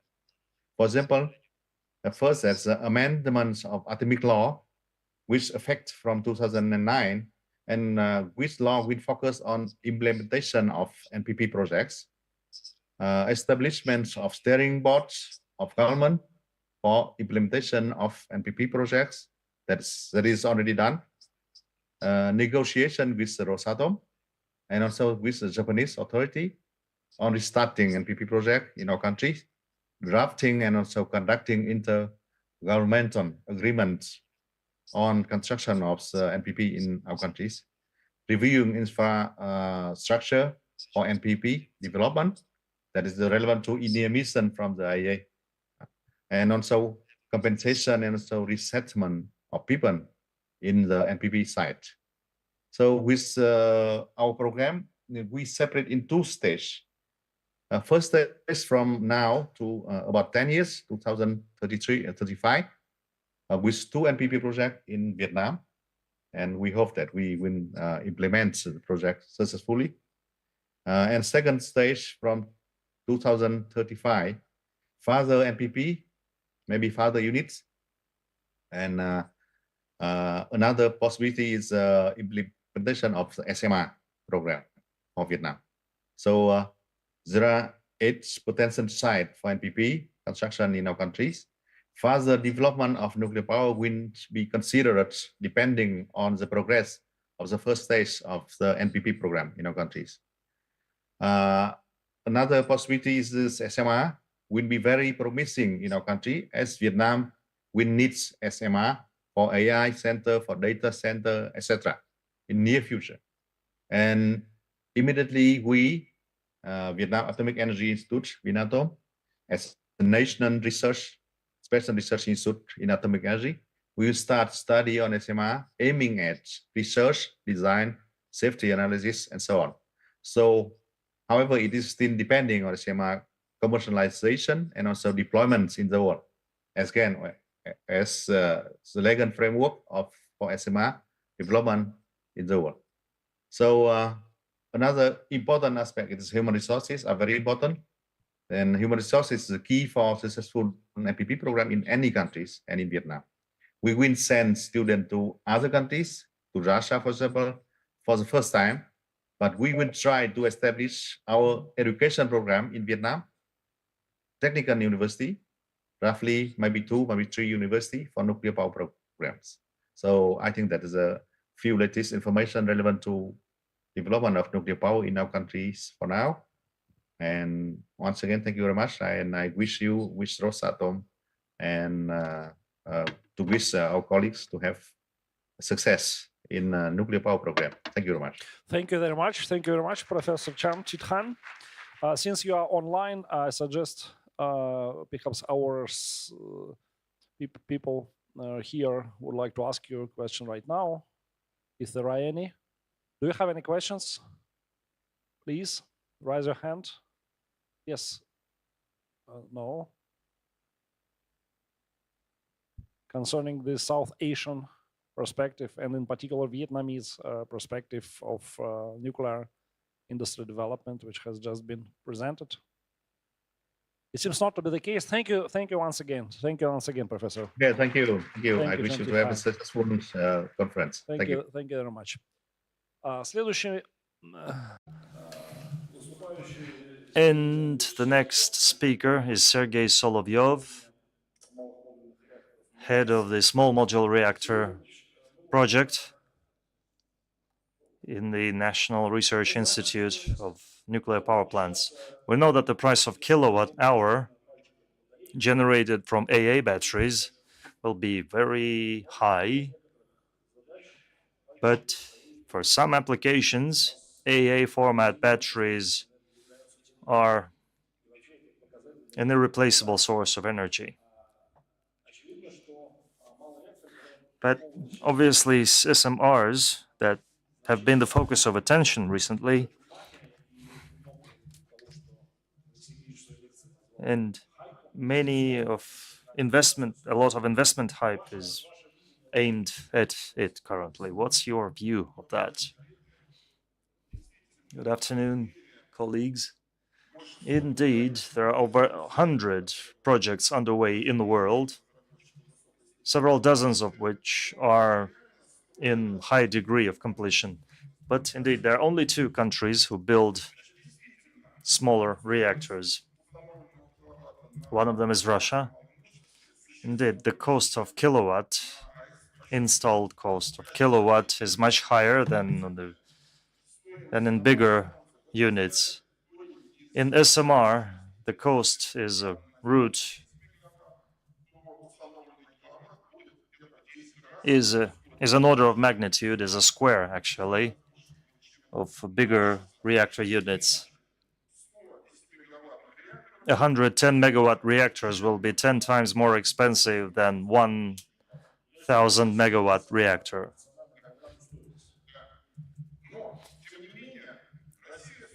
So Russia has been made by God for SMRs because 80% of our territory is not connected to the grid. Logistics is very tough, is very difficult there. So the cost of kilowatt hour is very high there, which makes SMR generation there very competitive. It's great at minimizing the cost of kilowatt hour. In the extreme north, it's very difficult to build infrastructure because working conditions there are very tough. So Russia has found a very graceful way out of that.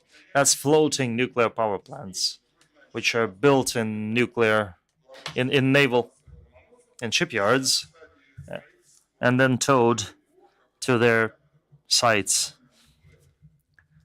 The first FNPP has been working in Chukotka for 5 years already, and there are 4 more in the works.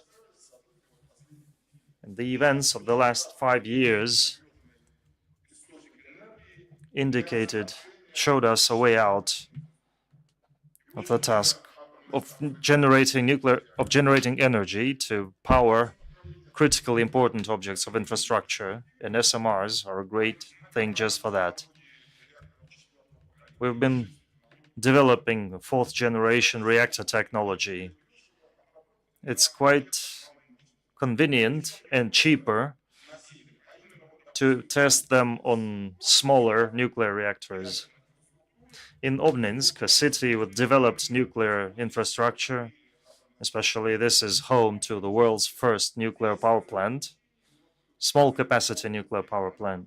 And I think it fits very well in the Obninsk tech paradigm.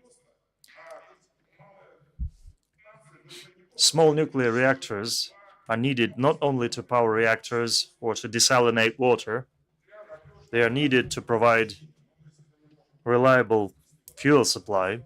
Если у нас нет СО2, то можем метан сделать. We can produce methane to be added to diesel fuel. Or if we have CO2, then we can make synthetic fuels. And we can experiment on that right here. And students would not only learn theory, but they could combine that with practice. And to reduce costs and to improve competitiveness, there are several tasks. Well, I won't go into details of securing state support, which is important. There are also regulator problems. All the norms and regulations have been developed for bigger high pressure or boiling reactors and small modular reactors. They're synonymical to, well, hard to access pipelines. And regulations provide for regular inspections and liquid salt reactors where there's molten core and there's a melting insert that underpins the whole security concept. When there's an emergency, it melts and leaks the fuel somewhere safe. So we need to work with regulations here and the legislation. Probably quantum technologies will help us at a certain stage. Through multi-physical modeling of all processes developing at a nuclear power plant, we create a digital duplicate, a digital alter ego, to figure out integral security parameters, and then we can adjust the rules So I think the small modular reactor is the perfect object. The calculations for a smaller object that's nearly 10 times less, they require 3 to 4,000 times less computing power than big reactors. So we can create a precise digital twin, digital copy of an object before it's been actually built. So without actually building the physical reactor, we can calculate and forecast the results and settle on one of the 6 future technologies. In the end of my speech, today is the 71st anniversary of the first nuclear power plant being commissioned and put into operation. I had the privilege of talking to the general designer, the chief designer of this first nuclear power plant, academic Dolejal,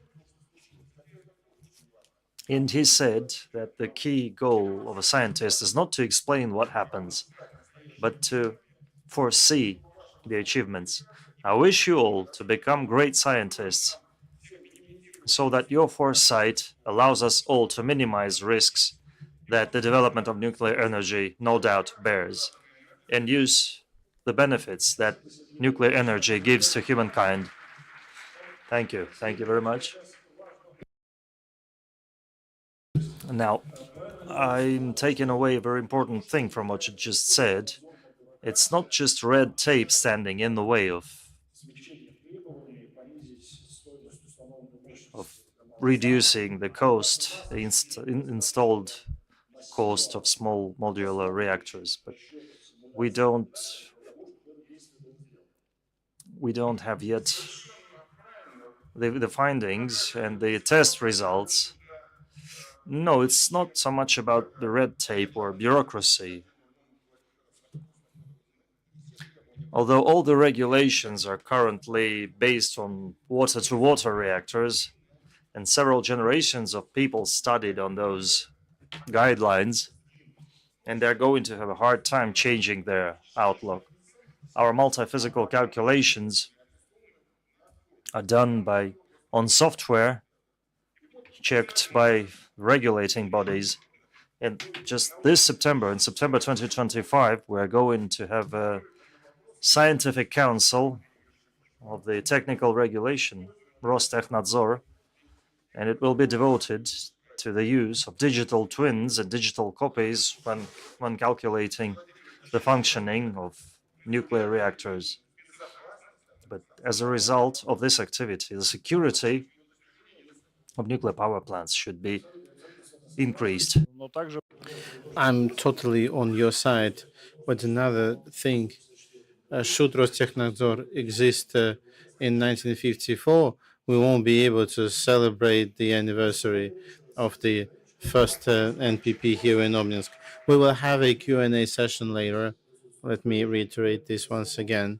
And now I would like to give the floor to Muhammad Shahzad, senior researcher from Bangladesh, and I'm very glad to highlight that he graduated from our university.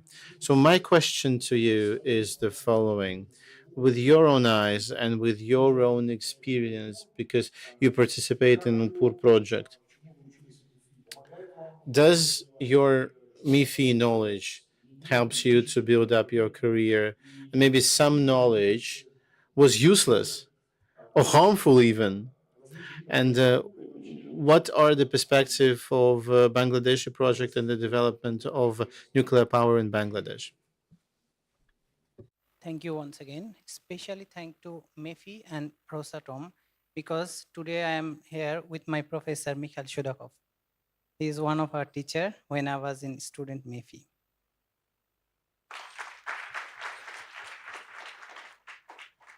Okay, let's come to the point. Everyone is tired, I think. Sleepy mind? Okay. After completion the graduation, first question in the head, what I will do? What will be the next step? Now you are all, most of you are a student, I think. Now you are all very happy, the good weather in Russia, but after graduation, either job or business What will we do? What will be the process for the nation, for the world? Okay. First of all, no institute, no organization will give you a job or a business, established business, anything. You need to make it by yourself. Then what the institute or organization can help you? Okay, for me, like MEFI, give me the confidence how to go the best one and how to achieve. First of all, when I completed my graduation with my colleagues and my friends, most of we are very afraid. What will we do? Because this field is very verified field plus very competitive field. Like in our country, we are going to start the first nuclear plant in this year, last of the year, physical startup, I believe it will be. So after completion here, it is very difficult to get engage myself or my team to my power plant. How? We are not far from our study last 3 year, last 4 year. Is it possible for me to engage me in my country once again? Like before 4 year, I was like a fresh student for my country. Okay, this is the way to help you the university. You need make yourself as a confident, make the challenge. Okay, let's try. Because in every country, I believe, if you will take in nuclear sector, it is very competitive for you also. Go the and take the challenge, you will be the best. Okay, for me, after taking such challenge, now I am here. And all my colleagues and friends are doing very good in their sectors. So they are giving you a very good platform, like the floor is linked with a very good light we can see. We all are linked here. The Rosatom is giving us such a floor.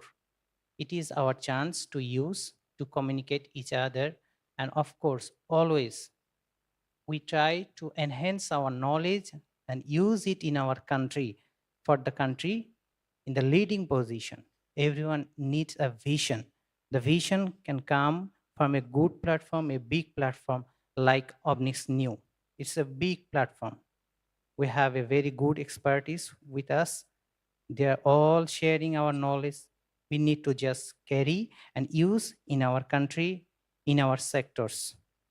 And of course, it was very challenging for me to prove myself in every sector. But if you will get the task, you will find yourself that you are doing the best, because in the period of educational time, they give you all the secrets and policies, how to improve it. So don't be afraid, always be ambitious and take the challenge. And once again, thank you, Rosatom, and thank you, Mefi. Thank you very much. Спасибо большое. Thank you very much. It was very nice to hear your words about our university, and I really resonate with your idea about you have to learn how to trust in yourselves, because it's a very important momentum for you to build up your career on. And we indeed train our students about one simple fact. If your career path is accurate, you won't search for the job. After the graduation, many teams will approach you to work with you. Or should you be a leader and entrepreneur, many people will care to join your team. If you have never sent your CV, your fame precedes you.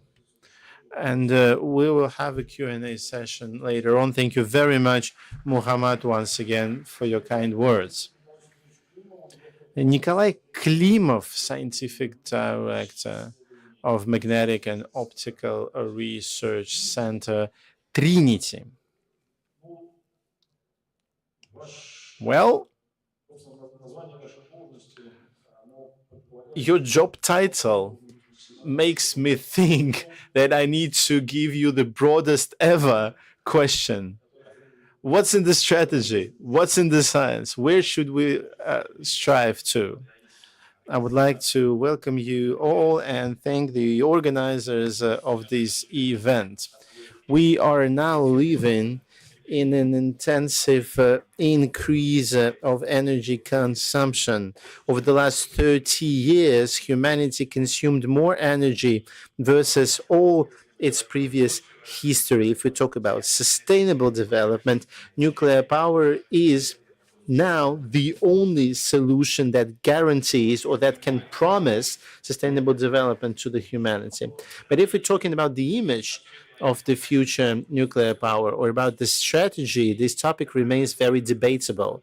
There are several ways that compete against each other. There are crossroads and unsolved problems. So let's think about an equation that should describe the future of the nuclear power. Now, we have different components. Some are better understandable and less understandable, like fast neuron reactors, thermal neuron reactors there. The circular nuclear cycle is definitely there. But there's another component which remains tiny so far, but it nevertheless should not be ignored because probably it will define the image, the perimeter of the future nuclear power. And I'm, of course, talking about thermal fission reactors.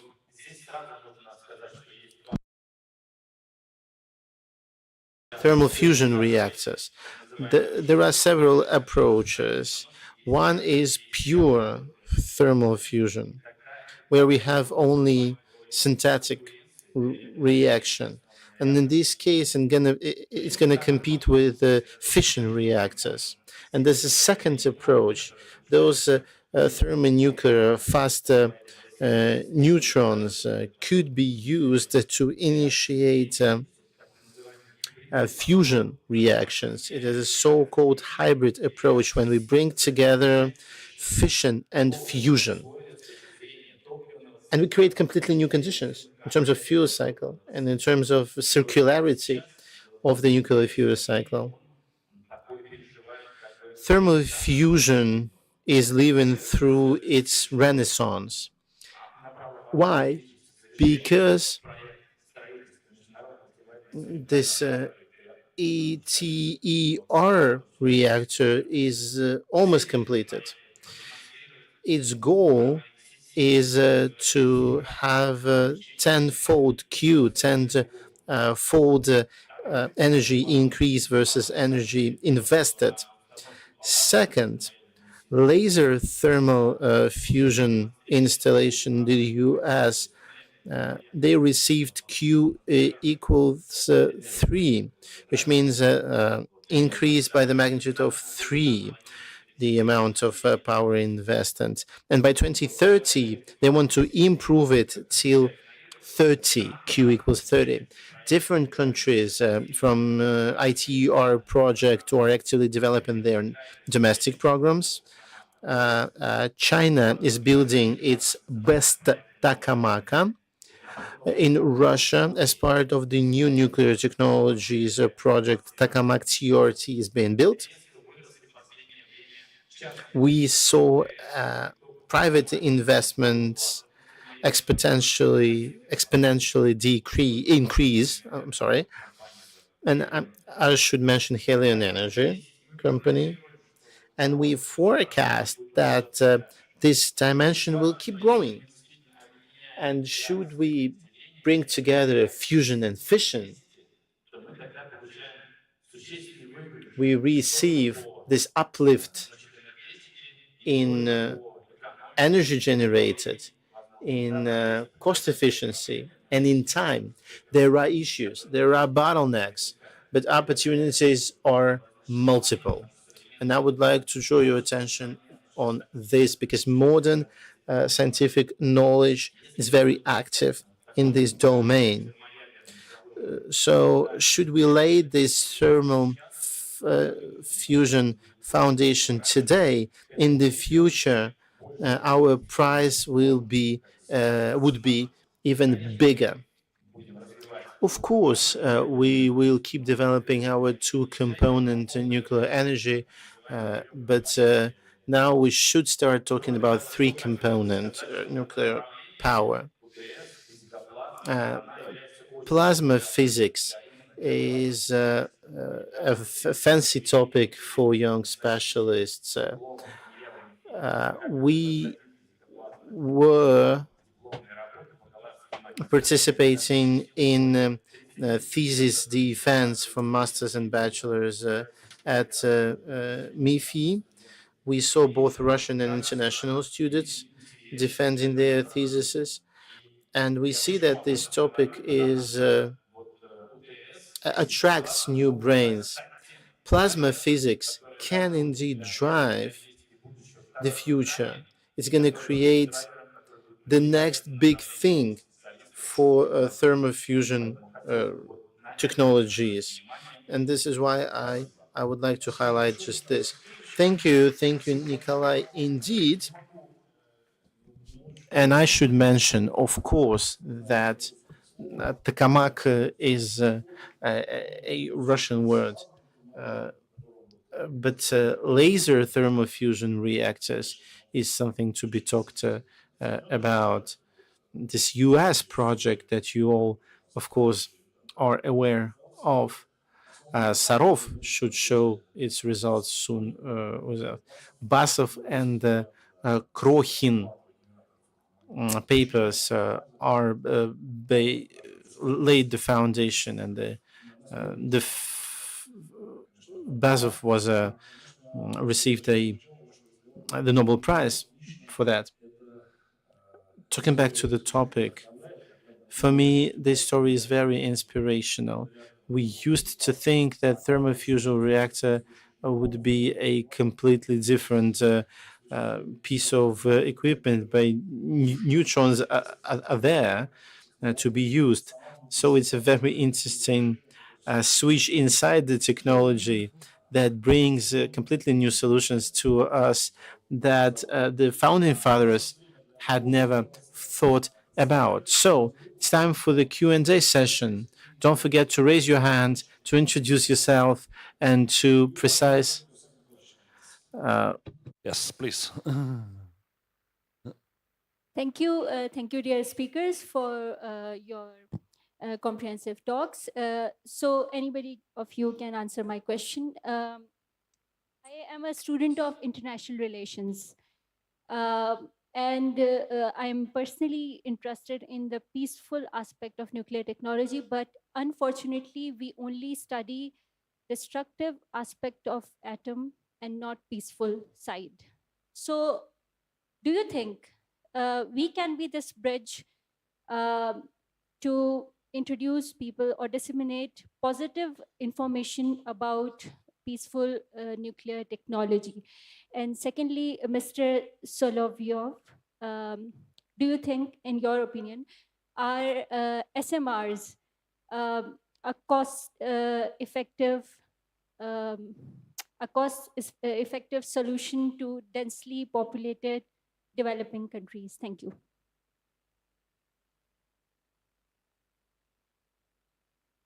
Пожалуйста, кто начнет? Вы сначала, да, потом Сергей Леонидович. They ask Sergei Leonidovich, but I can also just to tell that we hope that the cost of kilowatt hours from Samara also will be improved with time, because that's why we call it modular reactors. When, of course, you have the pilot reactor, the cost will be 10 times more expensive than from big commercial reactor. But with development of SMRs and modular type on factories, bringing in the country and shorten the time of construction, we hope that the price get down for the kilowatt hours. For sure, I agree with Sergei Leonidovich. It's never be that comparable with the big commercial reactor like 1 gigawatt and more. But anyway, I hope it won't be 10 times more expensive. Otherwise, we are disappointed here. A lot of developing countries who is waiting at this SMR on their territories. And when the countries asking us, do we need SMRs? Of course, we are just compared it with what they have. SMR needs really an isolated island, northern territory where you cannot effectively use a big commercial reactor. In some developing and African countries, when they don't have that developed infrastructure also and grids, why they need that big commercial reactor if their grids that's I don't know that half of a gigawatt that for sure that they even cannot back up this power.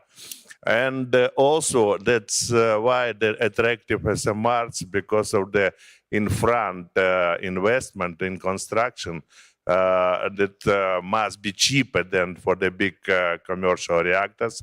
And now, as you probably know, that a week ago, World Bank already lifted the ban for financing that nuclear power. So we hope that private banks will join for investing and financing construction of SMR. So not so bad in ahead of us. That we hope that you will get SMRs not 10 times more expensive for kilowatt hours than a big nuclear reactor. Вы что-то добавить хотите, Сергеевич? Я добавлю, раз уж Let me add one thing.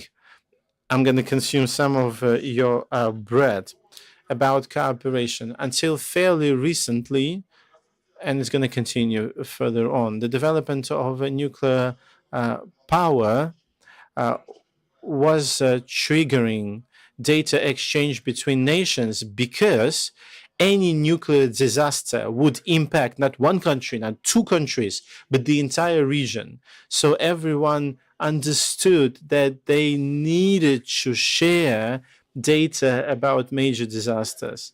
And cooperation via the IAEA is a fantastic example of leaving secrecy stamps from nuclear data, because data safety and security is a global issue. It contributed cooperation. I think it's gonna happen. It's gonna continue. I don't know who was your professor in the university, but nuclear energy development remains an important driver of scientific and research exchange. May I add you? In Rupur, it is a very real scenario. When we trying to start our first construction, everyone is like your comment, afraid of the nuclear sector. There will be something wrong, there will be some bomb. No one want to work there. But through the ASE and Rosatom, every week we prepared some concerness public awareness program. Now every day, every shift, we have 3 shifts, 8,000 people are working inside the reactor and they are constructing, they are very positive now. So if you think, no, maybe someone is giving you the information that is not positive, but if you will get some positive result on it, then it will be not be matter of fair. Thank you. Thank you very much. So your question, and next your first, you, yes.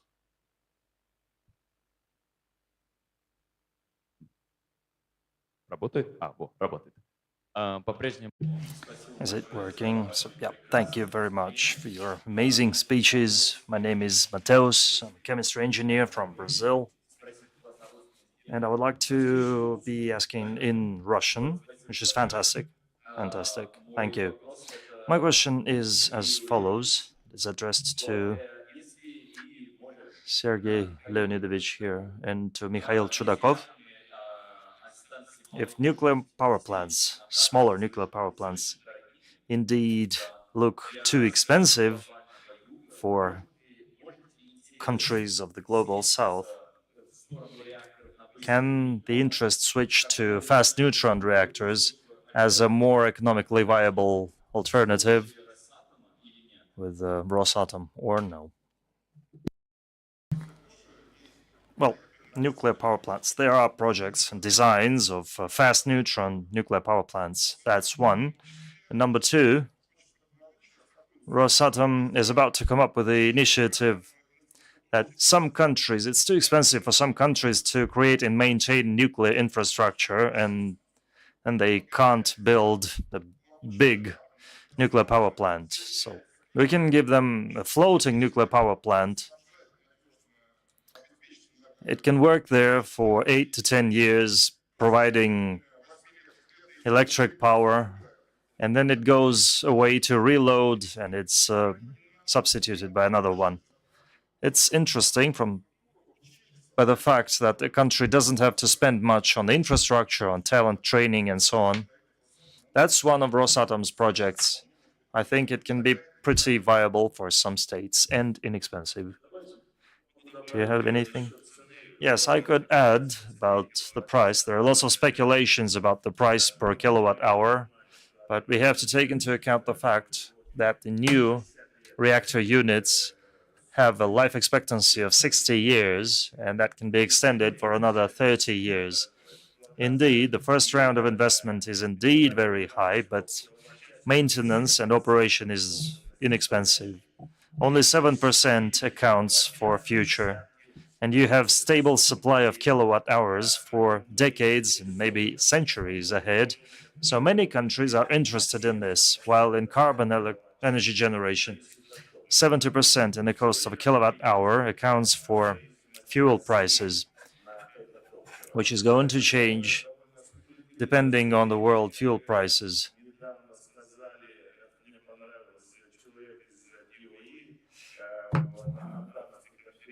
Recently, at the Abdan conference in Brazil, in Rio, a person said, here it's slightly expensive, here it's slightly cheaper. He said, and it's the state that has to look at that. You don't have to go into details. You have to have the basic energy in place of carbon energy. Otherwise, we see what's happening in Portugal and Spain with the blackouts there, because grids have become fragile. When you have direct current of wind and solar energy, and reactive energy holds the grids together. When they stopped their nuclear power plants and their major coal plants, everything fell apart in 6 seconds. They still can't say the reasons, but for me as an energy specialist, the reason is obvious. You ended up with very fragile grids.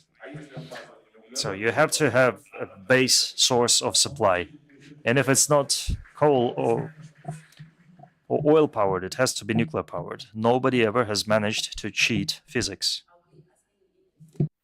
I am Vasti Mantedo. I'm from Namibia. I'm from a small village, Unarville. We currently discovered a lot of uranium, and I'm in the science field, in the physics and nuclear science field, currently doing actually engineering, mining engineering. I just wanted to find out what will it take for a developing country to move from mining a mineral into making its own energy? What would it take? Кто-то хотел бы ответить, коллеги? Ну, может, если мне позволите. I think let me also cite Alexei Likhachev. The first starting point is people. Is people who have knowledge and who have ambition to build this part of national economy, this part of national science, this part of national. And if you have people, all the rest will come.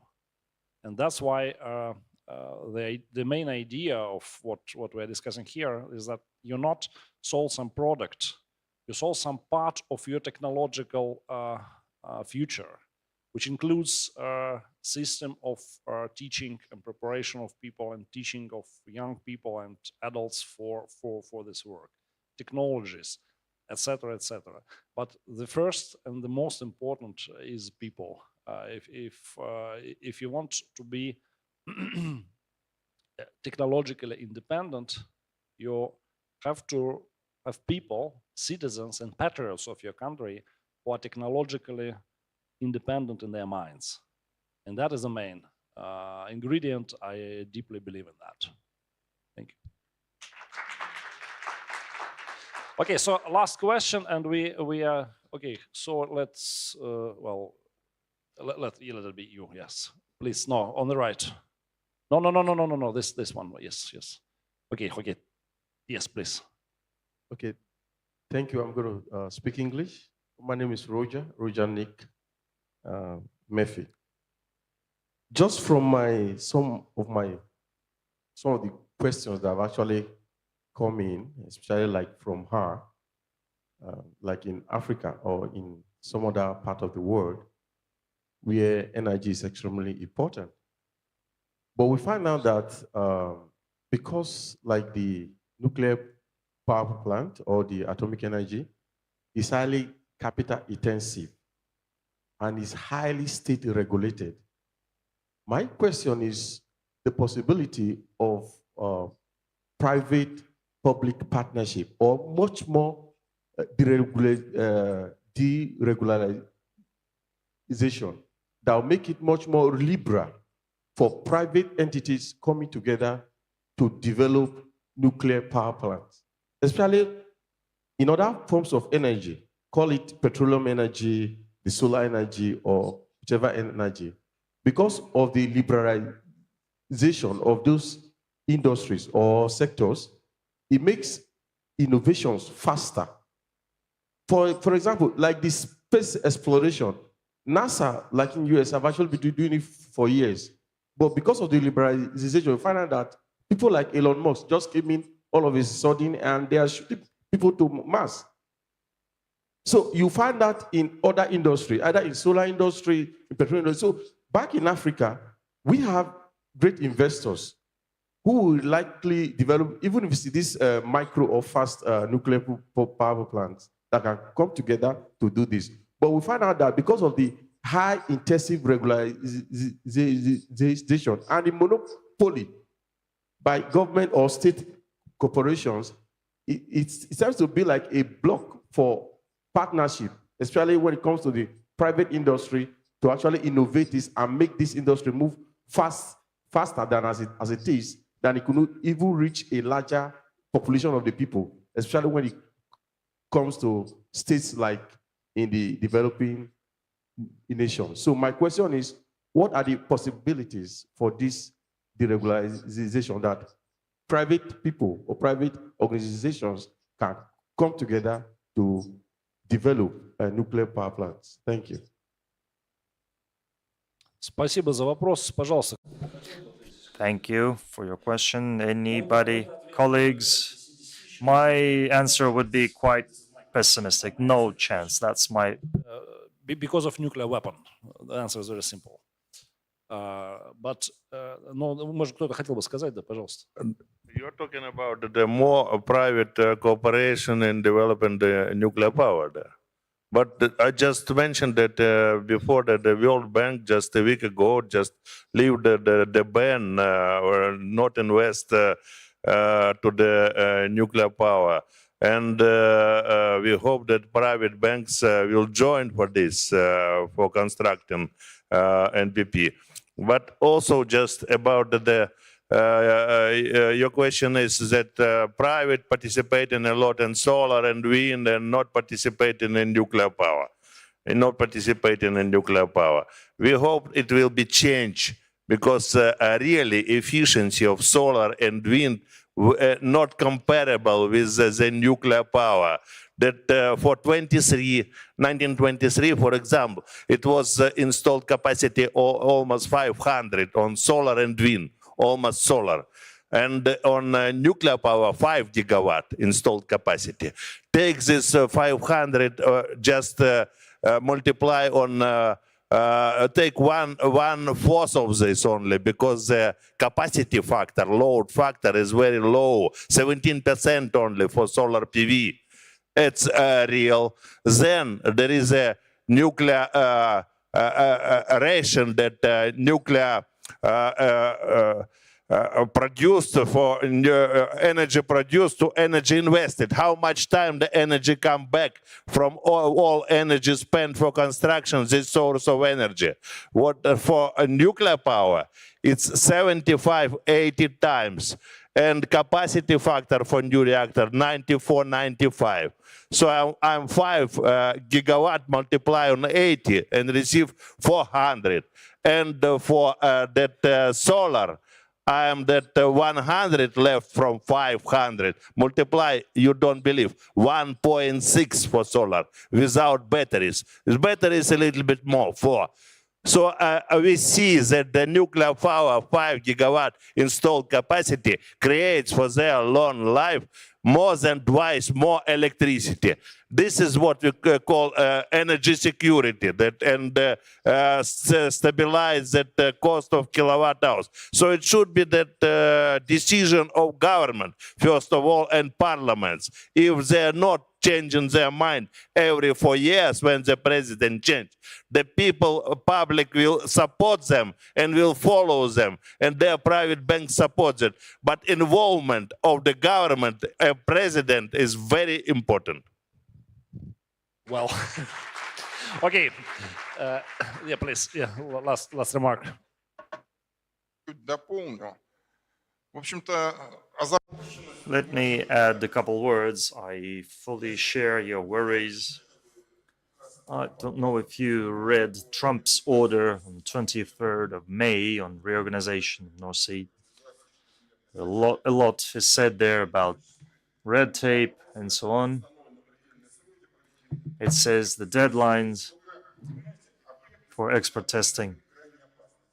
But nuclear energy is can be extremely dangerous. It's very important to be careful there and do step by step, very carefully, because the aftermath can be quite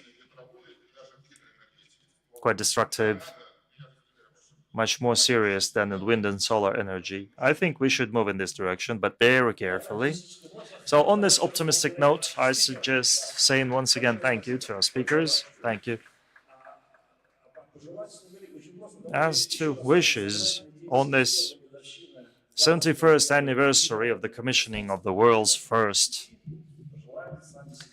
nuclear power plant connected to the grid, let's wish each other that the next 71 years is filled with milestone events, great achievements, possibly made by you. Thank you. Thank you very much to our moderators. Thanks to MIFI Principal Vladimir Shevchenko for moderating this very rich and eventful discussion. Thanks to speakers and guests. Thanks for your questions. I really advise you not to leave because it's an interesting part right now. Мы совсем скоро. Спасибо большое всем, кто присутствовал на этой сцене. Друзья, прямо сейчас. And right now, our friends, will continue. Before we move on to the topic that interests everyone here and that emphasizes the youth part in the International Youth Forum, let's move on to the atomic quiz, the one we had at the very beginning. That's going to take us 10 minutes, and then there will be a musical surprise for us. And then we'll have a session.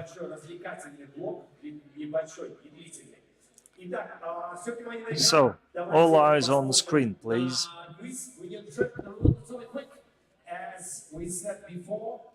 Что выиграете? So, win a trip to the World Atomic Week. 10 people to answer first, well, to give correct answers. 10 people who will answer correctly, first of all, and faster than any one of you. Top 10 correct and fast answers are gonna get the ticket to the World Atomic Week in this autumn, this fall in Moscow in 2025. So raise your hand if you are ready. Raise your hand. Поднимите руку, если вы готовы, если вы уже. Okay, I'm just waiting for you. Of course, yeah. I see you. I'm just waiting for you. Yeah. Поднимите руку те, кто Raise your hands, those who are already in. There you go. Brazil is in. Okay. Okay. And 10, 9, 8, 7, 6, 5, 4, 3, 2, 1, action. Okay, we have 10 minutes for everything. Let the music play. I'm going to be back, and we're going to have a really cool thing going on up here on the stage. Our music guest is going to be here on the stage as far as I understand, so be ready for this one. This is going to be a really, really cool show. Make some... включите музыку, пожалуйста, погромче. Can we have the music on, please? Give us 10 minutes.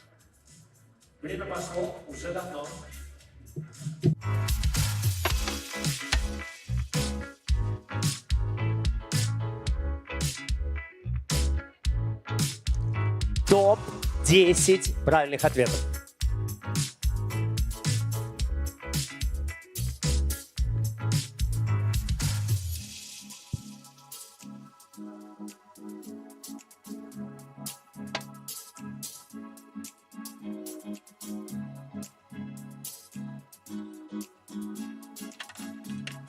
Пока идут ответы, через 10 минут сейчас появится, вот через 8 минут и 40 секунд у нас появится музыкальный гуру. So in 8 minutes, we'll be having our musical guest here with a musical show that you will never forget.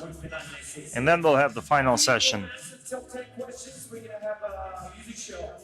A short one, very bright, with an exclamation mark on the stage in 8 minutes. Don't miss it. I'm telling you, do not miss it. It's going to be fun. And you're going to be part of it. And after that, we're going to have the final session. So don't go far away.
4, 3, 2, 1.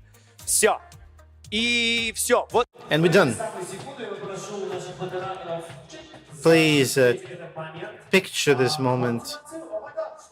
Происходит здесь на сцене. Друзья, What's happening on stage here?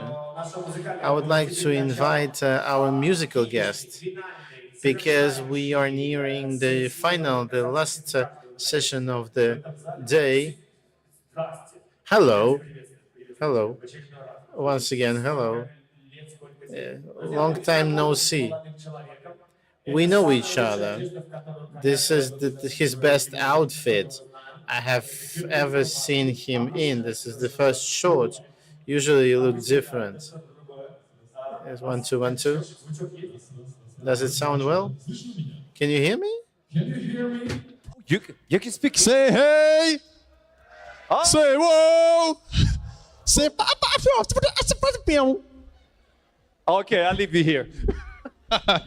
My name is Lex. I'm a professional beatboxer. I can make a sound. I can make a music with my mouth. And I have a kick on my lips. And it sounds like...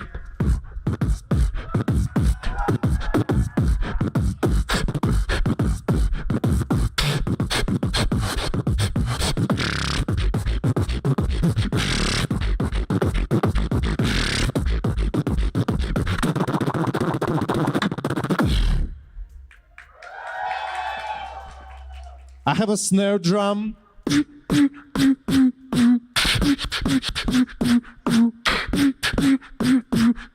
Hi-hat.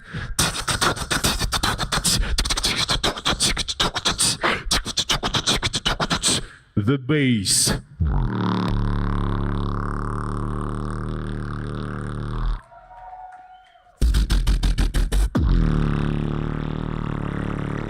A special bass.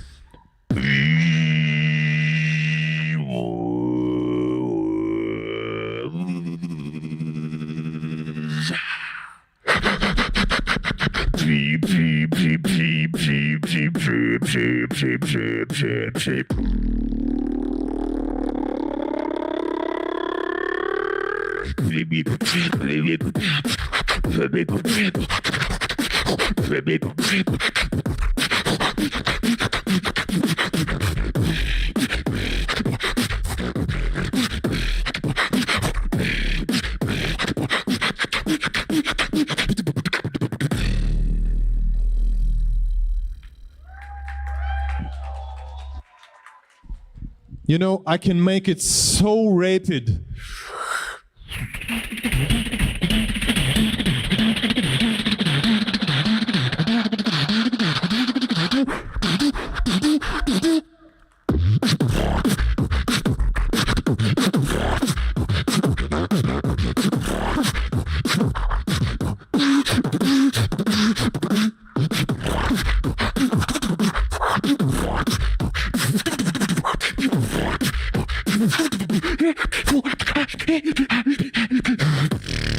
Rosatom. Rosatom. Okay, I say Ros. You say atom. I say Ros. You atom. Go, Ros. Ros. Round up. Ros. Yeah, you're great, guys. I want to make a sound with you. I want to make a track with you, and I need 5 people. 5, only 5. Oh, you just go on the stage, yeah. The first 5 is gonna be good. Okay, we have 1. It will be easy. Yeah! Not so difficult. And another one. Oh, a 5th one. Oh, there we go. Okay. We got 5 there. Whoa. It's not me. It's me. It's me. It's not me. Okay. I say 3, 4. and you say Rosatom. Okay? Are you ready? For sure? Rosatom. Okay? 3, 4. Rosatom. No. We need to make it louder. Okay? Rosatom. 3, 4. Rosatom. Rosatom. Rosatom. Yeah. Okay. Obninsk Tech. Yeah? Say with me. Obninsk Tech. 3, 4. Obninsk Tech. Obninsk Tech. Obninsk Tech. Obninsk Tech. Maybe something like this. Okay, for DJ, it's very good. How are you feeling today? How are you feeling at that stage? Cool. Okay, we can make a sound with your cool state. I say 3, 4, and you make it with sound. For example, if I'm happy, I make sound like yeah. If I'm sad, I make a sound like and you are okay. You're cool now, and you say Kchow. But 3, 4. Kchow. No, 3, 4. I need to say 3, 4 for you. 3, 4. Kchow. Go. Go. Could you make it louder? 3, 4. Kchow. Kchow. Yeah, we'll make it. Yeah. I want you to make okay? Yeah, Akuna, yeah, please.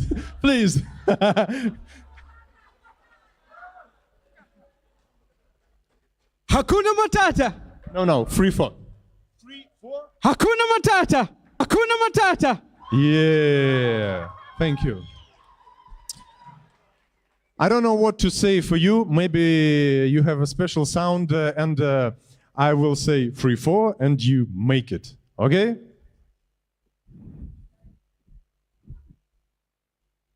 Three, 4.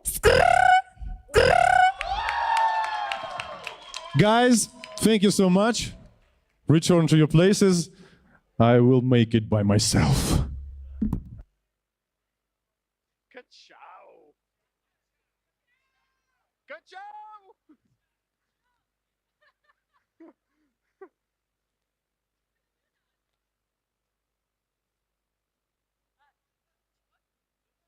Hakuna Matata. Yeah. Okay, I'm like a cooker. I will cook now some track for you. We need some sound like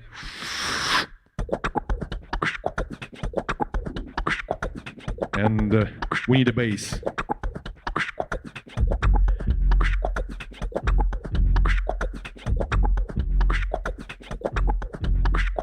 Rosatom. Rosatom. Ciao. Ciao. Rosatom. Rosatom. Obninsk. Hakuna Matata. Okay, I got it. Every time you hear Hakuna Matata, make it with him, okay? 3, 4. Hakuna Matata. Hakuna Matata.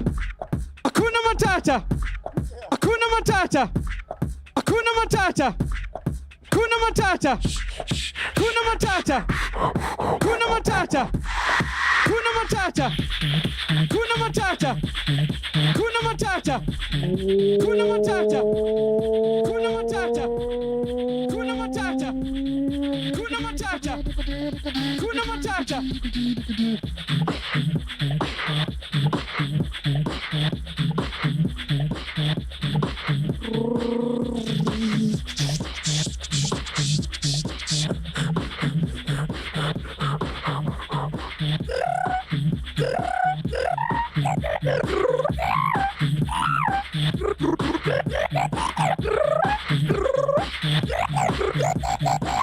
Matata. Kuna Matata. Kuna. Der Anfang wurde Hanna wie Rosatom, yeah, du Rosatom. Hanna wie Rosatom, Hanna wie von der Rosatom, hey, Rosatom, oh, die Rosatom, yeah.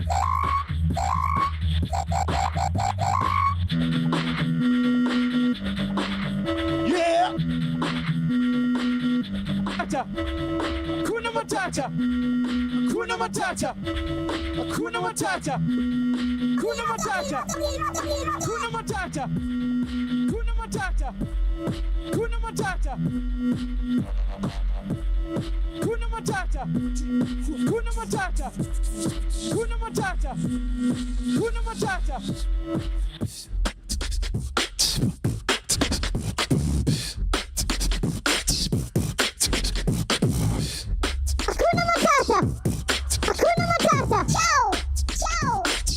Ciao! Rosatom! Rosatom! Rosatom! Rosatom! Rosatom!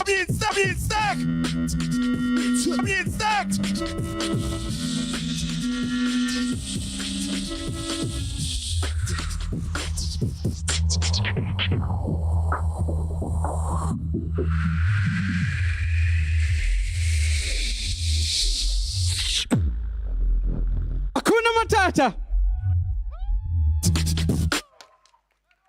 Thank you so much, ladies and gentlemen. Rose. Atom, autumn.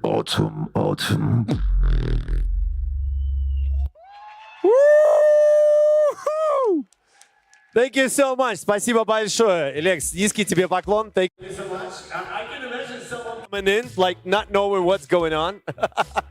Just, and the most weirdest sounds ever. Yeah, just leave it there. Yeah. For sale. Okay, we have for sale. Starting price, something with the, okay, we got the, anyone recorded that? Yeah, anyone had that on the video? Good. Delete it. Good.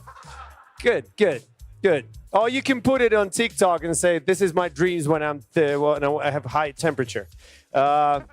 Okay, we're ready for the next session. Right here, just give us a couple of seconds to clean up this stage. Lex, give a good round of applause for Lex, for the beatboxer. Thank you so much. Lex, спасибо тебе большое. Спасибо. Ты великолепен, как всегда. Спасибо тебе огромное, дружище. Спасибо, что немножечко... Thank you so much. Thank you, friend. You really create the right environment. Before the last session of today, we're going to find out who is the winner, by the way, with the Atomic Quiz right after the session. So don't go too far away. For those ones who were taking part, we'll find out the top 10 names. Okay, итак, заключительная сессия сегодняшнего дня. The last session for today is called Youth Leadership Path to a Sustainable Future. We will discuss youth as a topic in order to explain why we are called International Youth Nuclear Forum. And I would like to invite on stage our moderator, our chair, Director of International Partnership Center of the Rosatom Academy, Mr. Alexander Karmishin.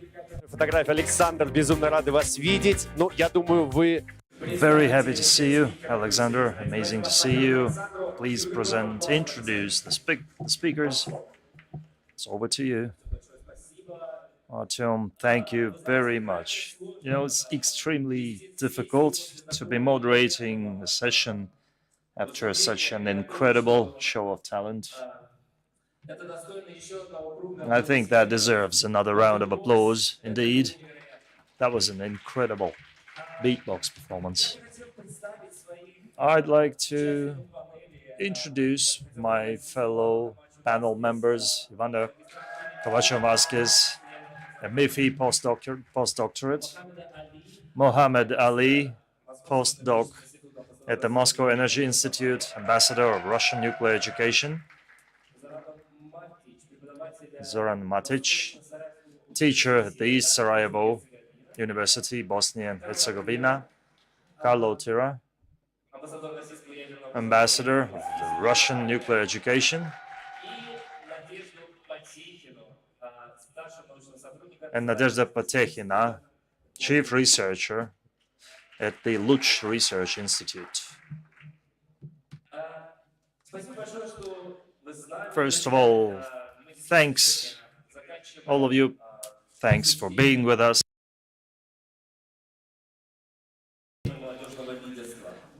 We are going to discuss youth leadership. It's being discussed these days at different high-level scene, for example, the IAEA. The topic of leadership in the industry is a crucial one. And it brings additional sense why we are discussing it today for the younger generation, those who are going to build the industry, lead the industry, and those who will be practically bringing the solutions, just like Obninsk tech is on the table. So we've discussed it today a lot. And we wanted initially to have a full-fledged panel discussion, but I would like to stick to the framework, which is a fireside chat, to have a more informal discussion on what could be the leadership in your perspective. So I would maybe start with Wanda. Thank you very much for being here. And I know that you're from Bolivia, and I'm also aware that young people are leading technological reforms and transformation in your country, and young people are becoming a leading force. So may I learn what brings this leadership in the Bolivian youth, what makes them move forward and bring the others behind them? So what's your opinion then, a few words, if I may learn? Thank you.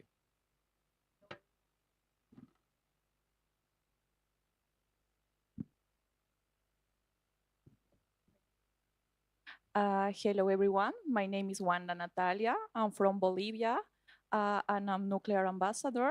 For me, it's a pleasure to be here with you guys. At first, I will try to respond the question in Russian because I'm trying to improve my Russian. Currently, I'm doing my master's degree in MIFI. And молодежь — это энергия. Young people are energy, will, and the desire to change the world. In my country, in my native Bolivia, we just started talking about nuclear technology. That's something previously we knew nothing about before. And I want to show that nuclear energy can be useful. For example, its use in nuclear medicine, that nuclear energy can directly help cure cancer. Besides, we as young scientists can convey that message to others, can explain, can create projects, we can share our experience. This is why it's so important for the future. Спасибо большое. Thank you. Thank you. Thank you very much.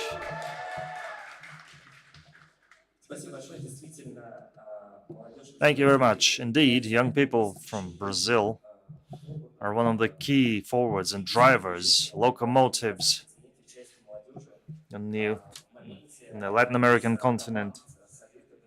One of the teams of the Council of the Impact Team project is carrying out a project, and Bolivia is one of those countries. Young people there are actively involved. And who knows, maybe under the Bolivian flag, we will go to the COP30 conference. And I think your leadership will be very much relevant there. Now I have a question to Mohammed Ali. I'd like to discuss the role that youth and youth leadership plays in engineering professions. We have known each other for quite a while. Besides regularly attending our events as the ambassador of Russian nuclear education, we met recently on the topic of BRICS. And now that Egypt has joined BRICS, it gives a whole new meaning in terms of supporting young people and how young people can influence the future of energy industry. Please tell us about the role that young leaders like you can play in developing the engineering foundation for the atomic industries, nuclear industries of their countries, and what qualities should such young people possess? Again, I will answer you as a young leader and as a Russian nuclear education ambassador, also as the chairman of the International Council of my university, Moscow Power Engineering Institute. So what we are doing for engineering sector, so I will speak in English.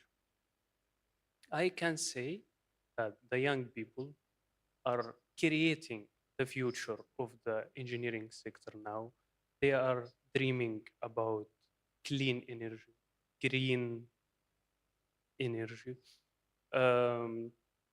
We are not waiting for the chances. We are making the change. For example, now I am speaking as engineer of robotics. Now there is a lot of robotics working in Russian nuclear industry. Like I saw a lot of robotics working in NPP. Who did this? Like it's the young people, and they can say that we are creating the future.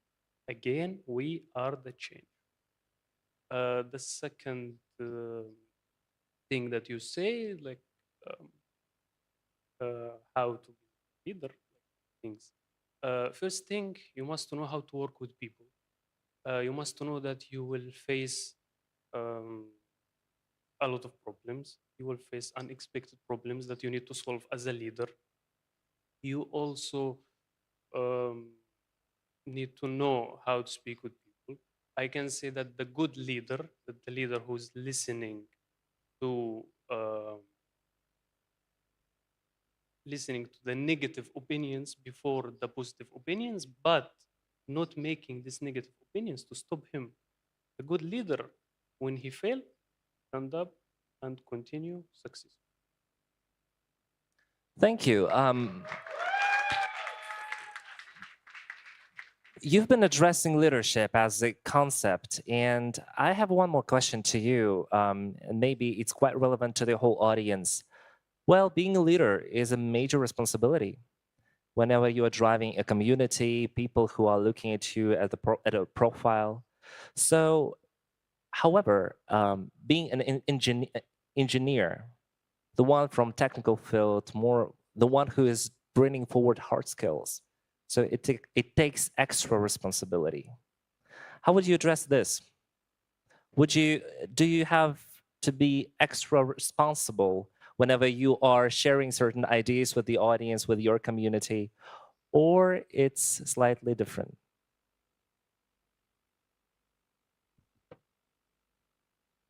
Of course, there is a difference. When you grow up, when you have more responsibilities, you will feel that you not like the past. You need to somehow to change.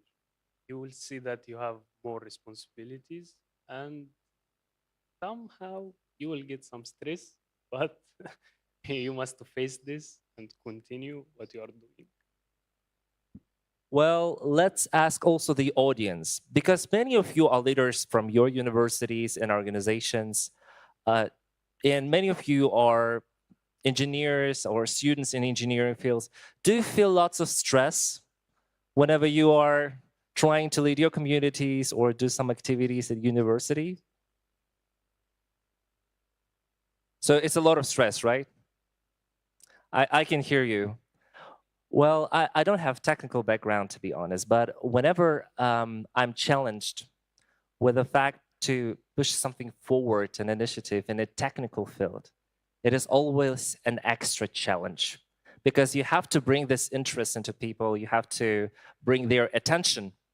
So I think this is very important whenever we are addressing this. So with this, I'd like to go to Nadezhda, because this is practically very adjacent area, and she is from a scientific organization, which is NPO Luch, National Research Institute.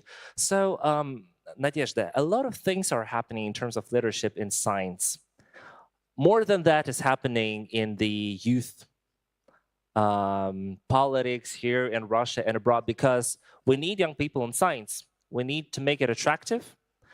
And I would love to hear from you, what is this spatial thing which makes science in Russia, especially in nuclear industry, attractive, and how you're bringing your fellow scientists into the nuclear industry? Thank you, Alexander. So I'm a member of the scientific nuclear community, and when we are talking about the nuclear industry and some science-intensive technologies, we must keep in mind that it's a crucial moment to keep the chain reaction of knowledge transfer from the masters, from the experienced employee to the youth. And that's why Rosatom has the several programs of mentorships for specialists and for managers. And it's just like clue or cult of transfer of knowledges or continuity of knowledges. And this approach help us not to lose the critical knowledges, which sometimes is the basis of the technologies. And these knowledges are in hands of the youth and not indifferent youth. And scientists is like that. Interesting to learn that most scientists are indifferent to what they're doing, because a lot of people, from what I've heard, are doing their job because, well, they have to. And the real leaders, I believe, are indifferent to what they're doing in science. Otherwise, they wouldn't have achieved so much. How would you define the current role of leadership in science? Why it is important right now, how do you think, especially in the nuclear sector? I think that a real leader is a professional. So scientists or young people who would like to work in science, firstly must be a professional, and then he pretends to be a leader. And I think that if the leaders, professionals are the heads of pelotons in scientific community, it's real cool because because the achievements and the results will become closer if they're professionals, but not only talk a lot. So I would like to say for the young peoples in the auditory to be the professional, to love, to fall in love with their work, and the leadership will come to you. Thank you, Nadezhda. I think, right, being a leader in science is about loving what you're doing. It's about love. Science equals love in this matter. So with that, I would also love to pass over to Zarana and to have a small discussion with you. Because you are assistant professor, so you are lecturing at Sarava University. It is different, especially when you are the one who is bringing knowledge, who is educating. You need to demonstrate this leadership for other people to follow you, not only to follow, but listen to, so that they could also get this knowledge and also remember what you've said the day before. So I would love to hear about this educational mission of yours, especially for the communities.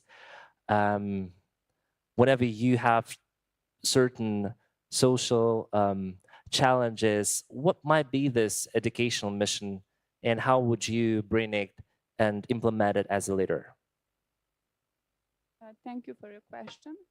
It's my pleasure to be here as a teacher, as you said, of University of East Sarajevo, and to be part of the Obninsk new nuclear education week. You are right. Being a teacher is not such an easy thing to do, especially in today's environment. And I'm always trying to ignite critical thinking and thinking out of the box for my students. I truly believe that being intellectually independent is really important for any field, and especially if we are talking about young leaders.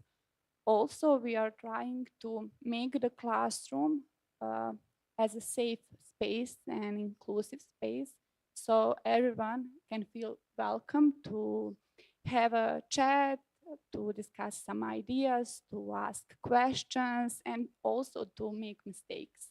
I think it's really important to be sure in yourself and to know that by making mistakes, you are learning and you are developing as a young professional, but also as a leader. And also, I'm always trying to teach by an example. It's a really hard thing to do because you always have to stay focused, and you should always be well aware on not only what you teach, but how are you doing it? Like, how are you passing the knowledge? How are you communicating with your students? Because you are maybe the one of the first role models of the professional world that they are gonna see and have. So that's it. Thank you, Zorana. In line with that, we've been just discussing leadership in a certain educational manner, but do you teach leadership whenever you are educating and lecturing? Is there this leadership education course, or how you're bringing this knowledge to your students? Well, actually, I'm assistant at Faculty of Electrical Engineering, so I'm teaching electrical subjects. But I strongly believe that anytime I'm in a classroom, I'm also teaching a leadership, because I know that my students are looking up to me and they are seeking the opportunity, they are seeking evaluation. So I would say I'm not teaching them the leadership like through the subject course, but by acting and by delivering the knowledge and the way in what I'm teaching. Thank you, Zorana. I would love to pass over to the next speaker. I'd love to have a small chat with Carol Tur. A small question before we are heading towards a spatial announcement of yours. So Obninsk Tech today is highlight of the discussions and practically why Obninsk New is taking place.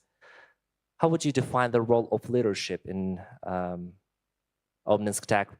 Why 3 years ago, so practically in 2023, the Deputy Director General for Human Resource for Rosatom, Ms. Tatiana Terentьева, suggested that probably Obninsk Tech has to be led by a group of youth councils, by a mega council, like the young people. How would you find the leadership for Obninsk Tech? I'd love to hear your opinion.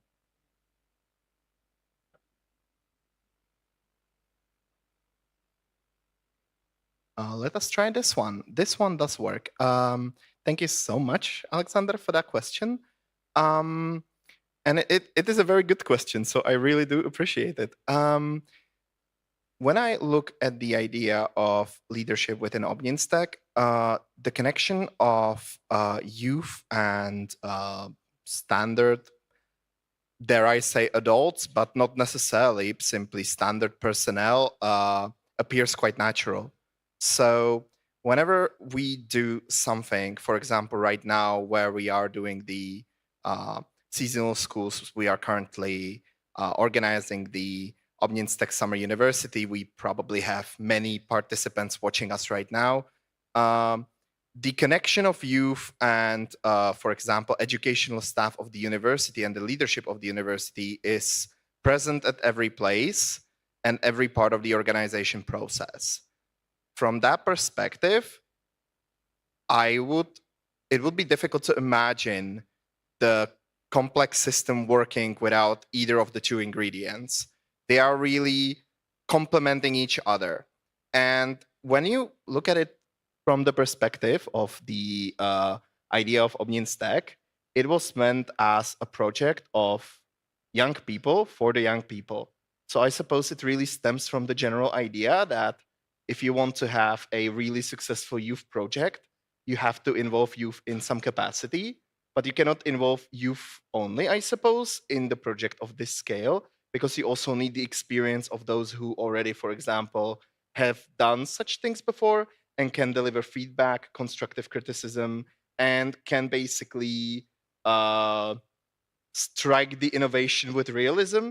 And as a result, you'll end up with a nice balance that hopefully will create a very successful project. And I hope that is what we are currently seeing in development.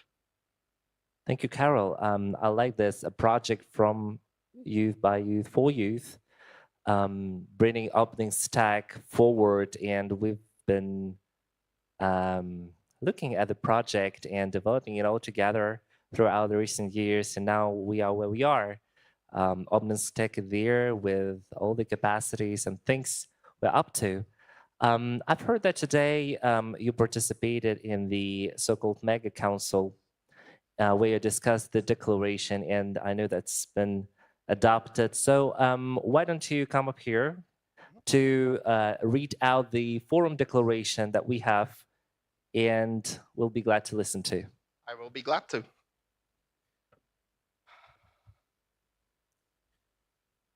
Declaration. Considering the key and ever-growing role of nuclear and related technologies in achieving the United Nations Sustainable Development Goals, emphasizing the importance of international cooperation in promoting exclusively peaceful uses of atomic energy, which should be coordinated by the United Nations, taking into account the historical significance of 26 June 1954, the day when the world's first nuclear power plant was commissioned, and recognizing that this historic event opened the way for the use of atomic energy for the benefit of all mankind, we propose to apply to the United Nations to declare June 26 as the International Day of Peaceful Atom.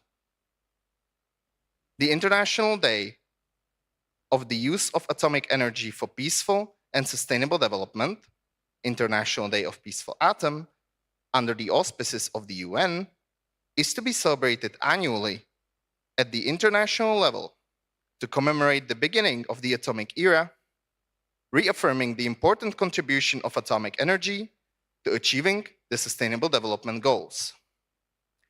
This motion should be facilitated by the following actions. Number 1, to develop a plan of standardized events that can be implemented internationally within the framework of the celebration of the International Day of the Use of Atomic Energy for Peaceful and Sustainable Developments under the auspices of the UN. Number 2, to include in the said plan the holding of the annual International Youth Nuclear Forum Obninsk in the city of Obninsk, the International Youth Nuclear Capital. Number 3, to ensure systematic work on the global promotion of International Day of the Use of Atomic Energy for Peaceful and Sustainable Development under the auspices of the UN at key international youth platforms and thematic events, including at the level of UN and the IAEA. Number 4, to ensure the inclusion of the Obninsk project in the program creation of a network of modern campuses of the Ministry of Education and Science of the Russian Federation. And number 5, to declare the Obninsk project as an additional measure to promote Russian education in nuclear and related specialities and relevant technologies to foreign markets. This list is subject to supplementation, adopted by the delegates of the 3rd International Youth Nuclear Forum, Obninsk New, by the Obninsk Mega Council.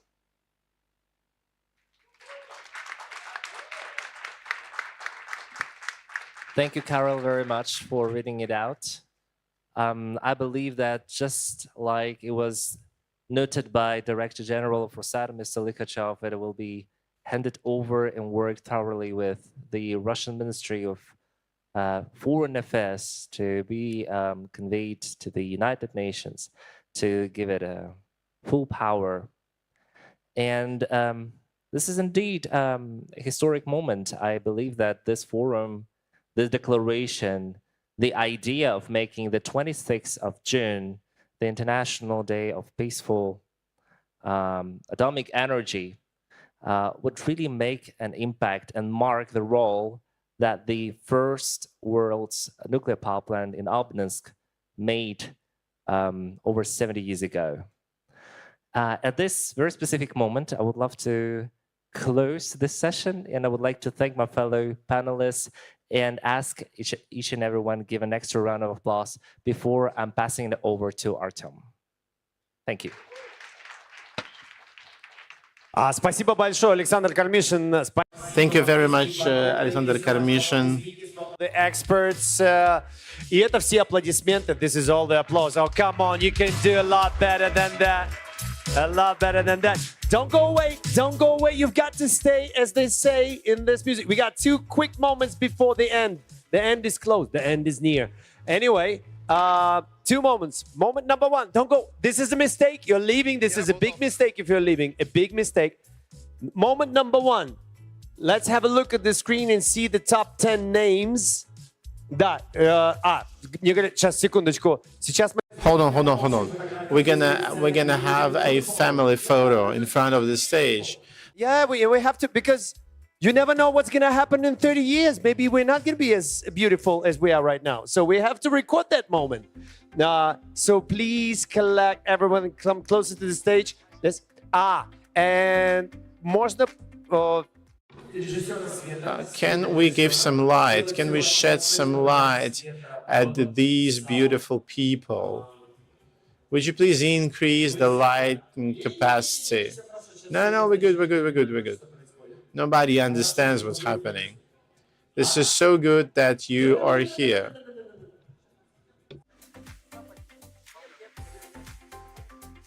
Итак, мы готовы вывести имена. And we are ready to project the names. Yes, these are the winners. Have a look at the screen. These are the top 10 names who won the ticket to the Atomic Week in Moscow in September. This is where we're gonna see. Okay, raise your hand if you're in the list. Raise your hand if you're in the list. Yeah. Okay, let's quit the envy and just give it a good round of applause. Okay. Congratulations. We'll see you in Moscow in September. Congratulations. And now we ask everyone, the photo, to turn around this way. And we have the lights. Can you Can you turn off the lights lighting this stage in order to do the picture from this side? Yeah, thank you. Turn around, because we're gonna make a photo this way. This way. Yeah, have a look this way. There you go. There you go. Okay. We're gonna look this way. This. And if anyone, может быть, встать на... Maybe you can stand on the armchair. Are they expensive? Do we have anyone from the organizing committee? Are the armchairs expensive? No, they are not. You can stand. Oh, no. No, the answer is no. Oh, okay. It's an elephant skin. Can I be responsible? It's a very good photograph. We need him raising. Stand on top of it. Stand on top of it. Oh, that's so cool. Ooh. Так, все подходите поближе. Gather up. We can see you as well. Smile. Come closer. You are in the building. Александр Кармишин, вы тоже в кадре. Потом AI. Alexander Commission, you are in the shoot as well. We won't be able to generate you with AI. You ready? Готов? Нет, не готов. Okay, 3, 2, 1, and action! There you go. You got it. Oh, let's make a funny face. Okay, let's make a funny face. Everyone can do the... Yep. There you go. Oh, I'm not in the shot. Oh my God, I'm not in the shot. I have to be in the shot. I'm with you, brother. Все, у нас было?